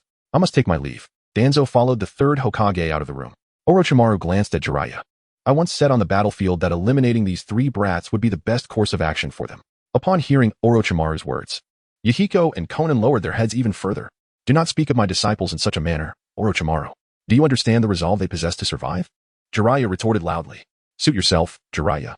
You will inevitably perish due to your own sentiments, Orochimaru replied, turning to Minato at the door. Minato, send someone to bring Tsunade back. The medical ninjutsu of this village is insufficient to fully heal Jiraiya. He will suffer lasting repercussions. If there was anyone Orochimaru still cared for, it was Jiraiya. Despite their starkly contrasting personalities, they had once illuminated each other's paths. Understood, Lord Orochimaru, Minato responded. Kushina, Minato called, and upon hearing her name, she closed her eyes. Sensing the atmosphere, let us discuss what transpired. Minato turned to Kakashi, then to Jiraiya, Yahiko, and Konan. Unless we clarify the situation, there will be no resolution. The first wave of attackers was likely Konoha ninjas. Yahiko clenched his fists, lost in thought. It was Konoha who dismantled Akatsuki. Yet it was also Konoha who risked their lives to save them, a profound contradiction. But Sensei, I trust you completely. Tears streamed down Yahiko's face. Years of effort crumbling into despair. Minato remained silent, eventually placing a reassuring hand on Yahiko's shoulder. Kushina, please look after those 2. Kakashi, come with me. Kakashi followed Minato, the Hokage's ceremonial cloak accentuating his broad shoulders. Upon reaching the hospital rooftop, Minato and Kakashi stood facing one another. Dispel your abilities. Huh? Kakashi looked up, noticing the seriousness etched on Minato's face. Oh, all right. With a swift motion, Minato delivered a light slap to Kakashi's forehead. Ouch. That hurt, Sensei. Kakashi exclaimed, holding his head, tears welling in his eyes. Why do you never share anything with us? Minato said, his frustration palpable, almost wishing to strike Kakashi again. Do you not trust us? Not at all, Sensei. The night was tranquil, and after a long pause, Minato sighed, continuing, before I brought you, Obito, and Rin back that day. I overheard some of your conversations. I later sought out the elderly Uchiha you mentioned, but all that remained was an empty shell. That elder must have been Uchiha Madara. Right? Impressive, as expected of you, sensei. Your speed and deductive reasoning are top-notch. Yes, sensei. Kakashi activated his Sharingan. Just once will suffice. The ninja world is perpetually tumultuous. Conspiracies abound at all times. In the future, any intelligence you acquire must be relayed to us without delay. If I have matters to attend to, I shall shield you from the storm, but if you face challenges, I shall stand by you as well. Do not bottle everything up inside, Kakashi. You have matured significantly. And I am very proud of you. Seriously, sensei? First, Obito and the others terrify me at night, and now you're trying to get sentimental? Kakashi scratched his head awkwardly. But then added, I understand. Minato, intrigued by Kakashi's mention of Obito, decided not to linger longer in the night and said, tomorrow. You shall set out to find Lady Tsunade. Lady Tsunade? She has certainly not A and Amp, Oppos, Lady and Amp, Oppos, anymore. She must be around 40. I doubt it will be necessary, sensei, Kakashi replied.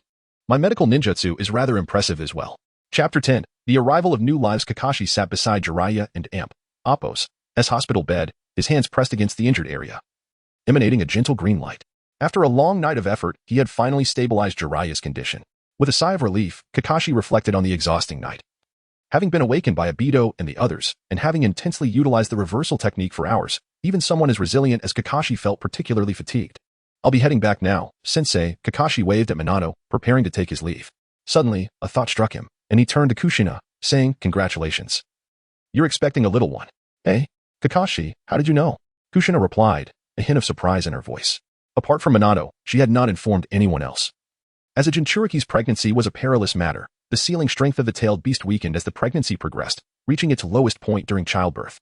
Just a guess. I saw you browsing in a maternity store while wandering around town, Kakashi casually replied. Yahiko and Konan can stay at my place. I usually live alone anyway. Jiraiya nodded slightly at the two, assuring them to be at ease. Thank you, Kakashi, Yahiko said, rising to follow Kakashi. Then, sensei, we'll visit you again later. Konan said to Jiraiya, before once more expressing her gratitude to Minato and Kushina. The two followed Kakashi home, only to discover Shirzei, Obito, and Rin sprawled out in the living room, their noise waking several of them. Where did you suddenly run off to last night? Obito rubbed his eyes. Yawning as he inquired. Kakashi recounted the events of the previous night and introduced everyone. In short, Shirzue, until Yahiko and Konan's restrictions are lifted. You'll be responsible for monitoring them. Obito, Rin, you both should head to the sensei. There should be a mission assigned to you. And what about you, Captain? As for me, my current mission is, of course, to sleep. As Kushina's pregnancy progressed, the news became increasingly difficult to conceal. Various units in Konoha heightened their vigilance, consolidating the security and intelligence departments. Kakashi's team primarily engaged in training and patrolling Konoha alongside the security division. Meanwhile, Obito was directly assigned by Minato to ensure Kushina's safety around the clock. After all, Obito's Mangeki Sharingan abilities proved exceptionally convenient, and the cells of Hashirama within him significantly mitigated any side effects. In the Land of Rain, where the Akatsuki had once established their base, the masked man, known as Daifu, sat regally upon a platform. Below him stood Nagato, Konan, and Hans of the Salamander. There's no time left to recruit suitable personnel, White Zetsu said. Sharing a body with Black Zetsu, Daifu, you and Black Zetsu lack combat strength. Can the plan you devised truly be executed successfully? My objective remains unchanged. Capturing the Nine Tails is my priority. Daifu toyed with the exclusive Akatsuki ring on his finger, continuing, if possible, why not destroy Konoha outright? There are many who harbor hatred for the Leaf Village, and with Kushina's due date still some time away, we have ample opportunity to act. What deep-seated grudge do you hold against Konoha? Nagato, marked by a curse seal from Daifu, was compelled to comply. On that fateful day, Jiraiya had rushed in, falling victim to Daifu's scheme. Nagato had threatened Daifu, vowing to destroy the Rinnegan if his teacher was killed, prompting Yahiko and Konan to carry Jiraiya back to Konoha. Just like you, Nagato. Daifu erupted with anger at Nagato's words, shouting, do you still harbor any illusions about Konoha? Don't forget, your parents were killed by their ninjas. The organization you toiled to establish was also eradicated by Konoha's Umbu. Daifu spoke ominously. Konoha is like that, proclaiming their righteousness while committing heinous acts. Nagato observed keenly, noting the tears welling in Daifu's eyes. So, Nagato, while others may not comprehend my motives, you certainly can. We should join forces to make the world feel our pain. Hans, during this time, go forth and recruit any ninjas who wish to overthrow Konoha. Nagato, accompany me as we capture the tailed beasts. Kakashi arrived at Minato's home, gifts in hand, alongside Rin. Kushina's belly had grown considerably, nearing her time to give birth. Yet she bustled about the kitchen, preparing a feast. Kakashi, Rin, come sit over here. Minato gestured to the empty seats beside him, calling out to the ceiling, Obito, you can come in now, dinner is ready. Obito's body crashed through the ceiling, landing gracefully on the floor. It smells amazing, Kushina. What delicious dishes have you prepared? You'll find out shortly. Kushina replied from the kitchen. Minato, I've been hearing quite a few rumors while roaming the village recently, Jiraiya remarked, flipping through an album. Minato was engrossed in reading Jiraiya's tales. What rumors? There have been many newborns in the past couple of years. Uchiha Fugaku welcomed a second son, named Sasuke, sharing a name with the third Hokage's father. Also, Shikaku quietly named his son Shikamaru. Although their clan is associated with deer, must every name include deer? Jiraiya chuckled. Not just that, Obito munched on snacks from the table. Hinata's brother, Hisashi, also had a son named Niji. As Kushina emerged from the kitchen with dishes, Rin hurried to assist her. Kushina removed her apron, adding, Karura gave birth to a son 3 months ago, named Gaara. I visited several times. The little one is adorable. All rosy-cheeked. And what about you two? Sensei, what name are you planning for your child? Obito inquired. Minato closed the book and exchanged a glance with Kushina. Regardless of whether it's a boy or girl, we intend to name them after the protagonist from your story, Naruto. Jiraiya was taken aback, feeling a mix of surprise and bashfulness. Is that really appropriate? What is inappropriate about it? Both Kushina and I admire the character you created. Minato surveyed the room, noting the radiant smiles on everyone's faces. Kakashi and Obito were playfully bantering, while Rin mediated. As time flows gently onward, may you all grow safely and peacefully. Chapter 11. The destruction of Konoha plan commences. In a modest dwelling on the outskirts of Konoha village, unremarkable yet significant, Minato, Shursui, Obito, and Jiraiya gathered. Minato refrained from donning the ceremonial robe of the fourth Hokage. At this moment, he was merely a father anxiously awaiting the birth of his child. Jiraiya, observing his beloved disciple's unease, offered words of comfort. Minato, fret not. Everything is in place. Tonight shall pass safely.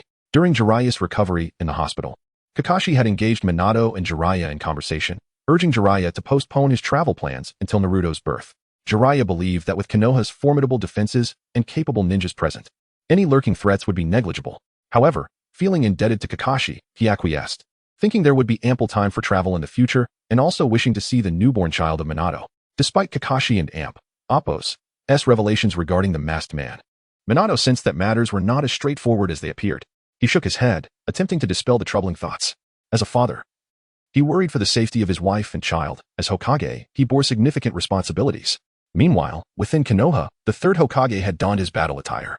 Flanked by the village and Appo's elite ninjas, Minato had shared intelligence regarding the masked man with them, acknowledging the likelihood of a fierce battle that night. Lord 3rd, Narashikaka entered, announcing, the intelligence team reports that a large contingent of ninjas is hastening toward Konoha. Fortunately, Minato had made the proactive decision to evacuate ordinary villagers to safety. Everyone, for the safety of our village. The third Hokage raised his fist, rallying the spirits of those present. Roar. For the village. On the rooftop of a Konoha building, the masked man Daifuku and Nagato had already infiltrated the area. Nagato, after releasing the summoned beasts, you should return, Daifuku whispered. But you said you wanted to destroy Konoha. Without my power, even you will find it challenging, Nagato replied, puzzled. If the goal was indeed to annihilate Konoha, tonight presented an excellent opportunity. Anticipating defeat is foolish, Nagato. Your eyes must not fall into the hands of Konoha, Daifuku declared, performing the summoning technique. Intricate seals emerged from his palms, manifesting upon the ground. Konoha. Tonight is the moment you will pay the price. With a resounding crash, 2 colossal figures appeared within Konoha, Four-Tails Son Goku and Six-Tails Saiken. In a pinch, these lone Jinchuriki are the easiest to eliminate. These tailed beasts are not yet mine to command, Daifuku sneered. Nagato also employed the summoning technique, conjuring the 8-headed bird, Yada. Nagato, go where you must, Daifuku instructed. As he activated his ocular powers, Daifuku and Appo's Sharingan began to manipulate the minds of the 2-tailed beasts. Four-Tails leaped into the sky, heading toward another part of Konoha. What is that? Hyuga Hisashi stood beside the third Hokage, swallowing hard. Is that a tailed beast? Not just one, but several colossal summoned beasts. The ninjas surrounding the third Hokage silently acknowledged a grim detail. The eyes of the 2-tailed beasts now bore the shape of Sharingan. Comrades, we have fought together for years. Now on the battlefield, trust in one another, the third Hokage proclaimed, surveying the crowd. Fugaku, ensure the Konoha Guard is ready to assist the injured. Hisashi and Shikaku, lead the elite ninjas to confront the intruders. I shall deal with the tailed beasts myself. Understood? Received. Understood. Summoning technique. Great Ape King. The third Hokage summoned the mightiest of the Ape Kings. Monkey, it seems Konoha is facing a dire crisis. With that, the Ape King transformed into a colossal club, resting upon the third Hokage and Appo's shoulder. Vidra Scepter. The third Hokage gathered his full strength, leaping into the air as Six-Tails charged directly at him. The Ape King suddenly elongated, crashing into Six-Tails and Appo's head with tremendous force. Begone! With every ounce of strength. The third Hokage and Appos' muscles bulged beneath his black combat attire. Six Tails was sent hurtling out of the village. If I were 20 years younger, no.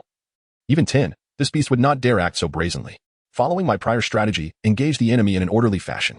All Umbu, gather at my position and confront Six Tails. The third Hokage and Appos' voice rang with authority. Regardless of his governance, he never wavered in the face of external threats. Four Tails soared high, spewing forth torrents of lava. The Konoha ninjas present utilized ninjutsu to defend against the onslaught, yet the disparity between ordinary ninjas and a rampaging tailed beast was monumental. Mother! Mother! Young Irika wept, clutching his mother as she succumbed to severe burns from the lava that struck her while saving him. You fool! You and Appos, read just a Chunin. Why did you stay behind? Hurry and take your mother to safety. Irika and Appos' father stood resolute before his wife and son, trembling yet unwavering. This was the burden of manhood. Father, be careful. Irika cried as another massive lava flow cascaded toward them. The area was too vast to evade. Irika and Appos' father could only embrace his family, prepared to shield them with his own body. Irika and Appos' gaze fixated on the impending lava, knowing escape was impossible. Suddenly, a figure appeared in his line of sight. It was Kakashi. Lightning coalesced in his right hand, shattering the lava upon contact. Take your wife and son to the medical point, then consider joining another battlefield. Avoiding the tailed beasts, Kakashi and Appos' figure vanished in an instant. Irika and Appos' father, without time to contemplate, lifted his wife onto his back, gripping Irika and Appos' hand tightly as they retreated to the medical point. Yet Irika couldn't and Appos' help but glance back, repeatedly looking at the white-haired figure. Thank you, Kakashi. Battles erupted across three fronts. The ninjas of Konoha united in their resistance against the invaders. Meanwhile, in a concealed location on the rear mountain of Konoha, Danzo leaned on his cane, surrounded by dozens of masked ninjas. The Root Organization, a notably high-ranking masked ninja, could not hold back his concern. If we do not intervene, Konoha may not withstand the onslaught. There are not only two-tailed beasts, but several giant summoned beasts and a multitude of rogue ninjas. However, Danzo and Appos' expression remained unperturbed. He had awaited this very moment. No matter.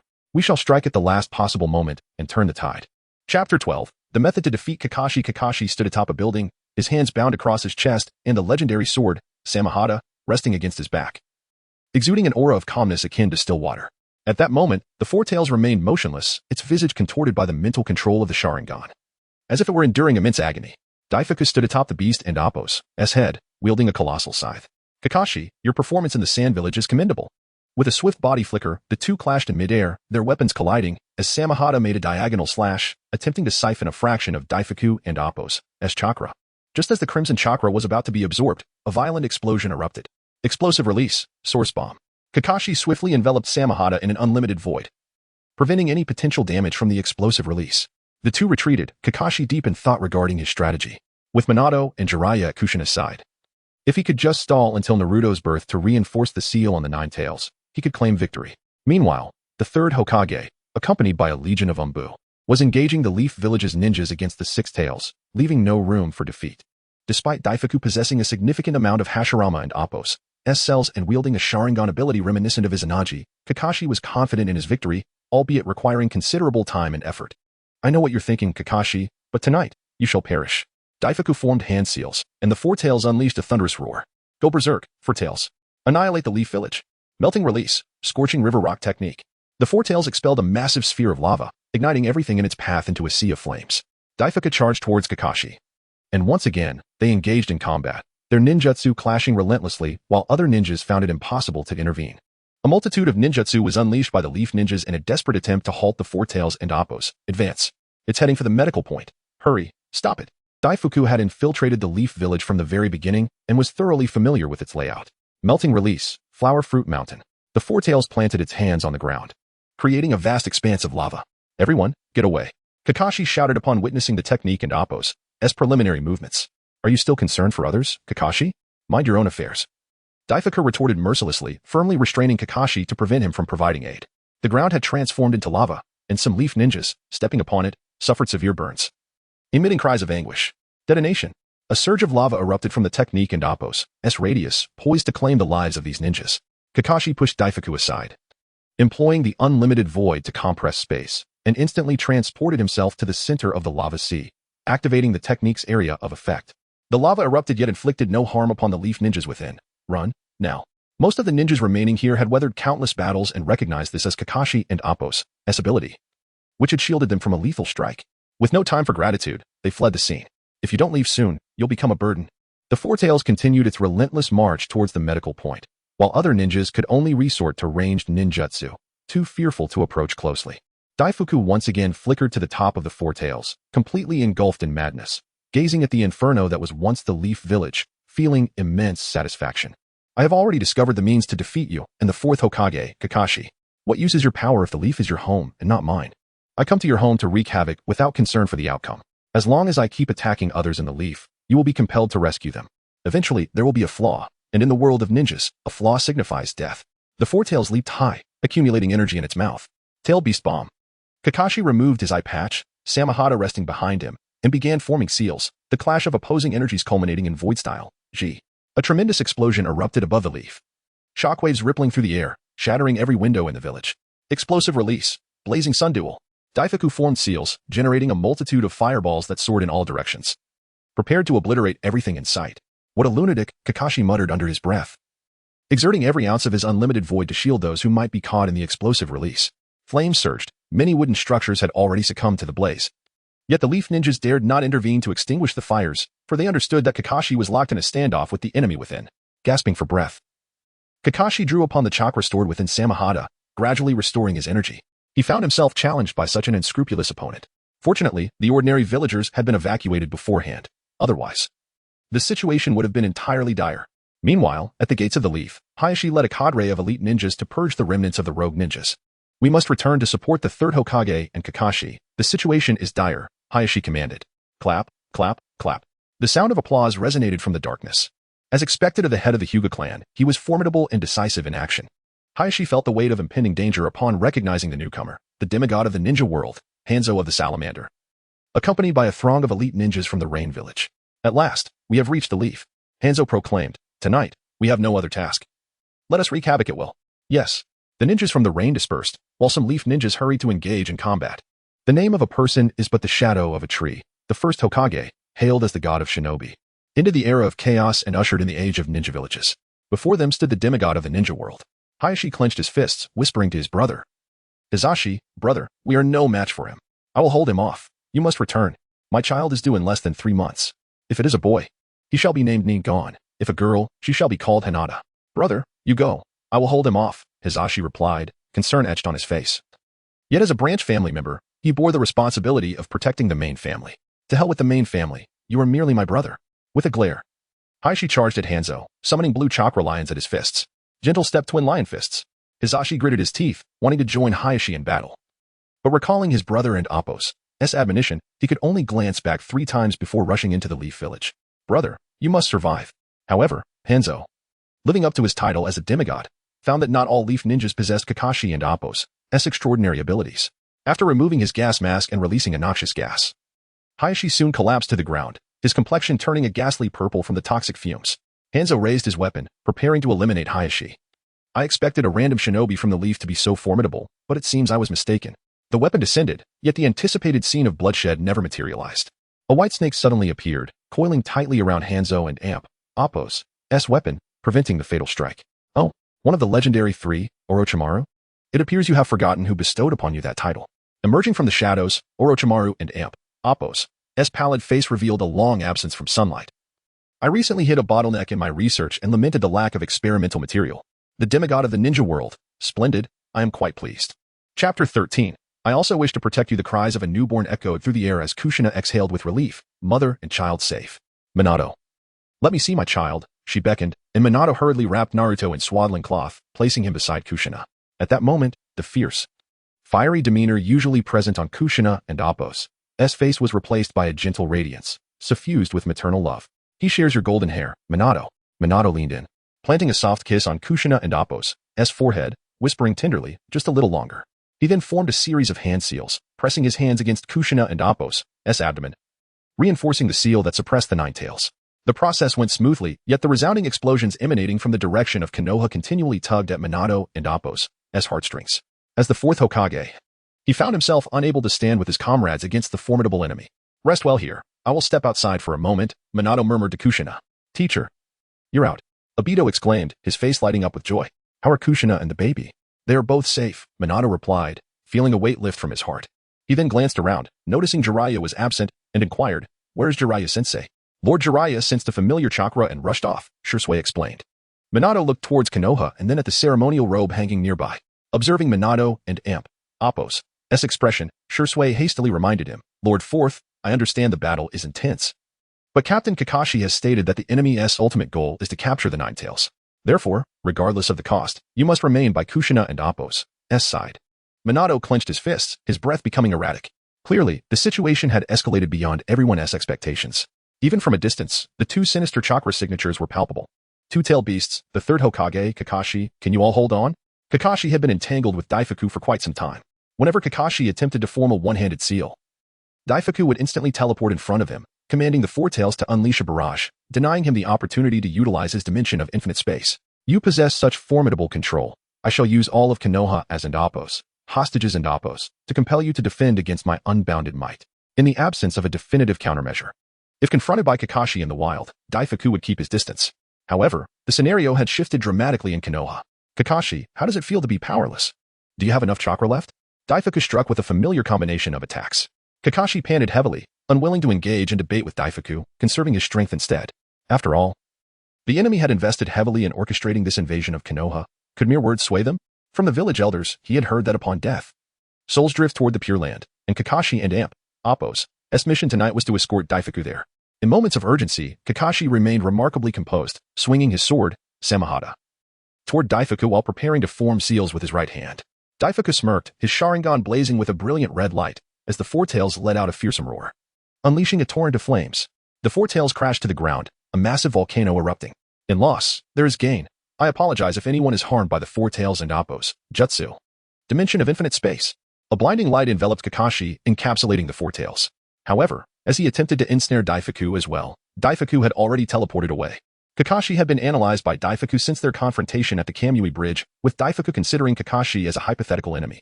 He understood that if Kakashi were to utilize the dimension of infinite space, he would need to perform hand seals.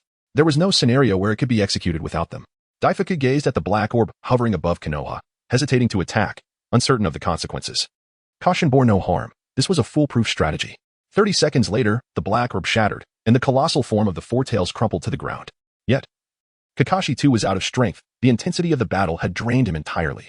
He required time to recover. Was he despairing? Kakashi did not think so. Naruto should have safely arrived, and the Nine Tails and Appo's seal should have been reinforced.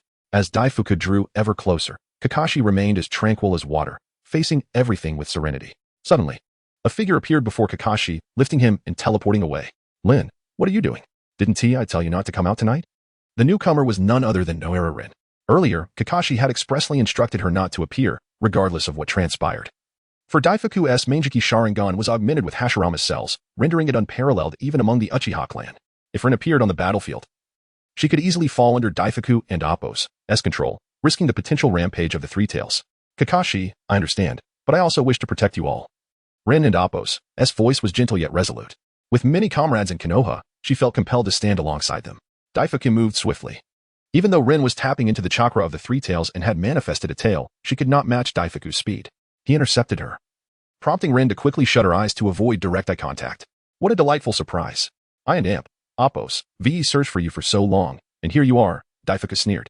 It seems fate has deemed it time for Konoha and Appo's demise, with the Three Tails delivered to me, avoiding direct eye contact. He nonetheless intended to control the tailed beast through physical contact. Daifuku swung his scythe, teleporting to strike Rin. However, her body suddenly erupted with a multitude of coral, enveloping both her and Kakashi, transforming not just their immediate vicinity but also the ground beneath them into coral. This was a precaution against Daifuku relocating their coral-covered sanctuary. Daifuku halted, letting out a weary sigh, surprised to find himself thwarted by a young girl employing a skill innate to the Three Tails. Though he had paid the price of the Four Tails, Kakashi had been successfully removed from the equation, marking a significant step forward in his plans. Next, he needed to draw out the fourth Hokage. In mere instance, Daifuku stood atop the Six Tails, addressing the inhabitants of Konoha with a smile. Third Hokage, esteemed elders. It has been far too long. Upon hearing these words, the third Hokage felt a dizzying wave of recognition. The voice was so familiar. Uchiha clan members. Are you still fighting for Konoha? But have you ever considered what you gain after sacrificing everything? You are merely tools of Konoha. With that, he slightly shifted his mask, revealing his Sharingan. I shall await your arrival. Silence. You are nothing but a rogue ninja of Konoha. Fugaku, the Uchiha clan leader, felt compelled to speak out. If he did not take a clear stance now, he could only imagine the repercussions for the Uchiha clan in Konoha moving forward. Daifuku and Appo's laughter echoed through the night sky. A sound tinged with resignation, sorrow, and hatred. The Six Tails raised its head, gathering a tailed beast ball, launching it toward Konoha. Chapter 14. I am the traitor ninja. Uchiha Daifuku, a colossal tailed beast ball, surged forth, unleashing a terrifying shockwave that bombarded the heart of Konohagakure. The third Hokage and others, however, were evidently too late to intervene. A look of dread crossed the third's face, as if he had already envisioned the village in ruins. Yet, amidst the darkness, two mysterious runic black lines appeared, ensnaring the tailed beast ball as if it were caught in a mire, before it vanished above the village. At last, the fourth Hokage had arrived. Daifuku formed hand seals, leaving behind a fire-style shadow clone as his true self followed the spiraling Yada no Kagami into the unknown. The villagers erupted in cheers. The fourth. It is Lord Minato. His ceremonial cloak billowed in the wind, and the corners of Minato's eyes turned orange as he activated Sage Mode. This transformation bestowed upon him formidable sensory abilities. The Four Tails had already been subdued by Kakashi, and the invading ninjas had been largely eliminated. Jiraiya and Orochimaru were engaged in battle with Hanzo of the Salamander. Thus, the only remaining foes were the Six Tails and the masked man before him. Minato raised his right hand, releasing an immense quantity of chakra, which, under his meticulous control, began to whirl at high speed rather than dissipate. Sage Art, Rasen Shuriken. Minato hurled a specially crafted kunai while simultaneously accelerating toward the Six Tails and Appo's head. However, Daifuku and Appo's clone wore a cold smile. He had specifically collaborated with Nagato to capture the Six Tails for this operation. Although the Six Tails lacked formidable physical jutsu, its potent acidic gas and foam techniques were perfect for stalling. I have triumphed. The moment the fourth appears on the battlefield, my victory is assured. Meanwhile, Naruto had just been fed a little milk by Kushina but was wailing incessantly. In desperation, Kushina called for Obito to come in and attempt to soothe Naruto. Surprisingly, once Obito took Naruto into his arms, the child quieted down. Obito gazed at Naruto, a heavy weight upon his heart. The duty of protecting Kushina and her child now rested on his shoulders. Jiraiya had rushed to the battlefield, and Minato had vanished after entering Sage Mode. Obito was oblivious to the formidable foes that had compelled two shadow-level ninjas to recklessly rush to their aid. Was this the distinction between the village and family? Obito. Should any calamity befall us tonight, take Naruto and flee. With your abilities, you can surely manage. The Uzumaki clan was indeed blessed with remarkable vitality. Kushina was already able to sit up. Rest assured, Kushina, Shursui, and I will safeguard you both. Obito's expression remained calm, devoid of any impatience or panic. His nearly year-long tenure in the Umbu had tempered him significantly. Explosion release. Dance of Chaos. A thunderous cry echoed from the sky as Daifuku, aided by the Yada no Kagami, finally located Obito and the others and Appo's hiding place. A violent explosion resonated against the barrier, followed by a crisp crack. Buildings collapsed, and Obito's eyes shifted from the Sharingan to the Meijiki. Kamui. He transferred Naruto to Kushina, and a ripple in space emerged as he enveloped the two in the realm of time and space. Daifuku stood atop the Yada no Kagami, gazing down with an indifferent expression at Obito's Meijiki. To his surprise, many in Konoha indeed supported the Uchiha clan. Obito, you truly amuse me. Obito's expression remained unchanged, though a storm of emotion surged within him.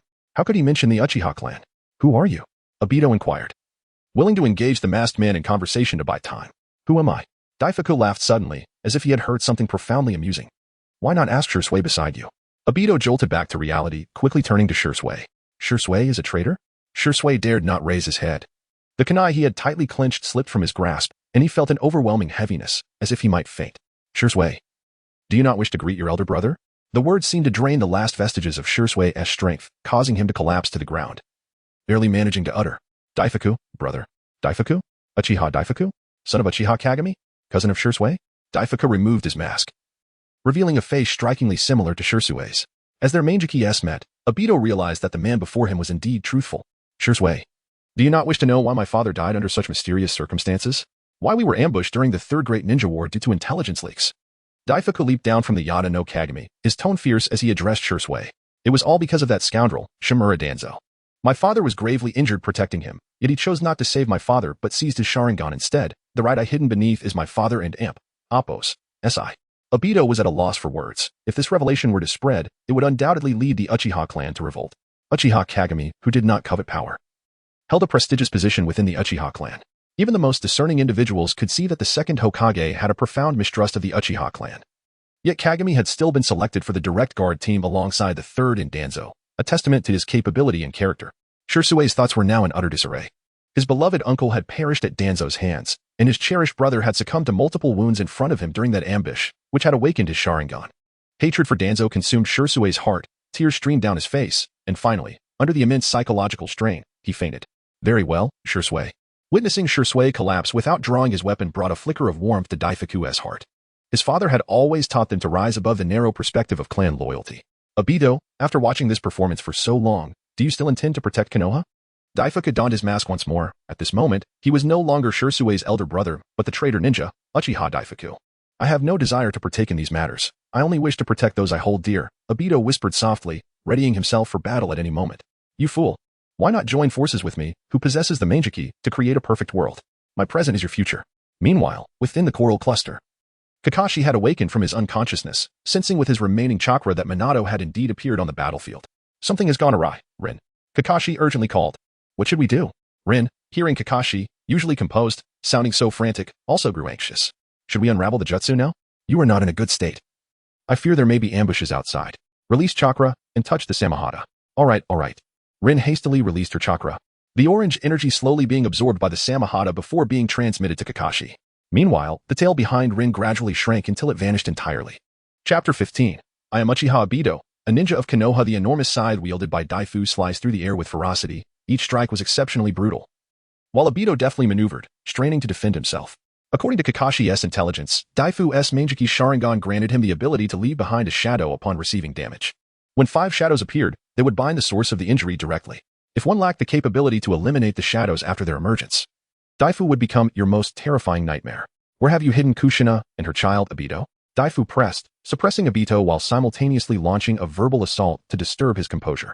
Yet, Obito remained silent, contemplating his strategy. He knew that Kushina and her child were within his dimensional space, and he could not absorb Daifu without risking their safety.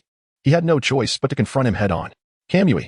Obito mentally roared, focusing his gaze on Daifu's neck as spatial ripples emerged instantaneously. Contrary to his expectations, there was no cracking sound. Instead, a shadow manifested, and Daifu appeared elsewhere. Though Daifu maintained an outwardly calm demeanor, inwardly, he was engulfed in darkness. It was said that Obito was the underachiever of the Uchiha clan, yet this underdog concealed a Mangeki Sharingan. The clan's members, who still reveled in dreams of grandeur, were obliviously deserving of their current plight. Explosion release. Lava ball. Daifu gathered chakra into a massive fireball and hurled it at Obito, who found it passing straight through his form, crashing into the ground instead. A tremendous explosion erupted, flames scattering through the forest. Such remarkable abilities, Obito, Daifu remarked quietly. Cautious and calculating. It was no wonder that Jiraiya and the 4th Hokage dared to journey to the battlefield, leaving Obito to guard Kushina and her child. It was indeed a sagacious decision. This strange ability, coupled with a calm demeanor, starkly contrasted with the impulsive, hot-headed youth described in the reports. Then, explosion release, dance of chaos. Daifu formed hand seals, unleashing a torrent of chakra that exploded violently in its wake. This technique was designed to breach barriers, boasting extensive range and immense destructive power. Obito utilized his Mangeki Sharingan to its utmost potential. Within his vision, Daifu's chakra glimmered like a beacon amidst darkness.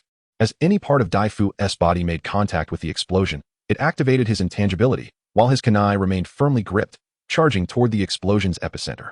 Daifu narrowed his eyes, swinging his scythe, equally unwilling to yield. Their bodies collided, and once again, an uncanny phenomenon occurred. Daifu passed through Obito's form. Kamui. Obito swiftly turned, his eyes honing in, and shadows materialized once more, with Daifu appearing in a different location. 2 Mangeki-s. 2 entirely distinct mechanisms, neither could gain the upper hand. Obito did not place his hopes on the imminent arrival of Minato or Kakashi, for each bore their own responsibilities. He was no longer the powerless child who sought excuses in the face of adversity. I am Obito. I am Uchiha Obito of Konoha. Kamui. Spatial ripples surged again. Lingering as shadows multiplied, 3, 4, 5 pressing down on Obito's body from all sides. Intangibility. Obito swiftly broke free from the restraints, forming seals. Fire release, exploding wind dance. The spatial ripples fused with flames, creating a fiery vortex that engulfed Daifu. As the smoke cleared, Daifu emerged unscathed. He brushed off his clothing, saying, Obito, you have truly surprised me. Kakashi endured my suppression without a scratch, while you, in stark contrast, allow all attacks to penetrate your body. Your Mangeki must be a space-time ability, correct? Then, could Kakashi's absolute defense also be another form of space-time ninjutsu? If so, by employing your eyes. Might I sever that invisible barrier surrounding Kakashi? Hearing Daifu and Appo's words, Obito felt a profound sense of danger. He had occasionally pondered how to unravel Kakashi's ability. And perhaps it truly required an approach from the spatial dimension. Daifu had reached a similar conclusion through his own abilities. If one day I meet my demise, I must first destroy my own eyes. This way, I can protect Kakashi to the greatest extent possible. Daifu, allow me to demonstrate the true power of the Uchiha clan. Daifu formed seals, his chakra igniting into blood-red flames, enveloping him completely. Susanoo, a colossal, crimson figure clad in imperfect armor wielded a massive axe, standing before Obito. With Daifu situated at the giantess core. Explosion release, dance of chaos.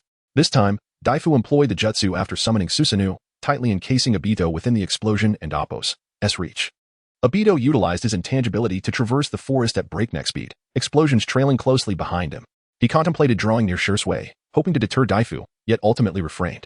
From Shursui's words, he understood that Daifu had only just learned of the events unfolding. He could not allow his friend to be harmed. He could not transport himself into the space-time realm. The explosions were too close. If he inadvertently brought the detonation with him, the recently birthed Kushina would inevitably be affected. Intangibility was not invincible. Its duration was limited to merely 5 minutes. Thus, he resolved to gamble everything. Obito altered his course, charging towards Daifu, who swung the giant axe overhead. Intangibility. Obito's form passed through the axe, propelling himself upward using all his strength to reach Daifu's level. Kamui. A vortex of spatial energy materialized, aimed directly at Daifu within Susanoo. Explosion release. Mirage flower. Daifu swiftly twisted his body, leaning to the right. With a crack, his left hand was severed, while Daifu was struck by the explosion, resulting in a violent detonation upon his form. As Susanoo dissipated, Daifu gasped for breath, gripping his scythe tightly as he approached the fallen Obito. In the end, I have triumphed. With your eyes, I shall locate Kushina and her child. Obito lay battered and unrecognizable. Not a single patch of skin remained intact. He struggled to raise his right hand, his index and middle fingers converging, channeling his final remnants of chakra as he thrust them toward his own eyes. Do not act foolishly, Obito. A gust of wind swept through, and Kakashi appeared before him, grasping Obito and Appo's right hand. It's up to you. As he gazed at the infuriating figure before him, Obito's tightly wound nerves finally relaxed, and he succumbed to unconsciousness. Chapter 16. The conclusion of the Great War. Kakashi, why do you haunt me so? Daifu exclaimed in anger, his frustration palpable as he beheld Kakashi. After traversing numerous nations with Nagato, capturing two-tailed beasts, and commanding Hans the Salamander to lead a surprise attack with the Rain Village ninjas, Daifu felt his efforts were in vain. Was the foundation of Konoha truly so profound? Kakashi raised his right hand, unleashing the limitless, azure energy of his technique, generating an immense gravitational force. Daifu, unable to withstand it, collided with the lightning-infused Raikiri that Kakashi had activated in an instant. Contrary to expectations of a gruesome scene, Daifu merely left an afterimage at the spot, re-emerging from another angle. Blood trickled through his mask, staining the ground as he reached his physical limits. The electric brilliance of Raikiri flickered on Kakashi and Appo's hand. The cries of birds echoed around them, and with the space compressed by the limitless, Kakashi aimed directly at Daifu's head, intent on ending it all. Suddenly, a man with burgundy hair materialized on the battlefield, shouting fiercely, his immense repulsive force pushing Kakashi aside. It was Nagato. Nagato, your timing is impeccable. Quickly eliminate him. Daifu and Appo's heart reignited with hope as he saw Nagato, who should have returned to the Rain Village, appear on the scene. However, Kakashi made no further movements. Instead, he approached Obito's side and began to heal him with reversal techniques. Unexpectedly, you have ultimately found yourself opposed to Konoha, Kakashi remarked without lifting his gaze. Lost in his own thoughts. Fate is indeed a cruel mistress, is it not? Nagato merely smiled faintly, displaying no other emotion. Whoosh. 2 more figures appeared, Minato, having dealt with the Six Tails, and Jiraiya, who had assisted Orochimaru against Hans. Master, long time no see, Nagato greeted Jiraiya softly. Nagato, I never expected you to. Jiraiya gazed at his pupil, his expression a mixture of complexity. Yahiko and Konan had choices, but I did not. You know my parents were killed by Konoha ninjas. Yet, hatred only blinds you, master. Nagato interrupted Jiraiya's words. Thanks to you, I had nearly let go of my parents and Appo's hatred. I told myself that war always brings unforeseen circumstances, yet why must there be a second time? Jiraiya understood well what Nagato referred to as the second time, but could only remain silent, devoid of words. At Nagato's signal, the giant bird, Ari, hovered close to the ground. Daifu, unabashed, stepped onto it, despite having just declared his intent to kill Kakashi. Nagato placed his foot atop Ari's back. Before departing, he paused once more, addressing Jiraiya. From this day forth, our bond as master and disciple is severed. Do not enter the Rain Village again, or do not blame me for my mercilessness. Once assured that Ari had flown far away, Minato bent over in pain, hands resting on his knees. He had been using sealing techniques to handle the Six Tails' various large ninjutsu all night, and his chakra was utterly depleted. Approaching, Jiraiya supported Minato, who gently raised his right hand, stating, It's nothing, I just need to rest for a moment. Minato then slowly knelt beside Obito, gently patting his head, asking, He won't be in danger, will he? Kakashi, Obito possessed Hashirama S cells and was under the efficient reversal treatment, so he would certainly be safe. Realizing this, Kakashi responded, he is severely injured and will require a long recuperation. That's good to hear. Minato stood, gazing in the direction of Konoha, exhaling deeply. Throughout it all, he had refrained from inquiring about Kushina and their child. That night, many Konoha ninjas had lost their lives, while he merely faced a temporary separation from his beloved. He could wait a little longer. After a while, Obito slowly awakened, grimacing from the pain coursing through him. Kakashi handed him some military rations, urging him to consume them to restore his chakra. A ripple of space emerged, and Kushina appeared, cradling Naruto beside Obito. In that moment, silence spoke volumes as Kushina swiftly advanced, embracing her family tightly. Thank you, Master, Obito, Kakashi. Kushina expressed her gratitude, tears glistening in her eyes. Without the valiant efforts of the few, she dared not imagine what the outcome would have been. There is no need for gratitude, Kushina, Kakashi chuckled while treating Obito. Once he recovers, let him treat us to a grand feast. Minato gazed upon Kakashi and Obito, his heart swelling with pride. Jiraiya, I must trouble you to carry Shirzue back and place him at my home, Kakashi requested as he used Raikiri to extract the ground where Obito lay. Lifting it above his head, Limitless compressed the space. Kakashi, what enmity do I hold against you? A tremendous scream reverberated through the forest, the rapid passage through the generated wind causing Obito's scalp to tingle. Jiraiya hoisted Shirzue onto his back, secretly thinking that Kakashi had a rather cunning side. Fortune smiled upon them, as Kakashi's home had not been destroyed amidst the chaos. After briefly comforting Kushina and their child, Minato began addressing a series of pressing matters: the reconstruction of damaged areas in Konoha, the handling of the Four Tails and Six Tails, the identity of the masked man, and the compensation for the fallen ninjas. Each task was painstakingly daunting, yet the most challenging was the relationship between the Uchiha and other clans. The masked man brazenly proclaimed the Uchiha's rebellion, and indeed, he had acted upon it, using his Manjiki Sharingan to control the two-tailed beast in their assault on Konoha. After utilizing Kamui to release Kushina, Obito fell back into slumber, both Uchiha brothers resting in Kakashi's living room. Obito slept peacefully, while Shirzue's brow remained furrowed, occasionally emitting pain groans. What on earth had transpired? Dafu. Shirzue jolted awake. Sitting upright in bed, tears of blood streaming from his eyes, his three-tomo Sharingan evolving into the shape of a four-pointed shuriken, activating his Manjiki Sharingan. A surge of immense chakra appeared in Kakashi's vision, attempting to invade his body through his pupils. Kakashi hurriedly countered with his own chakra, dispersing the invading energy.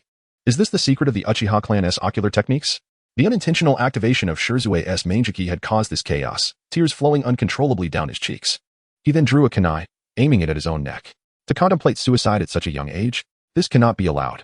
Chapter 17. Living well is better than anything a force struck Shirzue's kunai, sending it flying and embedding it deeply into the wall. Kakashi remained silent, patiently waiting for Shirzue to regain his composure.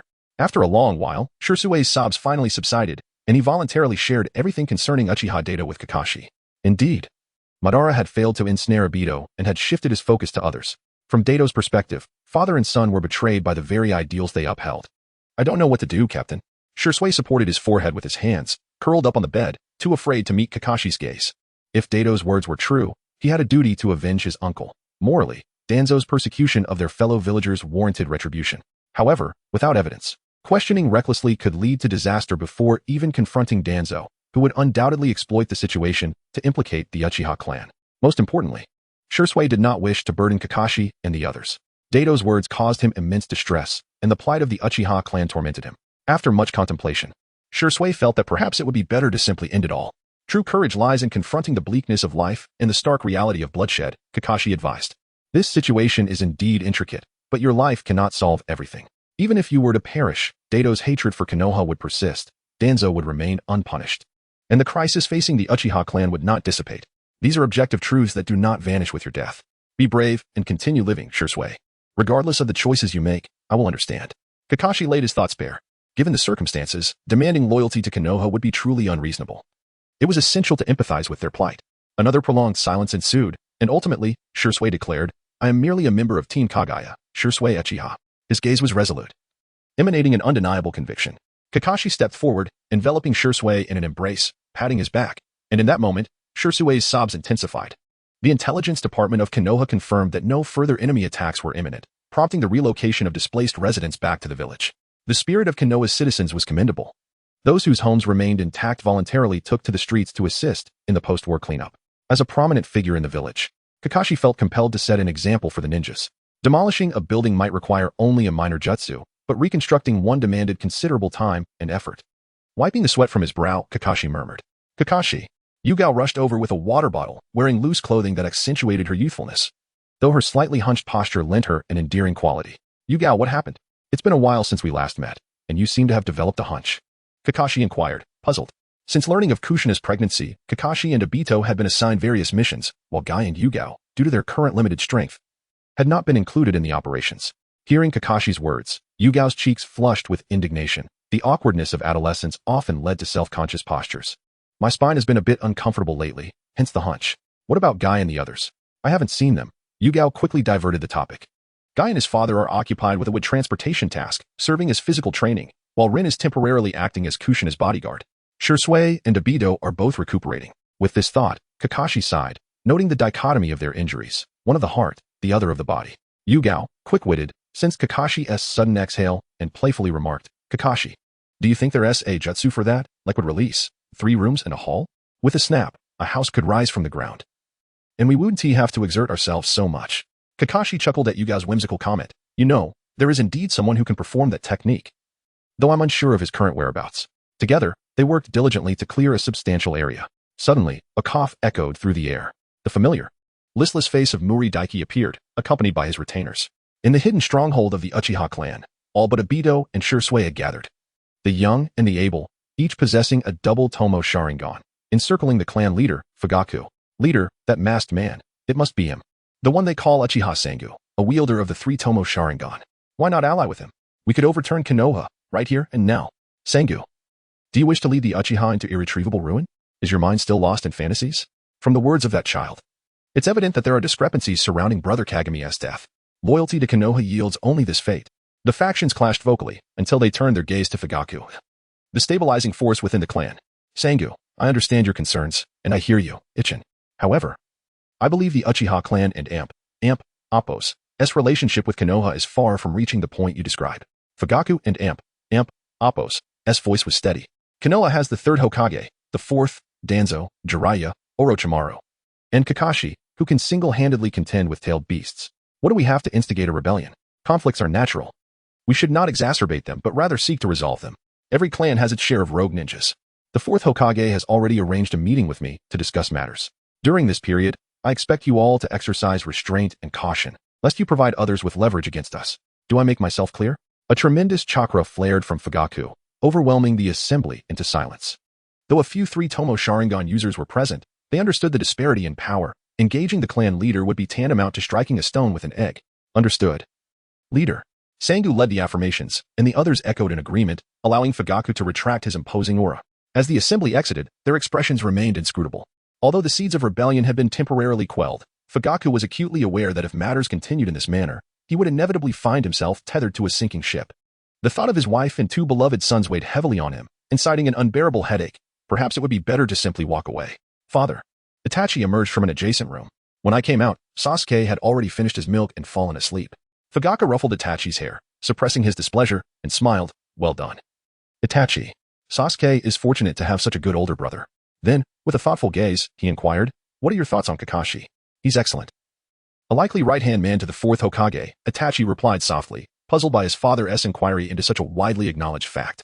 Fugaku, however, fixed his gaze intently on Itachi. My son is exceptional, perhaps on par with Shursui, but does he not surpass Guy or Yugao? This Team Kagaya must be included. Chapter 18. Are you teaching me how to do things? Why don't you be the Hokage? On the following morning, Fugaku, under Kakashi's guidance, arrived at a secluded chamber. The journey long and winding. To be candid, had it not been for the Hokage emblem on Kakashi's right arm, he would have hesitated to venture out. For the relationship between the Uchiha clan and Konoha was currently quite delicate. Kakashi poured a cup of tea for Fugaku and said, please wait a moment. The teacher will be here shortly. He then positioned himself at the door, guarding the exit. Fugaku felt a chill run down his spine but forced himself to suppress his unease. Taking a sip of tea, he inquired, would you like to come and sit for a while? Kakashi merely shook his head slightly, a smile gracing his lips, remaining silent. Before long, the sounds of a heated discussion reached the chamber, and Fugaku listened intently. The Uchiha clan must be severely punished, a voice declared, Danzo, openly inciting rebellion. Many within the Uchiha would surely harbor thoughts of defiance. They were merely awaiting an opportunity. Danzo, must you be so aggressive? Since the village and Appos' inception, the Uchiha have made significant contributions to Konoha, generation after generation, diligently serving. There is no need to cling to past mistakes, came the voice of Narashikaku, reflecting much of the 4th Hokage sentiment. You are still too young, Shikaku. With figures like Uchiha Madara and the masked Uchiha still looming. The Uchiha clan remains a volatile element. Tsunade joined the discourse. She refrained from mentioning Uchiha Daisuke's name as a friend of Uchiha Kagami. She dared not inquire about him, content to believe the established fact that Uchiha Daisuke had indeed rebelled. Revoke all rights from the Uchiha clan. Those who possess the Sharingan must be detained separately to minimize risk. Minato, issue the command, Danzo stated coldly, offering no leniency. I concur, voiced Mito Kazan. Minato, our intentions are solely for the betterment of Konoha. In the chamber, Fugaka felt as though struck by lightning. What to do? If Minato nodded in agreement, he would not leave this room today. He stole a glance at Kakashi, realizing that both Minato and Kakashi had conspired to lure him out. However, Minato's subsequent words restored a semblance of calm within him. The Uchiha clan has, on the whole, shed blood for Konoha. I believe we should engage in meaningful dialogue to dispel misunderstandings rather than resort to relentless pressure, which could lead to an irrevocable outcome. Minato, your actions could plunge Konoha into instability. The Uchiha are a ticking time bomb, Mito Kazan admonished. Do you treat our words as mere whispers? This provoked anger. After the war, Shikaka reported to Minato that Tsunade and Mito had not appeared during the invasion night. While it was acceptable to consider them non-combatants, what of Danzo? He led a private militia, a well-known secret in Konoha. Are you instructing me on how to act? Perhaps you should take my place as Hokage. Minato surveyed the trio. His aura palpable. You are merely advisors. I am well aware of who contributed during the invasion and who did not. You. Mito Kazan, taken aback, fell silent. Casting a glance at the third Hokage, who remained quiet, silently smoking. Bang. Fugaka heard the door of the adjacent room being kicked open. Lord Muri. The assembled individuals greeted Muri Daiki, a prominent figure close to the daimyo of the Land of Fire. His excellent performance during the mission to the Land of Wind had garnered high praise from the daimyo, making him quite the sensation. Danzo, Tsunade, Mito. I believe the three of you. Muri paused deliberately. Mito wore a sycophantic smile. Yes, we three, right? Are you all unwell? The mockery from behind was hard to swallow, but the public rebuke was even more humiliating. Mito's expression was quite revealing. He had never anticipated that Muri, who sought their assistance in the Land of Wind, would now turn against them to side with Minato. The daimyo was exceedingly pleased with Minato and Appos, as performance. Truly, heroes emerge in youth. Muri cleared his throat, striving to imbue his voice with seriousness. The daimyo believes that under Minato's leadership, Konoha and the Land of Fire will grow ever stronger. Muri furrowed his brow, addressing Danzo and the others. You three, utilize your remaining influence wisely, assist when possible, or retire in place. The previous day, while clearing battlefield debris with Yuhi Kurenai, Muri had suddenly appeared, and with his explicit hints, Kakashi had uttered the words. Please help my teacher, Lord Muri. Indeed, the title Lord Muri from Kakashi's lips sounded like celestial music. Muri, with hands clasped behind his back, raised his head proudly, leaving with satisfaction. As the meeting concluded, Konoha and Appos, as higher-ups departed, and Minato pushed open the chamber door, stepping inside. Fugaku promptly rose to greet him, Hokage-sama. Both were astute individuals. Having listened attentively to the meeting, Fugaka comprehended Minato's thoughts, recognizing his deep connections, including the support from the daimyo's trusted officials. The dark future of the Uchiha clan seemed to glimmer with newfound hope. Hokage-sama, you must trust me, trust the Uchiha clan. We harbor no ulterior motives, only misunderstandings and rumors.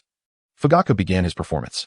Though Minato was several years younger, Fugaka dared not adopt an arrogant demeanor in his presence. After all, he was one of the few high-ranking officials supporting the Uchiha clan. I am well aware. Uchiha Obito and Uchiha Shisui are exemplary ninjas of the Uchiha clan, earning the trust of other Konoha ninjas. Such individuals should increase in number, Minato stated.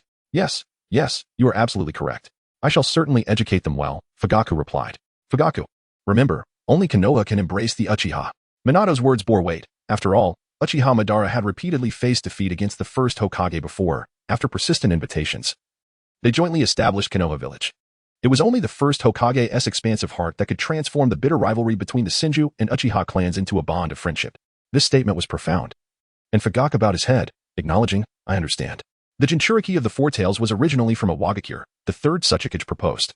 As we agree to return the tailed beasts, we have also requested resources from the Land of Iron in exchange. However, it is unlikely to proceed smoothly. A localized conflict may arise. Fugaku, the time to prove yourself has come. Yes, Hokage-sama, the Uchiha clan stands ready to march for Konoha. Watching Fugaku depart, Minato sighed gently and turned to Kakashi. Do you find him reliable? Kakashi responded, Huh? Teacher, are you asking me? Is there anyone else here? It's evident he holds a deep affection for Konoha. The Uchiha clan simply requires proper guidance. Chapter 19. The young Uchiha Itachi, a mysterious figure, exerts control over the tailed beasts, while Hanzo the Salamander invades Konoha. Kakashi single-handedly confronts the Four Tails, and the legendary Sannin are once again in the limelight. The intelligence regarding these events swiftly spreads throughout the ninja world. After Naruto's first month, Jiraiya embarks on a journey to seek the so-called Child of Prophecy. Orochimaru, having vanished, immerses himself back into his research following a fierce battle with Hanzo. Notably, Orochimaru makes a rare appearance at a post-war reconstruction meeting convened by Minato, where he vehemently criticizes Jiraiya for interfering when he had the upper hand in battle, leading to Hanzo's escape. As for Tsunade, she has succumbed to the vices of alcohol and gambling. Each of the legendary Sannin possesses their own strengths and weaknesses. Minato's remarkable leadership during the Third Great Ninja War and his subsequent efforts to restore peace have silenced all doubts about his capabilities. As the fourth Hokage, he has rightfully earned his title. Meanwhile, Kakashi is accompanied by Guy, Shizen, and Yui Kurenai as they join Konoha's main forces en route to the Land of Iron. An agreement regarding the ownership of the Four Tails is drafted between Iwagakure and Konoha, with Iwagakure required to relinquish the iron resources acquired from Kumogakure during the war. However, Iwagakure reneges on the agreement, claiming ninja insurrection and asserting that the rights to the iron have changed hands. Consequently, Konoha's deployment of troops becomes justified, resulting in a tense standoff in the Land of Iron. The Team Guy members share a tent, with Kakashi seated on his bed. Meditating to refine his chakra while Guy performs push-ups, Kurenai diligently seals and studies ninjutsu, and Shizen, like Kakashi, is absorbed in her own thoughts. Suddenly, a voice disrupts this rare tranquility. Kakashi, it's me, Uchiha Fugaku. Kakashi lifts the tent flap, bemused. Lord Fugaku, what brings you here? I am truly grateful for your care towards our clan, although the war has yet to commence. I have prepared a meal at the Uchiha camp and would like to invite you and your teammates to join me. The clan leader and Appo's ability to be diplomatic is evident. Regardless of his motives, Kakashi feels compelled to accept. Turning to his teammates, Lord Fugaku of the Uchiha clan has invited us to dinner. Anyone interested? Not interested. Comes the reply. I'll go with you, Captain. Shizen stands up, unwilling to let Kakashi go alone. Long time no see, Shizen, Fugaku greets warmly. It's been a while, Lord Fugaku, Shizen replies coolly. The two follow Fugaku into a large tent, where food is already laid out. As Kakashi prepares to take a seat at Fugaku's behest, a voice booms from below. Shizen, is that how you greet an elder from your clan? Kakashi looks up to see a figure beside Uchiha Sanju. How dare you speak so in front of esteemed guests? Sanju retorts angrily, get out. Immediately, Sanju adopts a smile. My apologies, Lord Kakashi. The youth are unaware of their manners. I will ensure they are properly educated. However, Shizen's next remark exceeds Kakashi's expectations. This is wartime. There are no elders or juniors here, just the captain of the 4th Hokage and Appo's direct unit, Hatake Kakashi, and his teammate, Uchiha Shizen. It seems Minato and Appo's leniency has sent the Uchiha some misguided signals, leading them to believe that Konoha is relying on them, thus emboldening their behavior. Seeing his goal achieved, Fugaku exclaims, Shizen speaks wisely. We must respect the 4th and the 3rd. The 3rd may seek harmony, while the 4th does not wish for the Uchiha to rebel. And I, Fugaku, truly do not wish for rebellion either. However, the Uchiha clan is currently difficult to manage. Some desire outright rebellion, while others wish to exploit the chaos for personal gain. My two sons, one so accomplished, the other so endearing, why should they associate with these individuals? Minato has firmly established himself among the higher echelons of the Fire Nation, and with the assistance of Moridaiki, it would be wise to expose the Uchiha's complex relations to Minato's view. Inviting Kakashi to this dinner is tantamount to extending an invitation to Minato himself. Kakashi gestures for Shizen to sit down, and the simple meal passes in subdued silence. As they prepare to leave, Fugaku calls out to Kakashi and Shizen, apologizing for not being more attentive, and insists that his son escort them back. Kakashi, Shizen, and Itachi exchange glances. Itachi, breaking the silence, says, I'm sorry, Lord Kakashi. Brother Shizen, it seems this meal has not been particularly enjoyable for you. Are the children of the Uchiha clan so mature? Itachi appears to be around 5 years old. Yet he can sense the discomfort at the table. Kakashi's gaze shifts between Shizen and Itachi. What is wrong, Captain? Shizen asks, puzzled. Itachi, still innocent at 5, engages enthusiastically with Shizen, who is eager to converse with the talented Uchiha, having heard much about him. Kakashi, Guy and Appo's voice calls from afar. Lord Daku has assignments for our team. Shizen quickly bids farewell to Itachi, and the three hurry back to Team Guy and Appo's tent. Daku is already waiting. We have surrounded several major iron mines, but reinforcements from Iwagakure are still on their way. Kakashi, I need your team to intercept the Iwagakure reinforcements coming from the Land of Rice. Other squads will assist you as well. Kakashi takes the mission scroll, affirming, I guarantee the mission will be completed. Daku nods, smiling. You all are so young to be taking on such challenging tasks alongside Kakashi. Make sure to give it your all. Rest well tonight, and we set off early tomorrow. Without waiting for replies, Daku exits. Shizen feels anxious. This is her first time facing such a daunting task. During the Third War, she was stationed at a medical base and, after joining Team Guy, she had only gone to the Land of Wind once, where she faced no immediate danger. Suddenly, a figure lifts the tent flap. Kakashi, We meet again. It is Fugaku. I've just received Daku's orders. I will be leading a contingent of Uchiha ninjas to assist you. Chapter 20. Huangtu vs. Fuyue. Kakashi and his companions had been stationed at the border of the Iron Country in the Land of Rice for several days. After fortifying their defenses, small-scale incursions from Iwagakure began to materialize in quick succession. Kakashi refrained from direct involvement, allowing Fuyue and the Uchiha members he brought along with Guy, to take the lead. Under Kakashi's protection, Guy and his companions remained like delicate flowers in a greenhouse. Itachi practiced his hand seals under Fuyue's guidance. Although he grasped the techniques with relative ease, he persisted in repeated practice to solidify his fundamentals. Kakashi, meanwhile, kept a vigilant eye on the movements of Guy and the others, ensuring everything remained under control. The core unit of Iwagakure, known as the Iwagakure Demolition Team, comprised elite shinobi. Leaning against the trench's barrier, Fuyue addressed Kakashi. Is that so? I have yet to engage them directly. Kakashi conversed with Fuyue while scanning the battlefield with his Rinnegan. May I speak candidly? Fuyue asked, carefully choosing his words. Kakashi paused but replied, of course, please go ahead. The public intelligence suggested that since your debut, your battles have largely ended in swift victories. However, if you lack other trump cards, it is highly likely that your abilities have been largely revealed. Fuyue resembled a kindly elder imparting wisdom to a junior. Though your technique is formidable, it is prudent to avoid directly confronting other ninjutsu.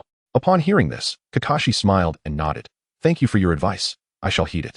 Recently, Minato had also approached Kakashi, earnestly discussing this matter, as he wished to prevent Kakashi from meeting his demise on the battlefield due to hubris.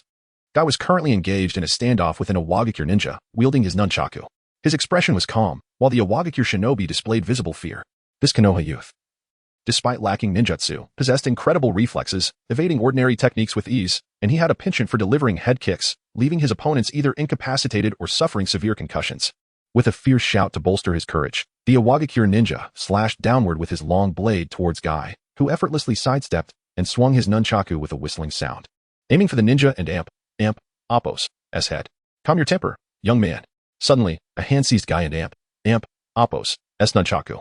Lord Huangtu, thank you. Lord Huangtu. The Iwagakure ninja collapsed to the ground, disregarding his dignity as he scrambled away, fleeing in haste. Guy quickly relinquished his nunchaku and retreated, rapidly joining up with Yugao and Shursui. A burly figure with a prominent nose and a rugged beard, clad in the distinctive brown armor of Iwagakure's elite, approached. None other than Huangtu, the third Tsuchikage's son. 8 gates. Open the first gate, Guy began, but Fuyue instantly appeared before him, interrupting the activation of the 8 gates technique. Minato's words echoed in Fuyue's mind.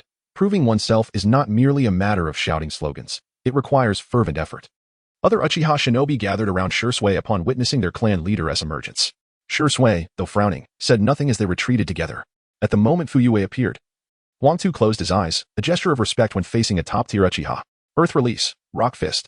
Chakra surged through Huangtu and Appo's hands, transforming into solid gauntlets. He leaped high, charging directly at Fuyue. A barrage of shuriken erupted from Fuyue's hands as his 3-tomo Sharingan glimmered. He had already anticipated Huangtu and Appo's trajectory, effortlessly evading the attack. Fire release, great fireball technique. Fuyue, a master of fire release, unleashed an impressive fireball, its vastness astonishing. Huangtu summoned an earthen wall, encasing himself completely. The intense flames seared the earth, reddening it but failing to penetrate. Water release, water dragon bullet technique. Fuyue formed seals and executed water release, a countermeasure against earth release. He delivered a flying kick that shattered Huangtu's protective wall, his leg colliding with Huangtu's forearm. From the trench, Kakashi observed Fuyue and Appo's technique and remarked to Itachi. Your father is remarkably strong. In mere exchanges, he had breached Huangtu and Appo's defenses. His combat awareness was exceptional. It was no wonder the Uchiha clan held confidence in rebellion. Setting aside Fuyue's leadership, it was his formidable strength that provided the foundation for all actions. Fuyue's eyes transformed from the 3-tomo to the kaleidoscopic pattern of the Meijiki Sharingan. The brief contact had allowed him to inject his chakra into Huangtu's body. Suddenly, Huangtu gasped for air and collapsed heavily, raising a vast cloud of dust. Yet, Fuyue did not pursue, for high above. A figure with short yellow hair rode a strange bird, the captain of Iwagakure's demolition team, Hakuto. The monstrous bird swooped down, releasing an unknown sticky substance. Fuyue's eye sharpened, and he instantly returned to the trench, while Hakuto cradled Huangtu, forming seals that culminated in a massive explosion enveloping the battlefield. Our clan leader is formidable, the Iwagakure ninjas observed, noting that their leader had not been reduced to a pitiful state. A great cheer erupted from the trench, celebrating Fuyue's swift defeat of Huangtu, a morale-boosting event. Fuyue gestured for the Konoha shinobi to disperse, leaving only Itachi and Kakashi. Although Kakashi did not grasp Fuyue's intent, he sincerely praised, "Truly an impressive battle, clan leader Fuyue. Haha, it was my first time using the Manjiki in combat, naturally. The advantage was at hand due to the lack of intelligence." Fuyue stated casually.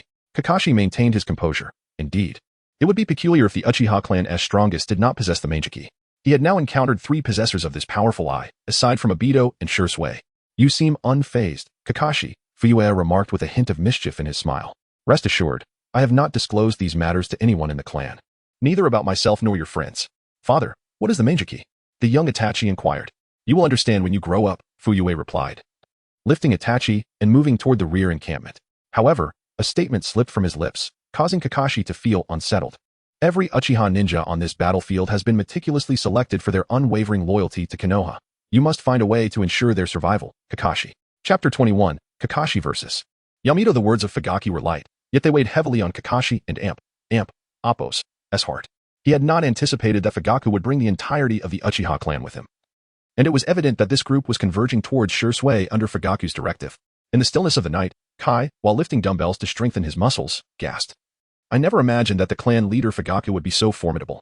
The Uchiha clan was, without question, among the most esteemed in the entire ninja world. Kakashi responded softly. "We have an impressive Uchiha among us as well. Captain, please do not jest with me." Shursui lay on his bed, forgoing his training that night to ponder deeper matters. As comrades bound by life and death, the members of Team Konoha held nothing back from one another. His initial decision to follow Kakashi and join his team stemmed from a desire to rescue the Uchiha clan from peril. A memory vividly imprinted in his mind from their heartfelt conversation in the Land of Grass. However, the incident involving Daifuku left him feeling lost. Fugaku and Appo's handling of the situation had been commendable, granting Shursui a portion of authority, a gesture that instilled confidence in many. "I and Appo's am not jesting. I merely observe your constant melancholy." Kakashi and Appo's 6 eyes were continuously receiving information from the battlefield. Above the Konoha camp, a monstrous bird had stealthily arrived under the cover of darkness. "Enemy attack." Kakashi leapt from his bed, hastening out of the tent, with the Konoha camp promptly responding. Yamato formed hand seals, retrieving some white clay from his pack, blending it with his chakra. Exploding clay, grasshoppers. Numerous miniature grasshoppers sprang from Yamato's hands, raining down upon the Konoha camp. Once deployed, the explosions would be more than enough to devastate the Konoha ninjas. Unlimited reversal technique. A tremendous repulsive force generated a whirlwind, propelling the descending explosive clay back into the sky, while a surge of electricity transformed into shuriken, piercing through the clay. Despite Yamato's hand seals, the clay failed to detonate. A multitude of Awagakure ninjas seized the cover of night to close in on the Konoha camp. The initial plan had been for Yamato to create chaos with the explosive clay, severely injuring the Konoha ninjas, allowing the Awagakure ninjas to swoop in for the kill. Kakashi activated his Aoi no Chikara, standing poised in midair, level with Yamato. Their adversarial relationship required little in the way of dialogue. Kakashi gazed down, witnessing the Konoha camp engulfed in flames, the explosive team from Awagakure exhibiting their formidable prowess. Exploding clay, little birds. In the blink of an eye, the small birds reached Kakashi's vicinity. Yamato formed seals, causing the little birds to explode, yet they inflicted no harm upon Kakashi. The explosive clay, a bloodline limit, could not transcend the bounds of unlimited power. Kakashi refrained from acting rashly. The flickering light of Raikiri danced in his right hand as he hesitated, pondering whether Awagakure possessed any information regarding physical ninjutsu that would be ineffective against him. Raikiri Shuriken. Kakashi drew a shuriken, channeling chakra into lightning that surged forth toward Yamato's head. The monstrous bird beneath Yamato swiftly maneuvered, the shuriken grazing Yamato's cheek and drawing blood. Exploding clay, twin-winged birds. Yamato unleashed another technique, this time targeting the ninjas of Konoha on the ground. Kakashi rushed to intercept, his shuriken electrifying and penetrating the twin-winged birds, rendering them inert. The might of Awagakure was indeed formidable. Their explosive clay techniques were swift and powerful, proving devastating on large battlefields, where a single misstep could lead to catastrophic consequences. Kakashi removed his eye patch. It was time for a swift resolution. Though the monstrous bird was swift, it could not match Kakashi and Appo's unlimited Aoi no Chikara. In a heartbeat, Kakashi stood atop the beast, his Raikiri flickering. Yamato hastily employed Earth Release to defend, yet the Raikiri pierced through multiple layers of defense. Kakashi and Appo's hand penetrating Yamato and Appo's chest.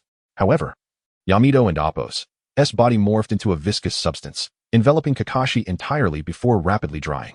With a tearing sound, Yamato burst forth from beneath the bird, forming seals once more, summoning another monstrous bird to carry him away.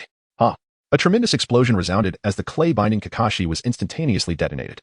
Emerging from the cloud of smoke, Kakashi pursued Yamato, who had not yet fled far. Yet an overwhelming sense of crisis surged from the depths of Kakashi and Appo's heart. Should he pursue or retreat? Hesitation could lead to defeat. Just as he was about to reach Yamato, he swiftly retreated. A beam of light grazed Yamato's form, emerging from a shadowy corner of the ground, culminating in a violent explosion. This was the third Tsuchikige's dust release, original world stripping technique. With their first strike thwarted, the Iwagakure ninjas signaled a retreat, executing it in an orderly manner. Once the Iwagakure ninjas had retreated, the water-style ninjas from Konoha commenced firefighting efforts. Kakashi descended to the ground. Most of the Konoha ninjas were engrossed in their own battles, with few having the capacity to witness Kakashi's confrontation from above. Fugaku approached, concern etched on his face. That was the third Tsuchikage, wasn't it? Having been battle-hardened, Fugaku was familiar with the Tsuchikage's techniques. Truthfully, few could evade dust release. And even he would hesitate to confront it directly. The ability to freely alter the shape of the barrier and annihilate everything within it, reducing it to atomic states, was formidable. Similar to how the space/need not contact the user directly, dust release operated on a comparable principle of overwhelming strength. Kai and the others had gathered and overheard Fugaku's words. I never expected that the Tsuchikage would strike from the shadows. Kai expressed his immense frustration. Yet Fugaku merely smiled, replying, the issue is that Yamato never claimed this was a fair duel. If it leads to Kakashi's demise, what does it matter?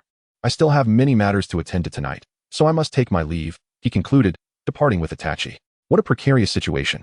Kakashi pondered the consequences of his unlimited power clashing with dust release and dared not gamble on the outcome. Shursui hesitated, then addressed Kakashi, Captain, should I use? No need. It has not yet come to that.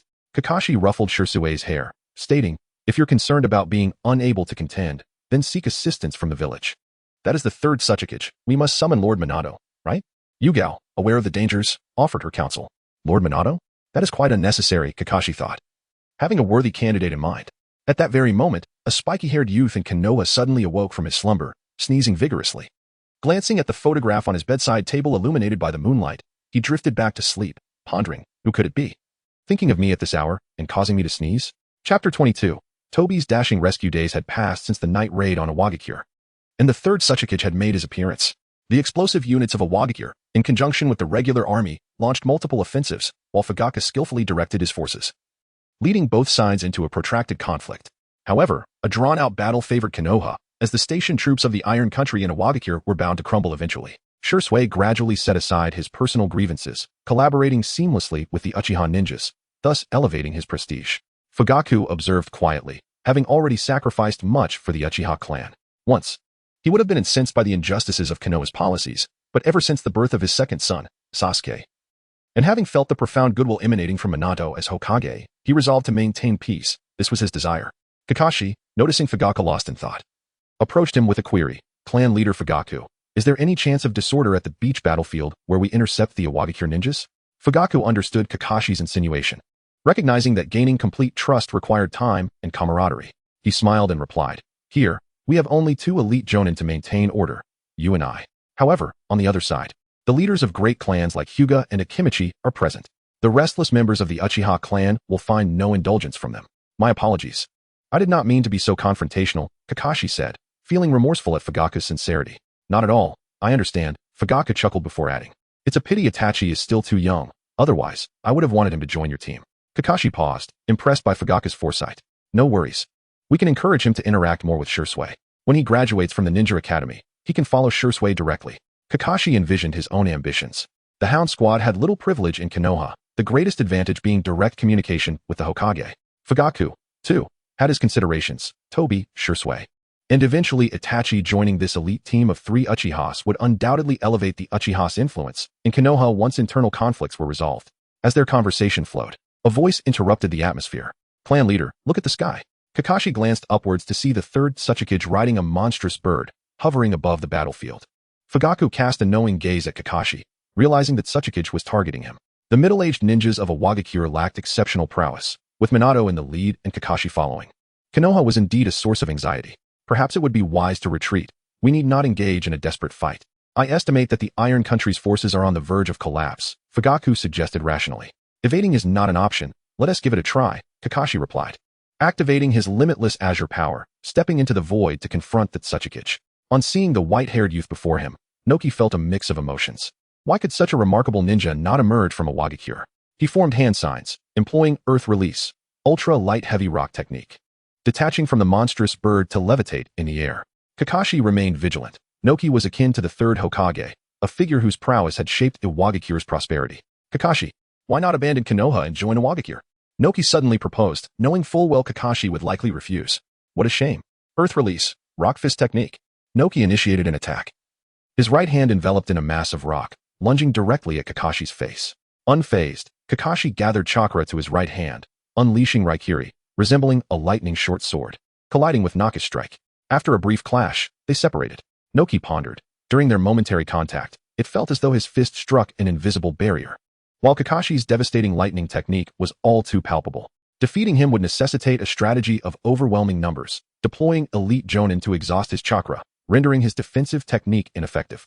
Or, with limitless Azure power, Kakashi generated a tremendous gravitational force, pulling Noki towards his electrified hand. A mere parlor trick, Noki scoffed, unfazed, accelerating towards Kakashi. Earth Release, Rock Arm. A massive stone arm materialized, obscuring Kakashi's view, attempting to crush him. In response, Kakashi unleashed his limitless crimson power. A glowing red sphere erupted, generating a powerful repulsion that shattered Naka's summoned arm. However, Noki clasped his hands together, summoning a white light that formed a conical barrier. The barrier elongated, aiming to pierce through Kakashi, yet Kakashi's limitless Azure power granted him incredible speed, allowing him to narrowly evade the oncoming beam, leaving a crimson line on his right arm. Yet, the wound vanished in an instant, enveloped in white smoke, restored to perfection. Reversal technique. Dust Release was indeed effective against Kakashi's ninjutsu, capable of breaching his defenses. How could Kakashi also utilize Tsunade's mitotic regeneration? Noki mistakenly equated Kakashi's reversal technique with mitotic regeneration. Noki pressed the attack, unleashing a barrage of Earth Release techniques. Honed over decades into an unyielding assault, Kakashi felt immense pressure. His limitless void was not ideal in such a vast battlefield. At barely 15, he had yet to reach his zenith, unable to unleash his techniques without compromising his own state. Noki formed hand signs, initiating Dust Release once more. Sensing the impending danger, Kakashi prepared to distance himself. However, it was not a conventional spatial separation technique, but rather a superior Dust Release, boundary separation technique. A colossal spatial cube enveloped the battlefield, ensnaring Kakashi within. After engaging Kakashi for so long, Noki awaited this moment, having used smaller-scale spatial separation to disorient him. Within the barrier, blinding light flickered. Noki was confident that everything inside would be obliterated. Breathing heavily, he endured the considerable strain of continuous ninjutsu, observing Fugaku courageously battling below. If he could eliminate Fugaku, the strategic significance of this war would be achieved, rendering the resources of the Iron Country inconsequential, as they were merely pilfered from Kumogakure. Yet, a figure suddenly appeared in the air. Kakashi. Noki and Amp, Appo's expression darkened, perplexed as to why Kakashi emerged unscathed from boundary separation. Kakashi descended slowly, ripples of space cascading around him. As an Umbu ninja clad in Konoha's black battle attire, donning an animal mask, materialized beside him, standing shoulder to shoulder with Kakashi. Noki removed his headband, letting the wind tousle his long hair. Konoha is indeed formidable. In the sky, Noki, and on the ground, Kakashi with Tobi, the battle reignited. Chapter 23. The Konoha twins versus Inoki. Resilient and steadfast. This embodies the will of the earth. Inoki adjusted his weary back and exclaimed, "Old buddy, you must hold on." Earth Release, Rock Golem technique. With hands forming seals, Inoki summoned a colossal rock creature from the ground, landing atop its head to direct it towards Kakashi and Obito. Obito leaped high, activating Kamui, a massive spatial vortex emerging at the rock creature and Amp, Appo's right ankle. However, the broken ankle did not hinder the creature and Amp, Appo's movement. It merely stumbled slightly before regenerating. The rock creature spun, its right foot creating a tremendous sonic boom as it charged at Obito. So swift was its assault that Obito could only activate intangibility, the creature's foot passing through him completely. As he contemplated deactivating his ability, Kakashi's urgent voice cut through. "Don't cancel your technique." Perched on the golem's crown, Inoki obscured Obito's line of sight with the creature's immense form, his hands poised to unleash Dust Release. The conical barrier pierced through Obito's form. Upon landing, Obito swiftly retreated a few paces, distancing himself from the golem. The Umbu's primary role is intelligence and assassination, often vanishing after a successful strike. This was only Obito's second encounter with a top-tier ninja. Taking a deep breath, he glanced at Kakashi, astounded by his prowess. "Is this what you've been facing all along?" "Remarkable." Kakashi was not idle. His right hand extended forward as he activated an unlimited technique. Two energy spheres of differing hues forming behind him before merging into a deep violet, the void reel. "Too naive." Inoki bellowed. For Kakashi's battle in Sunagakure had already been disseminated among the intelligence networks of the ninja world. Earth release, mountain earth technique. The ground split violently. Massive rocks tumbling and coalescing into two hemispheres that slammed towards Kakashi. Prepared, Kakashi leaped back as the energy sphere collided with Inoki's formidable earth technique. A deafening explosion erupted, debris scattering across the battlefield where the ninjas of Iwagakure clashed with those of Konoha, many unable to evade the flying remnants, resulting in cries of despair. Fugaku broke free from his tussle with White Earth, a satisfied smile gracing his face. Aligning with the fourth Hokage was indeed a wise choice. This master-student duo, if they continued to grow, could ensure the Uchiha clan's safety for 50 years. Yet, he felt a twinge of helplessness. White Earth could fly and remained eyes shut, merely harassing Fugaku without risk of death. Obito teleported beside Kakashi, concern etched on his face. "Are you alright, Kakashi?" "I'm fine, nothing grave," Kakashi replied, patting his hands. "But do be cautious. The third Suchikage is truly formidable." Both sides took a brief respite to regain their strength. Kakashi's back began to thrum as the shark's skin absorbed chakra for him. Inoki's frustration mounted. He felt that Konoha was blessed by fate. At over 60 years of age, he recalled his youth alongside the second Suchikage, striving for the Earthfire Alliance, where the first Hokage had given his word, only for Uchiha Madara to reject it and grievously injure them both.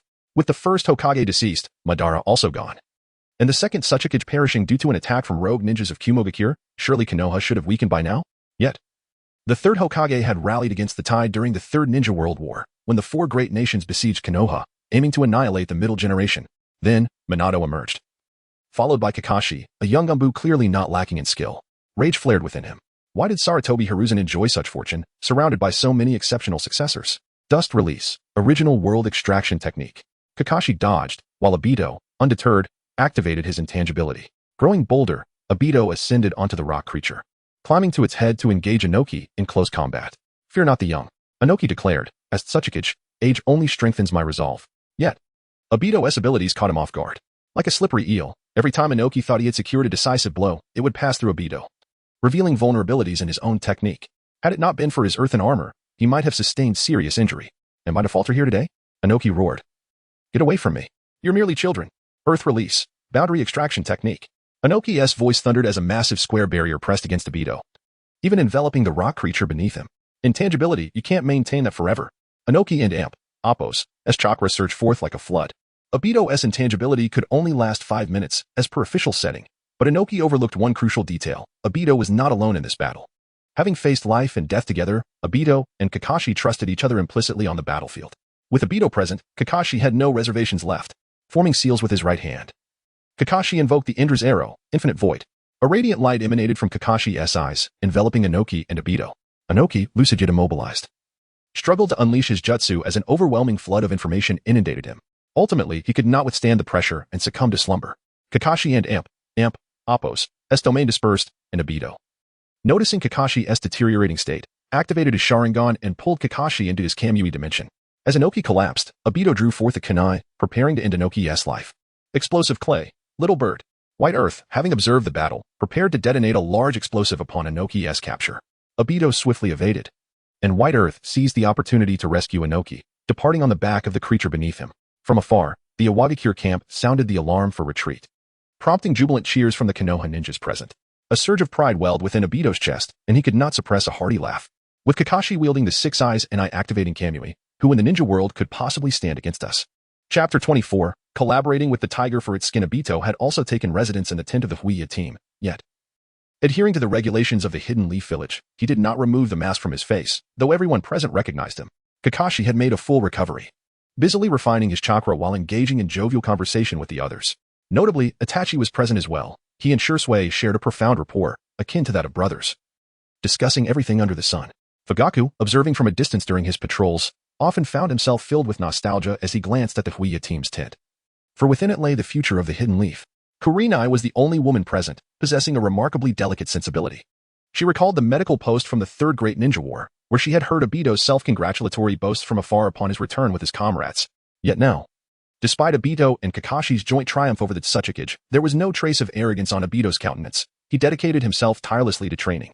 It was evident that boys indeed grow up, with the exceptions of Kakashi and Guy. Kakashi, though terrifyingly strong, remained oblivious in matters of the heart, often blushing during their conversations. As for Guy, he had begun to delve deeper into the realm of physical training. Fugaku pushed aside the tent flap, cheerfully announcing, "Young ones, the rebels from the Stone Village have been eradicated, and they have expressed their gratitude. Let us gather our belongings and prepare for an orderly retreat. The thought of returning home filled Kai with satisfaction, as he mused that while dumbbells could only enhance his arm strength, he would diligently train elsewhere upon their return. The others rolled their eyes, recognizing Kai's relentless enthusiasm for training. Only Kakashi understood that it was Kai's daily dedication that enabled him to achieve Super Shadow-level combat prowess after unlocking the 8th gate, capable of shattering even the most formidable defenses. Obito rose from his cot, packed his belongings, and prepared to depart. I shall not return with you all. Lord Fourth has assigned me the task of providing support here, and, upon confirming our victory, I must head elsewhere. Is it so urgent? Kakashi inquired, concerned. You need not overexert yourself. Obito felt helpless.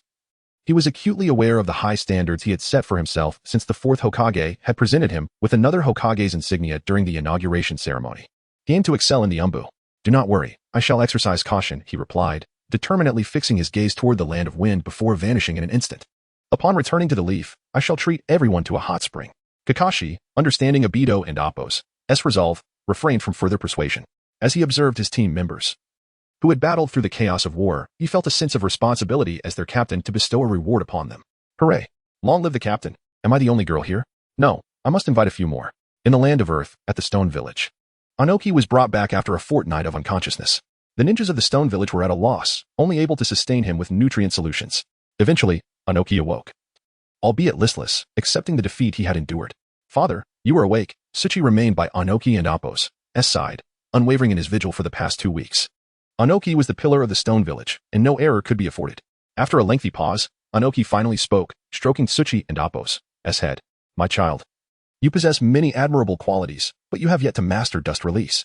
Tsuchi hung his head in shame. Mastering dust release was not as simple as desire. After all, the second Suchikage had only taught Anoki a single technique. Do we place too much emphasis on bloodlines, thereby stifling the emergence of true talent? Is not Minato from an ordinary family? Anoki coughed several times, weakened by his weeks of confinement.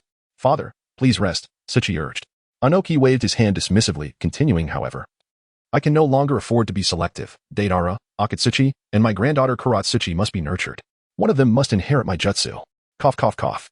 Suddenly, applause echoed through Anoki and Appo's recovery room. Truly worthy of the 3rd Suchikage, you possess remarkable awareness. Who goes there? Tsuchi braced himself, sensing an intrusion into the layers of defenses he had meticulously crafted. Do not fret, Lord Tsuchi, we have come to discuss a partnership, one of the 2 men. A masked figure with black hair assured him. Anoki regarded the duo, noting the second man with orange hair and peculiar eyes adorned with circular patterns. Was that the Rinnegan? Allow me to introduce ourselves. We hail from the Rain Country and Appo's Akatsuki. He is our leader, Nagato, and I am his subordinate, Daibutsu. Our organization and Appo's aim is to forge an everlasting peace within the ninja world, and this requires a precondition, the annihilation of the hidden leaf. After a brief silence, Anoki erupted in hearty laughter. How intriguing. Speak. What do you desire? Primarily, your dust release. Daibutsu concealed his true intentions. Yet, we seek your support in intelligence and financial resources. We need to grow stronger, and I believe there are matters the Stone Village cannot handle alone. You may entrust them to us. Father, you must not agree to this. It is akin to courting danger, Tsuchi interjected, remaining vigilant. My child, if you could surpass Minato. I would refuse. However, we are merely driving the tiger to swallow the wolf. Very well, you may return and negotiate with us properly. Earth release, original world separation technique. Suddenly, Anoki launched an attack, a conical beam sweeping toward Daibutsu and Nagato. Daibutsu intercepted Nagato and Appo's raised hand, pulling him away as they escaped in an instant. When your health is restored, we shall formally visit the Stone Village, Daibutsu remarked as the wind swept through the rocky terrain. Their figures retreating to the outskirts of the village. Why did you not allow me to stop him? Nagato queried, perplexed. Your hungry ghost path can absorb ninjutsu.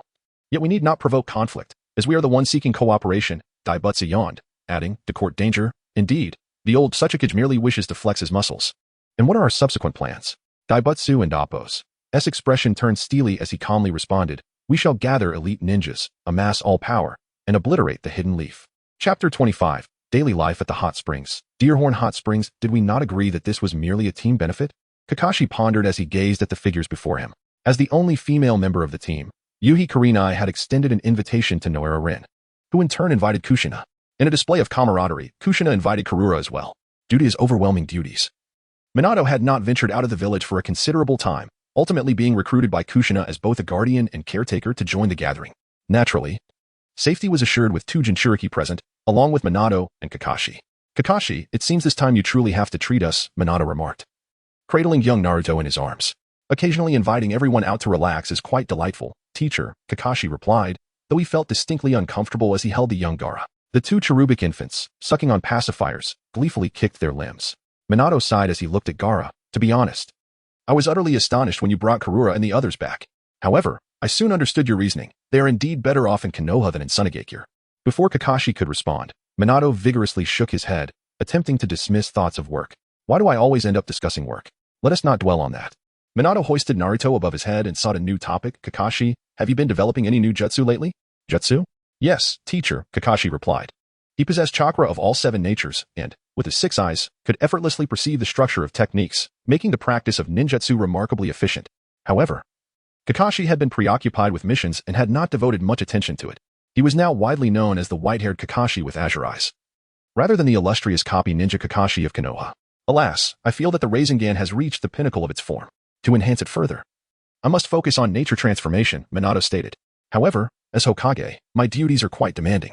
Even though Jiku and I have been quite efficient and usually finish our tasks by sunset, I still need to return home to care for the child. That cannot be helped, teacher. Kakashi smiled faintly, surprised to find that his mentor had his own grievances as a married man. Lord Minato, Captain Kakashi, Guy and Shursui approached. Clad in yukatas and wooden sandals, from the Min and Amp, Appos, S-Bath. Guy, Shursui, both of you have grown considerably, Minato remarked warmly. At 15, Kakashi and his peers were entering adolescence, experiencing growth spurts and changes in their voices. Of this generation, none had changed as dramatically as Obito. Indeed, this is all thanks to my relentless training, Guy proclaimed, giving a thumbs up, his white teeth gleaming brightly. In height, Kakashi, I have surpassed you. Kakashi rolled his eyes, in this relaxed setting. He had chosen not to wear his mask. The 4 of them, Minato, Kakashi, Shursui, and Guy sat together, creating a rather lively atmosphere, akin to a mini Konoha ensemble. We are back, Minato. Did Naruto and Gaara cause any disturbances? Kushina led Karura and the others from the women and Appos, S-Bath. Kurenai gazed at Kakashi, her cheeks slightly flushed. She rarely spent time with him privately and seldom saw him without his mask and ninja attire. It was quite a sight for sore eyes. Noticing Kurenai and Appos' reaction, Kakashi inquired. What is it, Kurenai? Have you soaked for too long? Meanwhile, Obito hurried to Sunagakure, having obtained the ninja mission that Sunagakure had promised to Konoha for the month. Upon entering the village, even concealed behind a mask, Obito could sense the animosity from the Sand Village ninjas toward him. It was inevitable, as Konoha and Appos' dominance had led to the Wind Shadow and Appos' family being taken as hostages, resulting in numerous fierce glares directed at him. Bakura handed Obito 2 scrolls, stating, one of these contains the ninja mission promised to you this month. The other is a list of Sunagakure ninjas to be released by the daimyo of the Land of Fire. At the onset of the Third Shinobi World War, Sunagakure had launched a surprise attack on Konoha, only to be repelled with devastating force at the Kaiki Mountain, resulting in the capture of many of their ninjas. Now that the Wind and Fire nations had reconciled, it was only just and reasonable to return the captives. Very well, I shall ensure that both scrolls are delivered intact, Obito affirmed, using a minor sealing technique to tuck the scrolls into his pocket before Pakura. Pakura, on my previous visits, it was always the Wind Shadow who handled the handover, Obito casually inquired before departing for the village. Upon hearing Obito and Appos' question about the Wind Shadow, Pakura and Appos' expression soured momentarily before she composed herself. Do you expect our Wind Shadow to entertain every little leaf umbu? Konoha is becoming rather presumptuous. Apologizing profusely, Obito felt an unsettling sensation, as if something unseen were watching him, causing an unease that made him more talkative than usual. Never mind, I shall return to the village. Obito journeyed back to Konoha at a brisk pace, and upon his arrival, he found that only Jiku was on duty in the Hokage and Amp, Appos' office. Lord Jiku. Obito presented the scrolls, ready to hand over his mission. First, remove your mask, Jiku said with a smile. Removing the mask symbolized the end of a mission, a return from darkness to light. Is Minato-sensei not here today? Obito asked as he changed into his regular attire and donned his goggles. Knowing of the close bond between Obito and Minato, Jiku replied, your teacher and Kushina have been invited by Kakashi to the Deerhorn Hot Springs. Today, it is just me here, Obito. Would you care to join me in some overtime? Overtime? That one and Appos, do. I also wish to enjoy the hot springs. After all, it is Kakashi who is treating us. It would be a shame not to go. You rascal, you show no concern for this old man, Jiku jested. Though he was barely in his 20s. But I do need your help, Obito. Speak, Lord Jiku. I need you to organize the levels of these missions for timely distribution. Since Minato is absent today, I must trouble you to check on the mental state of these Sunagakure ninjas in the high security area, so we may provide an account to Sunagakure. With that, Jiku pulled a pass from his desk drawer and handed it to Obito. Once you finish this task, take some time to rest. Chapter 26. The unfortunate adventure of Obito. Obito contemplated visiting the prisoners in the heavy detention area. After all, Lord Kakashi had been quite considerate towards him. If he hurried, he could still join Kakashi and the others for dinner. Rin was likely there as well. With a pass in hand, Obito meandered through the village of Konoha until he finally halted before a dilapidated factory. Upon reaching a specific spot, he pressed a button for the elevator, and his figure slowly descended into the ground. Having been a member of the Yambu for quite some time, he was familiar with this place. With a clank, the elevator came to an abrupt stop. Obito exited and presented his pass to the guard. I am following Lord Narashikaku and Appo's orders to inspect the prisoners from Sunagakure. I would appreciate your assistance in guiding me there, he said to the guard. Noticing the guard and Appo's hesitation, Obito inquired, is there an issue? Not exactly. Many prisoners have already been taken away by other officers, so there aren't too many left here. The guard replied quietly. Oh, I see. That's not a problem then. Obito dismissed the matter, understanding that prisoner transfers and cell changes were commonplace. Before long, he had reviewed the remaining prisoners. Accompanied by the guard, he entered the elevator once more. As the sun set, Obito applied a few drops of eye medication, preparing to head to the Kakashi hot springs. However, a figure clad in a protective suit, their face obscured, caught his attention as they approached the elevator. A researcher. Obito murmured, stepping aside to let them pass. He walked slowly away, but the events of the past few days lingered in his mind. An unsettling feeling he could not shake. Eventually, he halted, gazing up at the sky. It's still early. I can afford to arrive later. The researcher, accompanied by 3 prisoners, exited the heavy detention area, gradually slipping out of Konoha under the cover of night. The guards, seemingly oblivious, allowed their departure. The 4 eventually stopped in a bamboo grove, which was surrounded by barriers, with a small mound of earth at its center. The researcher formed hand seals, and the mound slowly opened, revealing an iron door.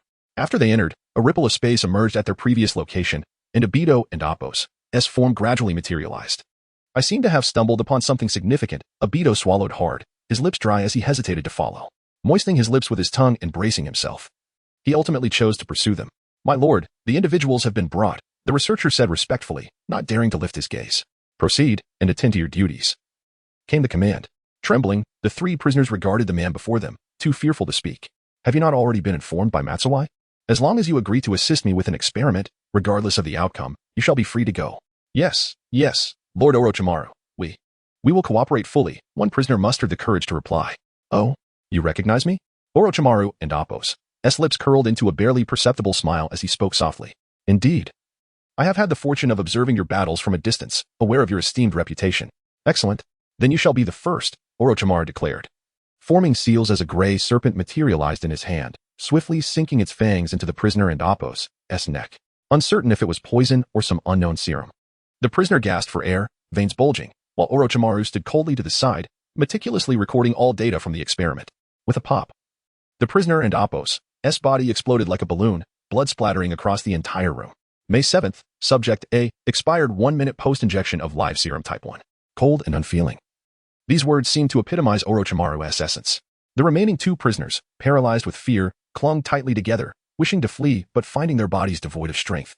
Helplessly watching as Orochimaru approached, Obito and Appo's mouth fell agape. The scene unfolding before him exceeded his darkest imaginings. Not only was there a living experiment, but also various petri dishes and severed limbs, all assaulting his mental fortitude. He felt a wave of nausea wash over him, losing his composure as he retched. Meanwhile, the serpent in the laboratory sensed an unfamiliar scent and hurriedly alerted Orochimaru, who, in an instant, Orochimaru sought to uncover Obito's presence. Obito quickly covered his mouth and activated his Kamui, moving with a speed surpassing even that of his encounter with Inoki. He traversed the space and finally emerged outside the bamboo grove, setting his sights on the direction of the Kakashi hot springs and sprinting away.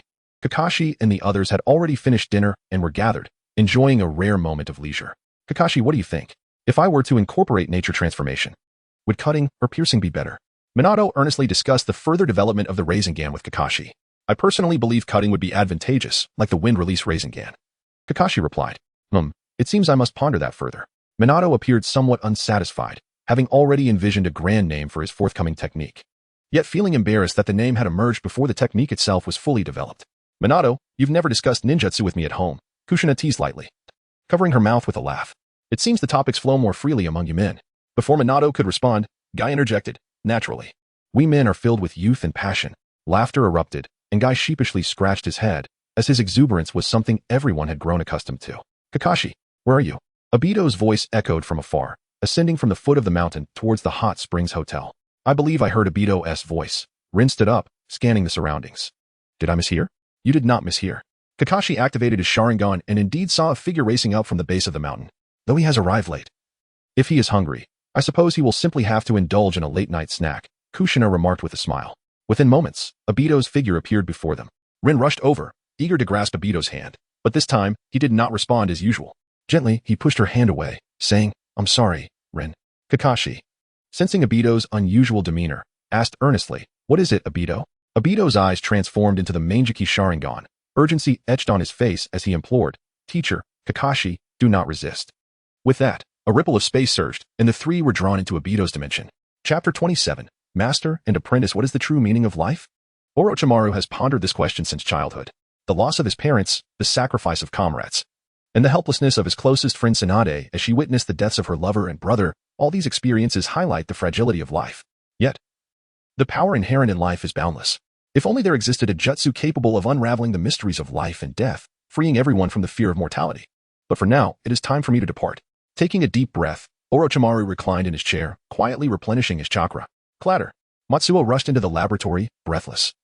Removing his protective helmet as he spoke to Orochimaru. Lord Orochimaru, it's bad. We are surrounded by numerous ninjas outside. Why are you panicking, Matsuo? Orochimaru replied gently, unable to bring himself to chastise his loyal subordinate of many years. Exit through the back door. Suppressing his inner fear, Matsuo murmured, Lord Orochimaru, take care. I will leave first. After informing Minato of the situation at the Deerhorn Hot Springs, Obito remained there to rest and serve as a protector for the others. Meanwhile, Minato returned to the village with Kakashi to convene an emergency meeting with the higher-ups. The assembly exchanged glances, a shared understanding suggesting they had anticipated this matter. Since there are no objections, I will lead the team to apprehend Orochimaru. At this juncture, Minato could no longer afford the courtesy of honorifics towards Orochimaru.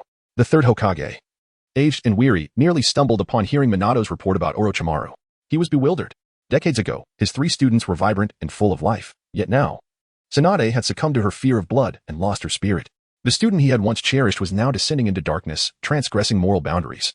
While the least reliable student remained steadfast in his ninja way. I will handle this.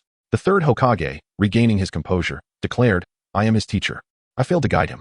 Within the bamboo grove, the third Hokage, Hiruzen Sarutobi, accompanied by his elite Umbu squad, arrived and endeavored to dispel the seal. Lord Third. The barrier has been breached, one tall Umbu ninja interjected, disrupting the third's thoughts. Good. Hiruzen formed hand seals and summoned the Monkey King. What brings you here this time? Monkey. However, before he could finish, the Monkey King seemed to perceive the third's emotions at once. Hiruzen stepped forward, and the Monkey King transformed into a staff, which Hiruzen grasped firmly. The heavy sound of footsteps approached, and Orochimaru looked up, smiling softly. Teacher, you have come. I expected it would be Minato and Kakashi. Why would you do such a thing, Orochimaru? The third roared in outrage. What significance do such words hold now? Orochimaru retorted dismissively, you, who are nearing your end, cannot comprehend. Who has impeded your normal pursuit of ninjutsu and experimentation? The third's urgency intensified. His grip on the Monkey King tightening. Ebi's sacrifice serves as a warning. Why do you continue to repeat such errors? Orochimaru merely laughed, for even now, his teacher hesitated to strike him. In that case, wind release, great breakthrough. Orochimaru formed hand seals and unleashed a torrent of wind towards the third. Yet, the third remained unmoved, allowing the gale to assail him. Wind release, wind cutter technique. Orochimaru formed seals once more, generating wind blades from his fingertips. Monkey King. The third suddenly lifted the staff, directing it at Orochimaru, who found it swiftly extending and breaking through Orochimaru's wind technique, crashing forcefully into his chest. With a resounding bang, Orochimaru was pinned against the wall, wiping the blood from the corner of his mouth without uttering a word. The laboratory lay in disarray due to the wind release unleashed by Orochimaru. Am I truly to kill him? Each breath the third took felt agonizing, and ultimately, he withdrew the Monkey King, resignedly stating, You may go, Orochimaru, but do not return. Staggering towards the third, Orochimaru averted his gaze, merely whispering as he brushed past, Teacher, I hope we never meet again. Upon returning to the Hokage's office, Tsunade and Mito greeted the third with urgency. Apologies, everyone, but Orochimaru has managed to escape. A heavy silence enveloped the office. Even Tsunade and Mito, who had steadfastly supported the third, were rendered speechless by his revelation. Jiraiya, loyal to Minato, typically composed during critical events, now bore a helpless smile. How could we let Orochimaru slip away after sending a multitude of elite Umbu?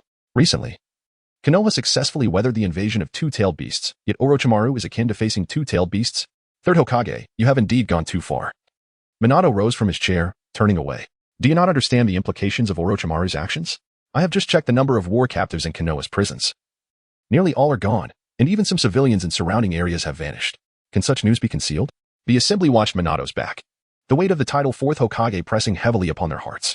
If we treat war captives from other villages in this manner, will they not retaliate by slaughtering all Konoha ninjas captured? We have the opportunity to exchange them. Minato, please do not be angry, Tsunade urged, hoping to diffuse the tension. Third Hokage, what is the most precious treasure left by the second Hokage, Tobirama Senju? Minato turned to face the third. It is the Ninja Academy. Then, in the future, I encourage you to visit the academy. The students there hold you in great esteem, Minato replied. Additionally, I have already sent Kakashi there. This matter must be resolved tonight. Upon hearing Minato's unyielding words, the third felt his legs give way, collapsing into the nearby chair. He recognized the truth in Minato's assertions in these precious times of peace. The slaughter of war captives and the harming of civilians could not be tolerated. He had already acted impulsively once, but as Hokage, reason prevailed, and he reluctantly agreed. Very well, Minato, we shall proceed as you suggest. Chapter 28. Kakashi vs. Orochimaru. Orochimaru, dragging his slightly injured body, walked slowly along the road to the land of rice. Yet, he did not opt for the previously planned concealed routes. Instead, he brazenly traversed the main road. Come out, Kakashi, Orochimaru spoke slowly, halting his steps. Kakashi's figure emerged from behind a large tree, removing his eye mask, and paused a short distance opposite Orochimaru. I knew you would come, Orochimaru chuckled lightly. What makes you so certain?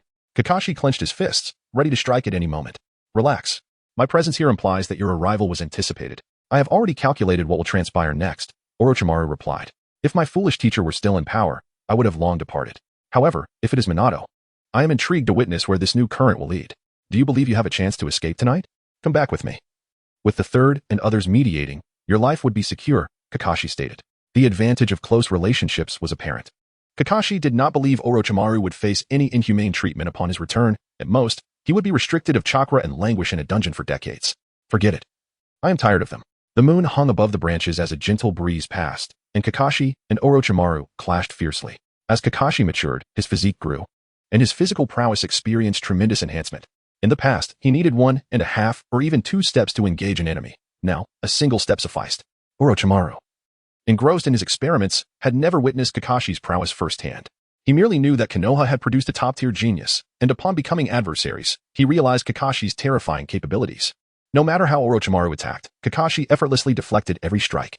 Even in seemingly blind spots, Kakashi could predict and evade the assaults. Is it those eyes? Orochimaru licked his lips with his tongue, yearning to possess them. In an instant, Orochimaru retreated, forming hand seals. Summoning technique, serpent's formation. Countless serpents erupted from Orochimaru's mouth, intertwining and rushing toward Kakashi. However, Kakashi stood firm, generating immense repulsive force that sent the serpents soaring into the air. Simultaneously, his chakra surged forth, unleashing a torrent of lightning that enveloped each serpent without exception. According to Danzo's intel, physical attacks are ineffective against this kid, Orochimaru lamented, realizing how severely he was constrained. Snake body hardening. Orochimaru's right arm suddenly became enshrouded in numerous serpent scales, launching toward Kakashi. Yet, Kakashi sidestepped effortlessly, evading the attack. Naraka technique. Orochimaru's gaze sharpened as he established eye contact with Kakashi, employing one of his illusion techniques. Suddenly, Kakashi was presented with a vision of his own demise at the hands of Orochimaru. However, Kakashi had undergone specialized training to resist illusions, and his 6 eyes granted him inherent resistance to visual-based genjutsu. He merely shook his head, regaining composure as he realigned his slightly disturbed chakra. Seizing the moment of Kakashi's brief distraction, Orochimaru employed the Shadow Snake Hand, transforming his arm into a massive python that ensnared Kakashi. Yet, Orochimaru distinctly sensed that he had not made contact with Kakashi at all. Kakashi's right hand shone with Raikiri, enveloping his entire body in lightning as he shattered the constricting python. Truly impressive, Orochimaru sighed, realizing why Minato had sent him that night. Nevertheless, Orochimaru was not prepared to concede. Shuriken Shadow Clone Technique. He formed hand seals, summoning a colossal shuriken and launching it at Kakashi, who was soon bombarded by thousands of shuriken clones, wreaking havoc and toppling trees, stirring immense clouds of dust. As the dust settled, Kakashi was no longer in sight. Raikiri. Kakashi reappeared behind Orochimaru, causing the latter and Appo's hair to stand on end, the sound of 1,000 chirping birds resonating in his ears. Kakashi and Appo's hand strike missed its target as Orochimaru and Appo's body suddenly became limp, akin to a boneless creature, slithering away like a serpent to evade Kakashi and Appo's attack. Upon sensing an intrusion, Orochimaru had instinctively prepared for extermination. However, aside from a fleeting ripple in space, he detected no one. Yet, he did not succumb to fear. Rather, he awaited the results in his laboratory. Orochimaru, Kakashi declared, the night has grown late. It is time to end this. forming seals. A beam of white light emanated from Kakashi and Appo's eyes, enveloping Orochimaru. Had there been others present at that moment? They would have observed Kakashi and Orochimaru within an eerie black sphere. As the sphere dissipated, Orochimaru collapsed to the ground. Kakashi took several deep breaths. Thanks to his relentless training, utilizing the infinite void no longer left him feeling utterly fatigued as it once did. Kakashi adjusted himself, stepping into the air and soaring high above, surveying the battleground to ensure nothing was overlooked. Although he felt something was amiss, Kakashi descended to the ground, hoisting Orochimaru onto his back and vanishing toward Konoha village. Within the Hokage and Appo's office, everyone anxiously awaited news. Suddenly, Jiraiya burst through the door, addressing Minato. Fourth Hokage, Orochimaru has been captured. Instead of the anticipated cheers, the advisors exchanged glances, and after a prolonged silence, Kotetsu finally remarked, Kakashi performed admirably. Given this, everyone may disperse, Minato stated solemnly, continuing, Jiraiya, take me to the detention facility. Yes, Jiraiya replied. Danzo, who had remained silent throughout the night, slowly rose, leaning on his cane as he exited the Hokage and Appo's office. As night enveloped the surroundings, Danzo gazed up at the Hokage rock before vanishing in an instant. Heading toward the Root Organization and Appo's secret base in the back mountains of Konoha. Danzo-sama, a masked Root member, greeted the suddenly appeared Danzo, promptly stating, we captured Orochimaru and Appo's assistant on a secluded path. Take me there, Danzo instructed slowly. At that moment, Mitsuki was bound into a twisted shape, carelessly discarded in a dimly lit room of the Root Organization, the oppressive presence of the masked ninja guards constantly weighing on his psyche. Finally, he spotted a familiar figure and called out urgently, Danzo-sama. It and Appo's, meet Mitsuki. Danzo approached Mitsuki, coldly stating, what do you know about Orochimaru and Appo's research? Terrified and disoriented, Mitsuki stammered. I'm just a lowly researcher under Orochimaru. I know nothing. All the research is conducted by Orochimaru himself. I merely assist in bringing people from the prison. Please, don't harm me. Know nothing, you say? Danzo turned away, coldly gazing at a subordinate beside him. Kill him.